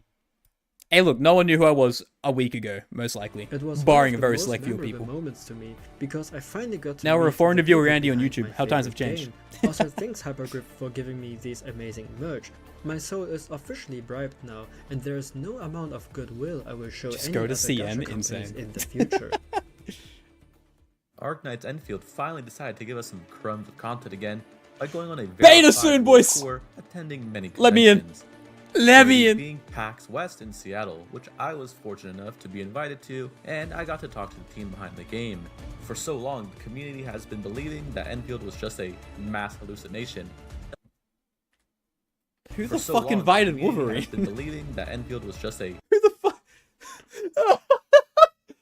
Boy, what? This has to be B-roll, not actually related to the event, right? It has to be. mass hallucination that we all collectively dreamt up due to a lack of news. But lucky for us, Enfield was playable at PAX and all other conventions. That's attended, real? And Oh, these man. lines got fairly long and stayed that way for the entire There's some weekend. 2 weeks once we I meet, saw yeah. many players that tried the game leave rather intrigued, and Yeah, that I played made AK me before. sad, since they too will become victims to the lack of news that we are so accustomed to. Seeing Yup. so many people try out the game at PAX and leaving intrigued and happy was exciting. If Enfield can improve on what it already has and take it to the next level, it would have the potential to break out of its niche status that current day Arknights holds. The future's looking bright for Enfield, Interesting. but remember, we all must wait patiently and let HG cook so we can get a gourmet meal once it comes out. Hopefully those that played Enfield at PAX have already come to check out the prequel in Arknights. So, Do you want to know something I'm really excited for? Which I don't think anyone's really mentioned. And it's related to Enfield. For the beta, we're probably going to have... the pulling system, the gacha mechanic. Because we didn't have that in the base... we didn't have that in the base tech test. So we're probably going to learn the way the pity system works, the average pity length, because it will have pity, how much a pull costs and that kind of stuff. So we're going to get that soon. And that's... I hope it's different to Genshin and Honkai and Wuwa. It's got its own mechanic because a little bit of change would be very nice. to sum it all up, please give us more news. We'll definitely get headhunting. Arrowhead. When I heard Arknights was getting a second Rainbow Six Siege collab, I had to stop and ask myself, Collab is has this a lot of dream gravity, or is certainly this supplements reality? the promotional strategy. In Yeah, Lucent true. Arrowhead, we were following Ella and her squad mates, investigating the disappearance of Ash's squad. They all Was I playing this? I wasn't playing with the second R6 collab, actually. I think I played the first one where I got Ash. I wonder if the... Oh, no, hold on. What did I read? I feel like I read something, but it's gone now. You worried about the gacha model? Look, worst case scenario, it's the same as the other current big 3 gacha games, so it's not the end of the world if it's like that. I would just rather it be different, personally. also got isekai and landed in Docilis, a city known for its tourism and underground terrorism. But this time, we're not in the shiny, Terrorism or glamorous racism in touristy part Arknights? of Docilis. Water is wet. We're in the slums. And getting to know the street art community and the narcissistic artifact collector, Raynell. Ella's squad jumped straight into action, teaching some home invaders how to engage in a gunfight like a proper squad. a skill I extremely lacked in Rainbow Six Siege. True. Oh shit. Throughout this journey, we saw how they interact with the Terrans and learn about empathy. Especially Doc, being the Giga Chad he is, went out of his way helping the people of the street art community by being their local doctor. He also threatened a commanding officer and engaged in a bit of language banter with the locals. I also really enjoyed the climax, seeing Rainbow Team in full action with both Ash and Ella's squad working together, and witnessed this amazing recreation of the Rainbow Six cover art. Oh my Then god! there's Raynel. Born in That's so sick. Kazimierz, this man takes capitalism everywhere. So much so, he created something that we know and love. Please no Genshin, we can hope. NFT. Unfortunately, the public's reaction No! is not very positive, and this guy perfectly summarizes Raynel as a character. A rich kid with brain rot. Can't say it better myself, my guy. And if he's a canon in Arknights, oh my god, boys, Yo, burn what the up? bridges. It's your boy Renegade coming at you to tell you all about what happened during contingency contract. Renegade! It's not a Renegade secret mentioned! that contingency contract is supposed to bring out the tryhard in you. I'm talking you leaning forwards to change your gamer posture to lock in. Me when I play Nikki? Type of tryhard. It's supposed to be a new challenge that you need to overcome until the YouTube app comes up. Jokes aside, contingency contract Hi, was Renegade. based around the Stultifer Instant. event, and with it comes the Seaborn enemies, and a lot of people hate the Seaborn for many reasons, and if for some reason you're part of the 1% that likes the Seaborn enemies, let me quote one of Exia's line for you. I already called dibs on the most lucrative real estate in hell. Despite all the comments about how contingency contract battle plan is very hard compared to the previous generation of CC, Hypergriff did a really good job on changing things up for the second iteration of contingency contract. One good example is the revamping of the daily maps. Those were really brutal since if you're trying to complete the medal set, you basically had to log in every day to clear different stages that rotate daily. There are 4 maps in contingency contract Underdawn, and the final map is the pinch out map. Luckily, they didn't bring back the 1000% HP on mechs, or else the entire AK community would have been set on fire, so they managed to dodge their bullet there. Good job, Hypergriff. Aside from that, that's really the only thing that they did good, unfortunately. In fact, this version of contingency contract is harder than the previous CC we had. Supa did a really good job explaining the difficulty spike of CCB compared to the old CC, and if I were to summarize it, basically what happened is that the ability to stack risks in order to get more points is bad, compared to the previous CC where if you chose a risk that's much higher than the one you picked, it will override and only select the tag with the highest effect available instead of stacking them. Now, that's enough. Wait, what? This is the last one contingency contract. Wait, when was the last time we got a CC? Enough doom posting. Despite CCB being hard, there are still You built people that Patanko really based. push themselves to overcome adversity. This is a run from Pard, and Pard is no stranger to all of us. If you're a fan of high-end content, then Pard managed to clear CCB Underdawn with 870 points. Wow, that's a really impressive run. I wish Renegade could be as good as Pard, but I'm stuck with this piece of shit.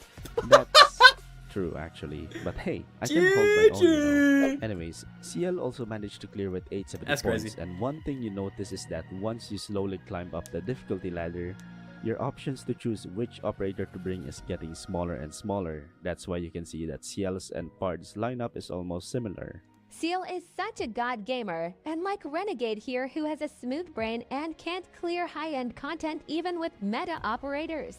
Alright, calm down now. You're starting to hurt my feelings. It's a tough And idea, man. finally, an honorable mention is Crave, who managed to clear with 505 points. But Renegade, that's quite a decrease in difficulty compared to the previous one you just mentioned. I know, but that's because the Mad Lad not only cleared it flawlessly, but they were also doing a one-tile no One unit. As if contingency contract itself wasn't hard enough, they went ahead and challenged himself even further. This strategy That's reminds still me of nuts. our friend Plus Minus, who uploads once a year. Hey, be nice. Fuck you. But also it's true. Where was I? Hey, be nice. Whoa! How much Australian capital? Like 10%. Oh yeah, that's all the things about Underdawn taken care of. We have a tight schedule and Plus has an upload schedule to maintain, if you can believe such a thing exists. Maybe. Oh. Renegade Slender? We live to a Slender Renegade, of course.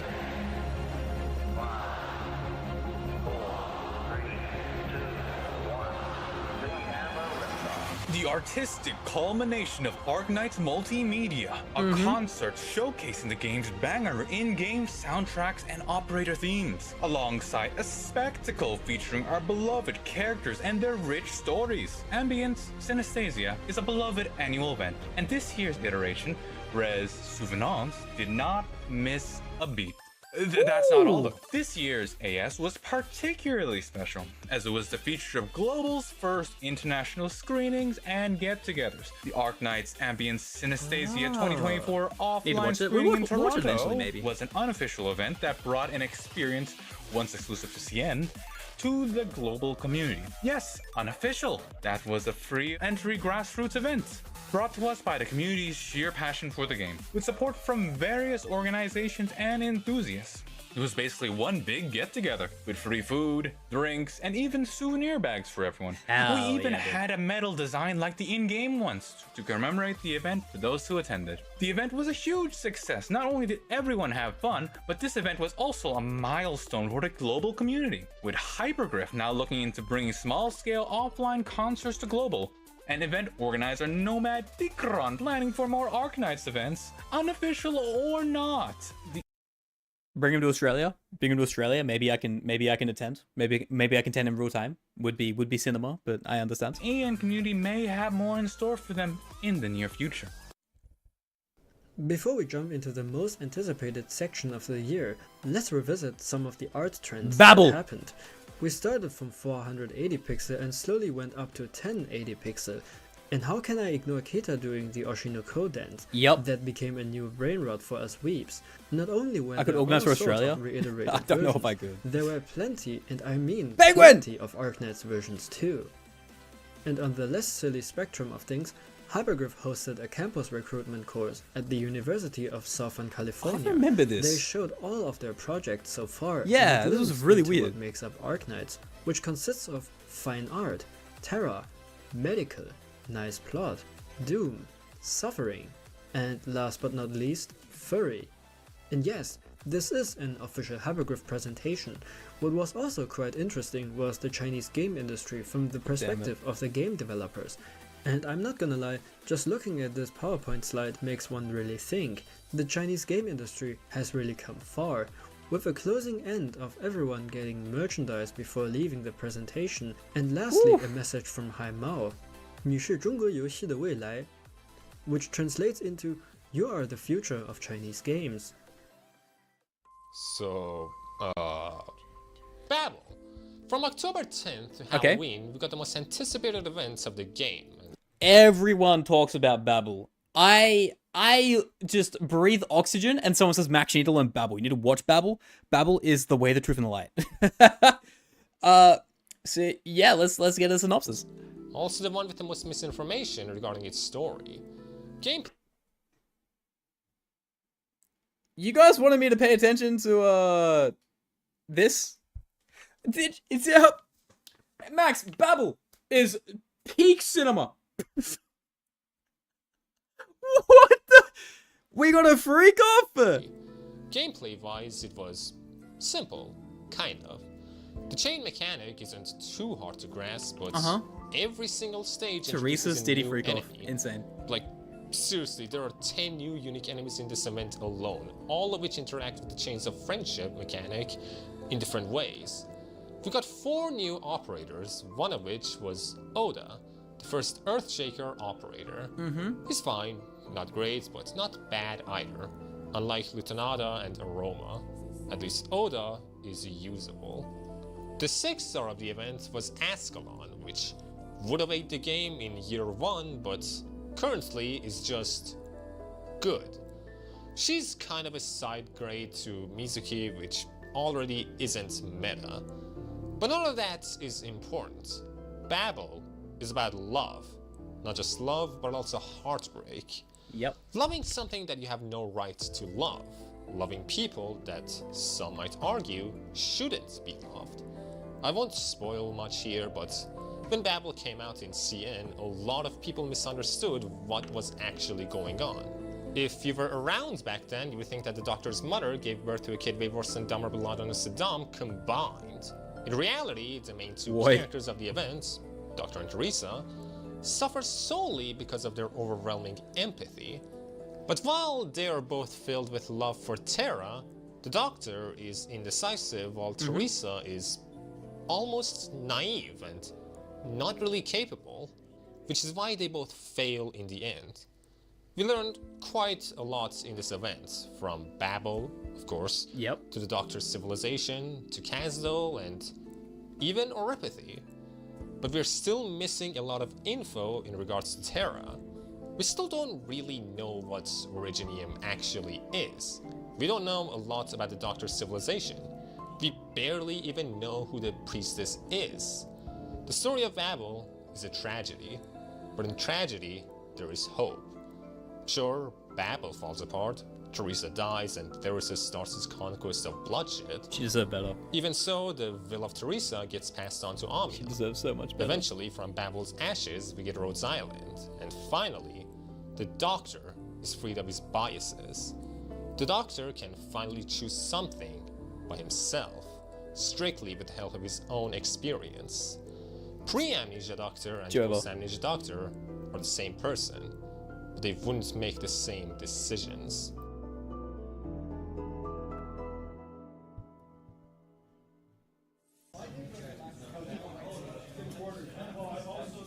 Endfield! Us! We will be there! So, the man! What do you think makes an The myth, operator the legends. truly great? Well, boss, it's simple. First and foremost, they need to be fun to play. We are a small indie game studio, so that should always be our first priority. Second, they have to be well balanced. After all, we can't afford to have another charter incident. And lastly, they must resonate with our community. You know, an operator who isn't just great at in-game performance, but is also beloved by casual audiences and hardcore players alike. An operator who can enhance the experience for everyone. Exactly. And that is why I think we are in agreement about our next limited operator. They need to be everything the players love. Which is? Unique mechanics, balanced power scaling, and an established presence in the lore. We have to make sure that this operator is beloved by the whole community. Boss, you almost sound like you already have a solid idea in mind. Weezadel? I do. I have been cooking her in my lab for the past 2 years. Ever since the Victoria arc started, I've been wondering, what if we turned the Roach into something more than a mercenary? Here, take a look. No way. Wow, boss, I mean, this is genius. Using a limited operator and turning her into an alternative limited operator, it's like nothing I've ever seen before. It perfectly fits with her design and her character development. Even her abilities. You have already planned that out a long time ago. What an incredible feat. These skills and talents are powerful, yet from the looks of it, it is not just raw strength, it's elegance. Everything feels perfectly balanced. Boss, you are such a genius. You got one thing wrong. This is not balanced. Broken cock, coming along at every fun. Broken cock, cinema. You're not the only fun. What the fuck? Whoa, you can take my balls. I will let them go down. Goated. And with the Babel event behind us, we finally learned the truth of our past. You've always known it would come down to this. After all, we're here because of you. Why won't you listen to me anymore? All that I care about now, it's only you. Only you can make this world seem right. Why are we turning this into a musical, brother? Only you can make the darkness bright. Only you. You're my dream come true. My one and only Oh man. you. Doki Doki moment, also true. We really stood between two very heavy decisions. Either you married Theresa or nuked Terra. In any way, that was the perfect build-up for the most anticipated event of the year. Chapter 14 has delivered the absolute cinema of a story and final conclusion to all endings involving Londinium and the Sarcast. Some of the most bone-chilling reveals about the truth of Originium. W, you are such a dumbass. With Chapter 14, Absolve will be the Seekers. We have entered a new age, the just wizarded age. I know there are a lot of people who are mad that she's this busted, but personally I don't give a fuck. I know how to get what I want, and that is exactly how she feels too. Actually, I like it that way, and I'm never gonna change. You know, while other operators got their alternative version by becoming a literal god of the ocean, wearing shiny armor, becoming unchained by remembering their true identity, or simply through countless painful experiences and the will to do good for their own people. But not with W. No one said you could get such a cool glow-up by robbing a graveyard. I gotta warn ya, it is not just Barely a literate is canon? What do you progress mean? as a character. I mean, she didn't outright kill us for flirting and finally learned. Wait, hold on. So you're telling me that she's essentially the EN server, EN fanbase, she just can't read? Well, kind of fucking base if true, actually. That killing us now. Yep. Oh, she is EN. Insane. Because we are no longer the same doctor from Babel. If you thought Walter was the only one progressing as a character, then you are wrong. Because Anya touched us and became a doctor herself. Can't read. Okay, that was kinda untrue, but you get what I mean. She's now a doctor who kills. There was so much going on. We got a free monthly Third card, form a Amiya, ton oh my of new god. skins, IRL meetup at New York Times Square. You could even meet Rory Popper there, the guy who is known for the Nyan Bean videos. For the And who? as always, I hosted another big event revolving around the latest chapter, but this time there was more. We had bigger events, more quality submissions, and much more prize money Breaking Bad Arknights collab, cinema on the table.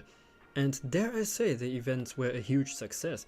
There were plenty of interesting speedrun clears. The competition was extremely fierce until the very end. The art submission were some of the most creative I've ever seen. I simply loved the idea of having a crossover of Wizardel and Breaking Bad. Lastly, the fan animation event. It would be so good though, would it not? I was so amazed by the amount of great submissions we received. And many of them were so good, it felt as if they were CN content. And that is another line off of my bucket list. Hello there, Arknights most hated YouTuber here, once again as an apparition in another most hated, second most hated, whatever you want to say, super cinema. person's channel akin to a cryptid sighting. I was kindly asked to talk about the meta aspect of chapter 14. You already know that Logos is stupid broken and Wiz feels like an EOS unit, so I won't repeat it here. Rather, I want to talk about what effect they had on the game and its meta. Wiz is power creep, obviously, and most people's knee-jerk reaction when she came out was rightfully negative. But let's think about it for a moment. Why is power creep bad? Why power creep bad, chat? You gotta, why? When you think about it, character doing more damage make game easier. Why bad? Definitely not because it makes prior characters obsolete, but why bad? My Scotty is dead in a ditch. Itself are in a constant arms race. As new operators get stronger and stronger, the game has to get harder and harder to compensate, both to keep a semblance of difficulty intact and to entice you even more to roll for that unit. The new operator ends up feeling necessary as the game grows to revolve around them. Also true. This also makes older units obsolete, as they aren't keeping up with the growing difficulty. The 6 months gap between N and CN is a double-edged sword. On one hand, this entire video. On the other, it gives us 6 months of foresight to see what long-term effects a unit's release had on the game. That's actually a really good point. No power creep if you don't pull. I mean, you're not wrong, but you're kind of like that Cultsit guy who like just saved for 2 years to then get the best luck ever. It was little to Culture know. music, yeah, cool. The fundamental difference between Arknights and other gachas is that Gunmi is in it, but a close second is the fact that Arknights really isn't all that interested in catching up with new operators. The stages True. and their difficulties are ramping up, but not nearly as fast as operator strength. What this means is that you don't actually need Wisadel at all. All power creep does in Arknights is make the game more accessible to newcomers, like the Kleyo channel shows. And that's all I wanted to say. I could go on a logoroic rant, but Plus only gave me like 2 minutes for this segment, so... Oh, Plus really hit him with a wrap it up, dude. He really hit him with a dude. You got a time slot, stick by it, so help me God. You know what is better than having fun clearing a stage? Having fun clearing a stage with a friend. Oh, man. Which is the main theme of the next event. Wastelander. It always exists. My God, co-op.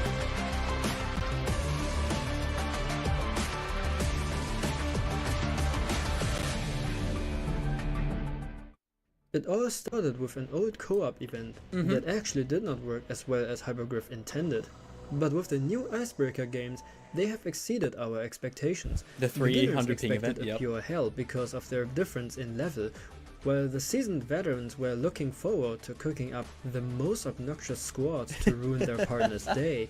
And then there were the majority of the player base, people like those you little and me shippers. who are being reminded that we do not have any friends to play with. But once the event hit the global server, none of that ever happened. Do you mean allocation, but in you're fact, given 3 it minutes was one 30 of the screen most time? fun and W engaging renegade. events of all time. Ebby! Ebby mentioned. Oh my God, Ebby mentioned. Ebby mentioned. None of that ever happened. Second mention in the same video. In fact, it was one of the most fun and engaging events of all time. We had a variety of stages with very interesting goals to strive for, although sometimes it turns out to be more of a kill steal than a cooperation. True. Then there's also the Bastion defense game mode, which true genuinely shrink. felt like an all-out war because of the amount of enemies on the map. Last but not least, there is the best game mode among them all, the positioning football games. I believe I'm speaking for a large portion of the community when I what? say I haven't had this much fun in Arknights for a long time. The ball game was the essence of team play, the highest form of entertainment encapsulated in the simplest way, and the pinnacle of mass tomfoolery. Game modes like these just shows how Arknights is always reinventing the tower defense game genre and man. keeping this game fun. We were told that you were allowed to hit the enemy team members so hard they needed to relearn how to ball. This was one of those times when the community tried to force out the absolute limit of this game mode, while others just wanted to have a happy time. And that goes for the entirety of this event. Everyone enjoyed it in their own way. But beware if you use Wizarder in that event, because people actually despise those who did. To stop the usage of the roach and keep the fun, the community enacted the Assault movement, which stands for Ark silently slaughters allies to unleash lethal trolls. I'm taking matters into my own hands. This is my villain Ark. If none of Ark, you will no, let me play man. the game, I'll keep deploying Ark behind your dear The beloved Among Us waifu imposter. Wishadel before I cast durian-flavored Stimpack resolutely up her ass. That's Before wild ending. Christmas arrived, we received Lone Trail rerun. Once again, it was time to put Kristen back to sleep, even though she just wants to touch the sky. It was the perfect time to revisit Columbia once more and celebrate by eating hot dogs. We celebrated the 1-year anniversary of Half a Cup of Rice. The ball game was so peak, now let's redo this with Shu to commit more mass genocide. And as if that wasn't good enough, Ecogen hosted a giveaway giving out 50 monthly cards. It was really a peak event back-to-back-to-back experience, which Mumu would call a coinky dink. Coinky dink? No way. Papa life.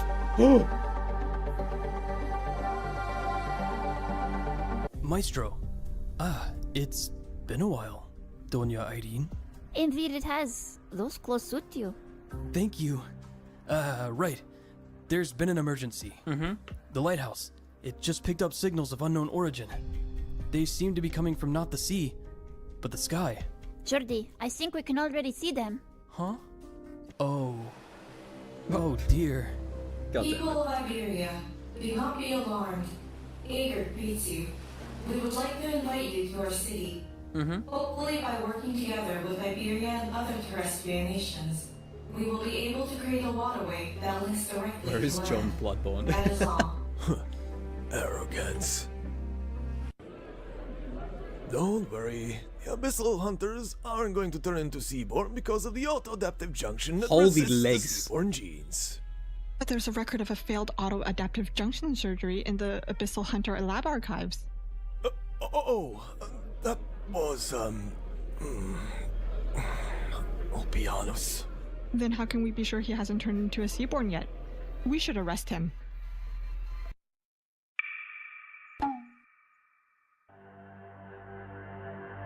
Those fools will never realize that I tampered with Miliarium's beacon system and weapons. If we can't beat the Seaborn, then we must become one with them. You disappoint me, Blandis. Cultist of the deep. Alright, team. We've successfully planted God, the his beacon. legs. The Seaborn should be dying off any second now. What the hell is that? Why are they multiplying faster? Oh fuck! The Church of the Deep's founder was you, Mardus? But why? You were gone for 2 whole centuries. What happened in that failed expedition? What turned you into what you are now? Failed? No.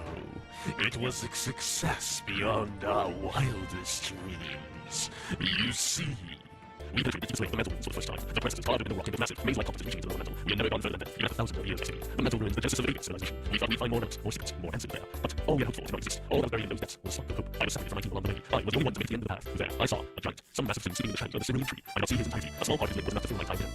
That lid was such a defensive wall, a sealed chamber. Perhaps he was looking for contact, or perhaps, before I realized it, I was standing before him and reaching out. The wall of the chamber was cold, but I could feel his warmth. Then, the vision surged towards me from every direction. It unmade me. Following the sea, the river hanging the land of flame, the star being extinguished, the star being broken, the road that was shattered. Maybe I heard some of the music for the resource of legend. I saw the vision before my eyes. Yet, it was not the end. Vision continued to flow. Vision far beyond my limited comprehension. Eternally dispersing particles that stand unmemorable. Cold, light was faint and dark as my head. Without stars and ever-expanding black holes. Nothing there was familiar. I lost my senses, all of them. Having the firm that shared with me, not senses of existence. It was entirely in place, without life, meaning, or information. But you wasn't. Understand the meaning of those visions. It was the end of resource civilization, and gladly that terror must face. It is the end of all things. The horrifying images left me as I pulled my hand back, reflect my own age. One that was broken, learning, chaotic. He and his children shall have all that living and consumed the moon and the stars. All that living and dead shall nurture, and each shall never again time. Survive, over and over, survive. He was trapped within the dream, stagnated. Evolution, stagnated. Continued, stagnated. He was trapped in the supreme dream. Therefore, I must awaken him. I see. Huh? It seems the Seaborn are making this tower their own nest. What? Can we reverse it? What do we do now? We must eject the tower from the city before it's too late. You go, young one. But if you do that, you'll sink along with it. Into the hordes of Seaborn. I must remain here to confirm that the framework has resumed operation. Then eject the tower myself. Oh, okay.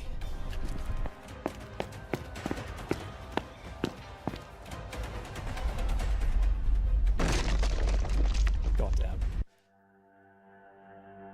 We need to move the city to land if we're going to survive the Seaborn attack. We can ask the Inquisition for support once Another we're yap up there. first? I'm scared.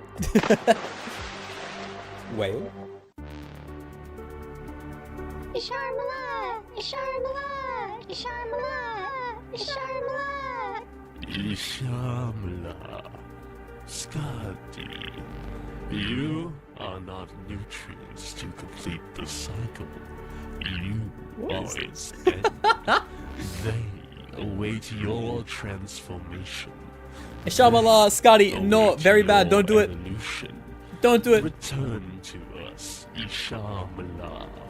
What do you say? You have followed me through many nests, Abyssal Hunter. What do you wish to know? Everything. I can tell you all you've longed to know, Hunter. We kin are selfless. We kin are devoted. We kin wish to share everything. The only requirement is that you become one with we many. Follow us, The music. Pianus. Lead the way. It's time to dive deep into the ocean and embrace the true path of life. We finally get to see the hubris of Aegir people. This event was quite unique. The new mechanic allowed us to build our custom high tiles, while also reviving our primordial PTSD from Stultifera Navis. But before we venture deeper, let me ask you a serious question. Are you a fan of consuming 100 HP per second and dealing 200 true damage per second to your enemies that have either attacked or been attacked by you, where your attack range increases by +1, max HP by 60%, attack by 120%, also each attack deals 5% of your HP and has a 25% chance to stun your targets for 5 seconds? Or are you an enjoyer of immediately increase your max HP by 80%, increasing your attack by 260%, you also immediately throw an anchor forward, stopping when hitting a target or reaching the max distance, which is a whopping 6 tiles, dealing 160% of attack as physical damage to all nearby enemies and stunning them for 6 seconds. If the anchor stops on a tile you can deploy on, you will move to that tile. The skill can be manually deactivated, and when skill ends, you will return to your original position. I will let you know that I am a huge fan of the ocean, man. Half of Life was the season to wait. What's with the fucking wagons, brother? Holy cake. What in the world, brother? For a whale, quite literally. He was the daddy of all daddies, the most chat operator in the game, an operator who doesn't rely on defense to tank. Nah, dude simply face tanked all his enemies without even flinching. And you know what I call him? The reverse hookmaster. Ulpianus really outshined every other content during the update. Despite us receiving a free 6-star ticket, a bunch of other goodies and even font English VA. And that was all of Arknights 2024. We got more Australian money, more flat but fertile land, more Australia within the sand, more song cover, more Arknights Endfield exhibition, more collaboration with other franchises, more songs reminding us of Seaborn PTSD, more Link Shield, more backstory that gave us depression, while I'm just a chill guy. More game-breaking plus. Come on. Come on. Guy. More game-breaking operators, so modern Arknights player can feel the power of balance. More co-op games to kill the balance. More creator contests. More Crusher copypasta. More GG beating the shit out of you. More fan games. More football games. More burnt toast. More meetup at Times Square, more concerts, more Breaking Bad reference, more community events, and all in all, more Arknights content that we can enjoy as a community. And Endfield around the corner. The beta is going to be such a good start to 2025, man.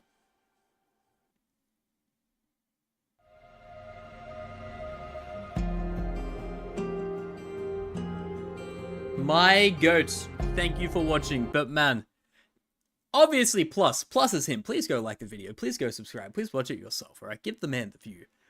We love some plus-minus content. My days. But more importantly as well, YouTube, we do appreciate you for watching. Okay, stutter, crazy. If you do like the video, please like, comment, subscribe. We are trying to hit 3,000 by the end of the year, and hey, I don't think it's exactly impossible, but it's a bit of a crazy stretch given us like 3 days left, okay? So please help me with the goal. It'd be pretty crazy. And I would also like to implore you to follow the stream on Twitch if you're not a YouTube streamer or YouTube watcher, because hey, we simul stream on both, and there's positives to each side, which side you choose. So without any further ado, thank you so much for watching. Whoa, I can't speak. Thank you so much for watching. If I did take up any more, I'm not going to take up any more time out of your day, and I'll see you in the next one. But bye now. Oh my god, I am actually losing my mind in real time. Watch all the PV trailers? Of course I have not done that. No, I have not. I have not.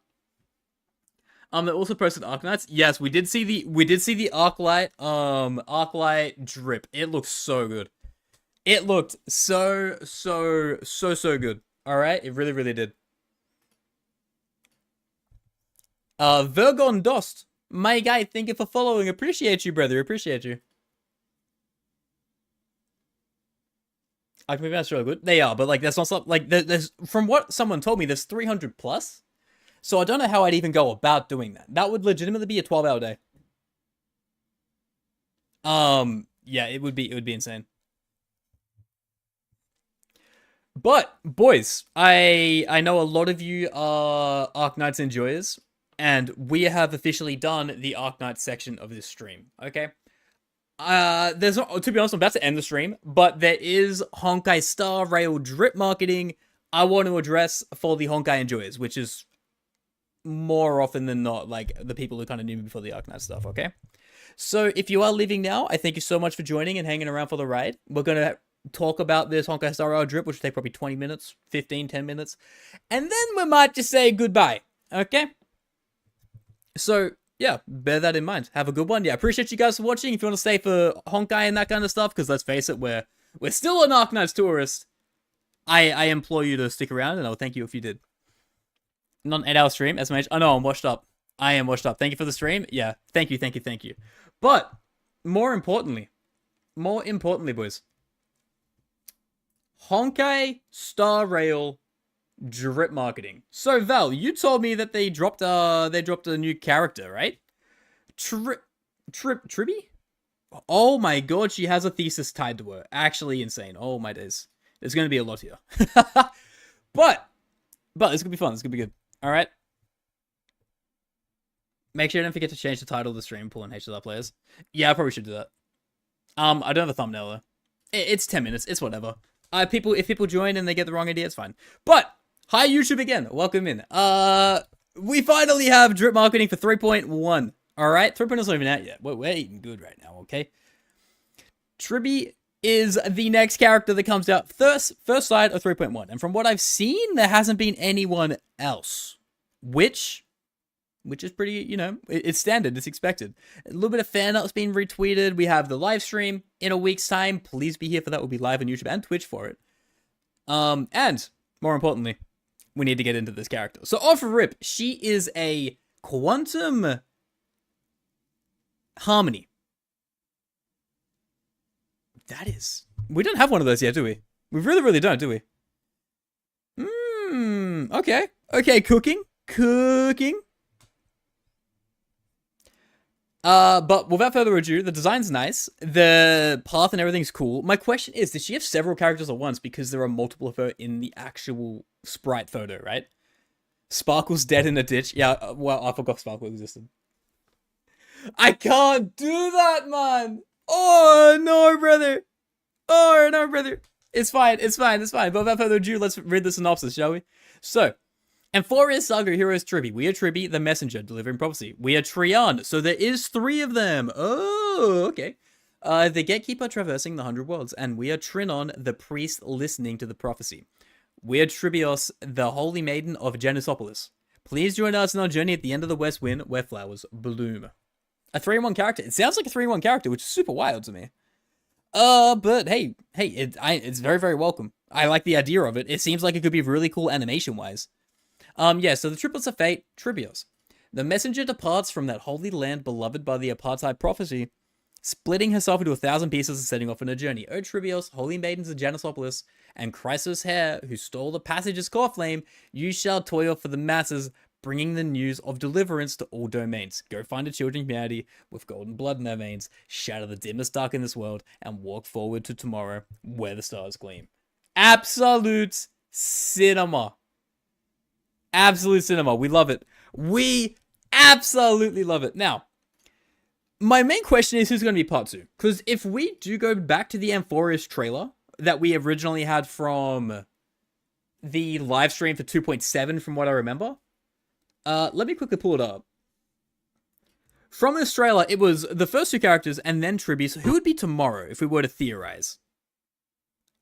It should be towards the end here. So we go here. No, before that. Yeah. All right. So yeah, it's probably going to be him next, right? It's going to be interesting banners. Because Aglia. So it goes Herda, then Aglia, or Aglia, then Herda, then we go to Tribby. It's most likely going to be the Fate handside knockoff guy next, and I am not mad at the idea of that. That sounds very, very fun. Where's the 4-star? Dude, we can't go another patch without a 4-star. If we don't have a 4-star, I'm gonna be so just viciously upset. We need 4 stars to grind, man. They are the funnest characters in the game. Hoyo, if you can hear me right now, I know I slander you a lot, but I would give you a pat on the back and, you know, say good job, kiddo, if you give us another 4-star, alright? This being a 5-star, 4-star is probably going to drop either tomorrow or the day after tomorrow when we get a second 5-star. It's going to be cinema. And people seem excited, man. 22k likes in the first hour. Not bad at all. We will be there no matter what. Also, I just realized we weren't recording that. Fuck. I can rip it out of the VOD. It's fine. It's no problem. But thank you so much for watching, and I will see you on the next one. Bye-bye now. GG. I'll rip it out of the VOD. It's fine. But, boys, that's kind of today, I think, personally. Where kind of GG go next? Oh, yeah, the Woowa sets got revealed in their official interview. That was a Woowa interview if you want me to link it. I think Woowa I won't cover on this channel anymore because no one seems to ever want to watch it. And that's fine. I have no issue with that. I might keep it to stream only or maybe even a second channel. I'm not too sure yet. You should stream in 6 hours? Why? What's in 6 hours?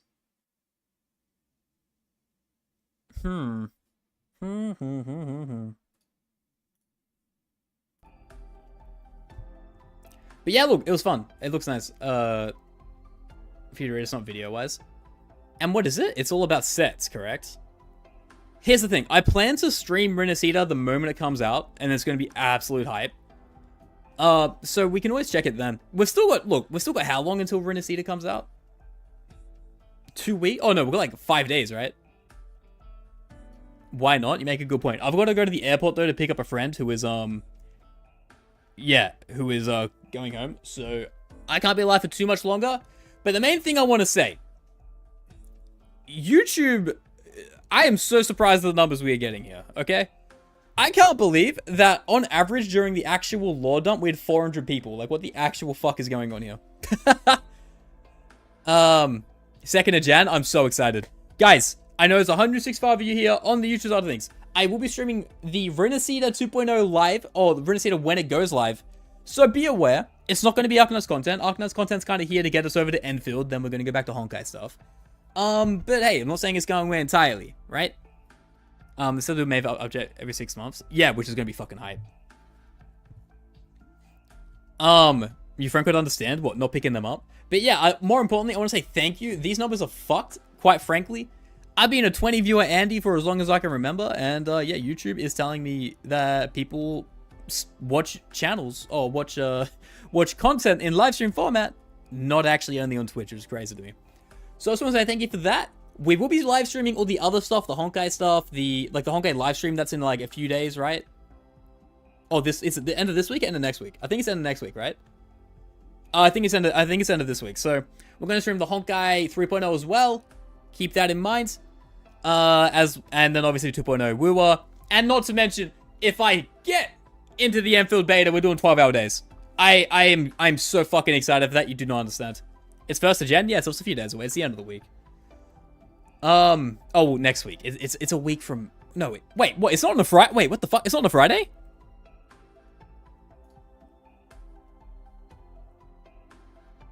It's on a Wednesday. Huh? Wait, it's on a Wednesday. What the fuck? Are you for real? Why is it on a Wednesday? Oh man, you're late again, you are. But we are uploading the VOD on YouTube, so if you want to watch on YouTube, we'll be in the live tab. Check the announcement. No, I know it's on Wednesday. I'm aware. That still doesn't change the fact that I find that's a super weird day. Why would they do that? That's such an odd day. Also, to shamelessly plug, if you guys want to follow me on Twitter, that'd be really, really cool as well. It's just Maximum Gacha. It's goated. Twitter clout is the one thing that everyone wants, because you can just say your opinion if people disagree with you, and people will agree with you. It's great. And also I tweet random funny shit, so if you do like that, follow. It'd be pretty cool. But yeah, boys, I think probably take the hype away from Woowa. I mean, it probably is directly related to the Woowa one, isn't it? I would not be surprised in the slightest. I really, really wouldn't. But I think we're good. I think, boys, we've wrapped it up. YouTube chat, Twitch chat, I want to thank both of you for being here for as long as the day was. We watched a goddamn 2.5 hour video. And people seem to enjoy it the whole way through, which I found pretty fucking cool. We're still good. I like Wuwa. I love Wuwa. Wuwa's not in any danger of being AOS. It's backed by fucking Tencent these days. You know how much money Tencent have? It's fucking crazy, okay? They are more rich than rich, which is, like, crazy to think about. But yeah. You posted the thing, we'll just go curious about it. Oh, look, I'll check it out probably next stream. I really need to go, or my friend is going to be sitting at, like, the landing bay way longer than they should be. So I've got a dip, but I'm also going to upload these videos independently if you're an Arknights enjoyer as well. But the review of the drip market, we'll still upload it. It might be a bit of a weird upload, but I need to like tear it from the stream. It might look really bad quality, but it's whatever. Bye, Harland. Fuck you, brother. Tower Fantasy is dead in the ditch. I am so glad that's dead. Can I keep it a buck? Yeah, that dying is really, really interesting. Hold on. Are they telling me I need to leave up right now? I think I need to go. Yeah. Dude, Terra Fantasy's gonna die when Ananta comes out, straight up. Same with Nevertheless Evanescence, either or, whichever game's made by what company. But yeah, Twitch, YouTube, I love you both very, very much. I enjoy these streams more than you know, and we're doing weird stream times because I am unemployed for the next 2 weeks because I am on Christmas break, okay? So watch the videos, like the content, and we're going to have some fucking fun. Just keep an eye out for the sporadic streams because it's going to be really, really, really random. We'll stream at normal times, of course, but got to keep you up. Got to keep you guys updated with that. And they mentioned it because it was backed by Tencent as well. Yeah, but it's exactly because it's backed by Tencent, I think, is why it's dying. Tencent went, Wu was better. Tencent went, they're probably the hand in the answer somehow. And they just realized, oh, Terra Fantasy? Brother, no one plays that game anymore. Who the fuck does? But yeah, I appreciate you guys. And enough rambling, enough chilling. If you want to talk more when I'm not live, there is a channel, or there's a Discord chat, there's a Discord server where we text chat all the time and fuck around. And hey, who knows, maybe we'll get some like VCs going on with some like viewers or whatever. Could be good content. Thank you, boys. I appreciate you. And I'll see you in the next one.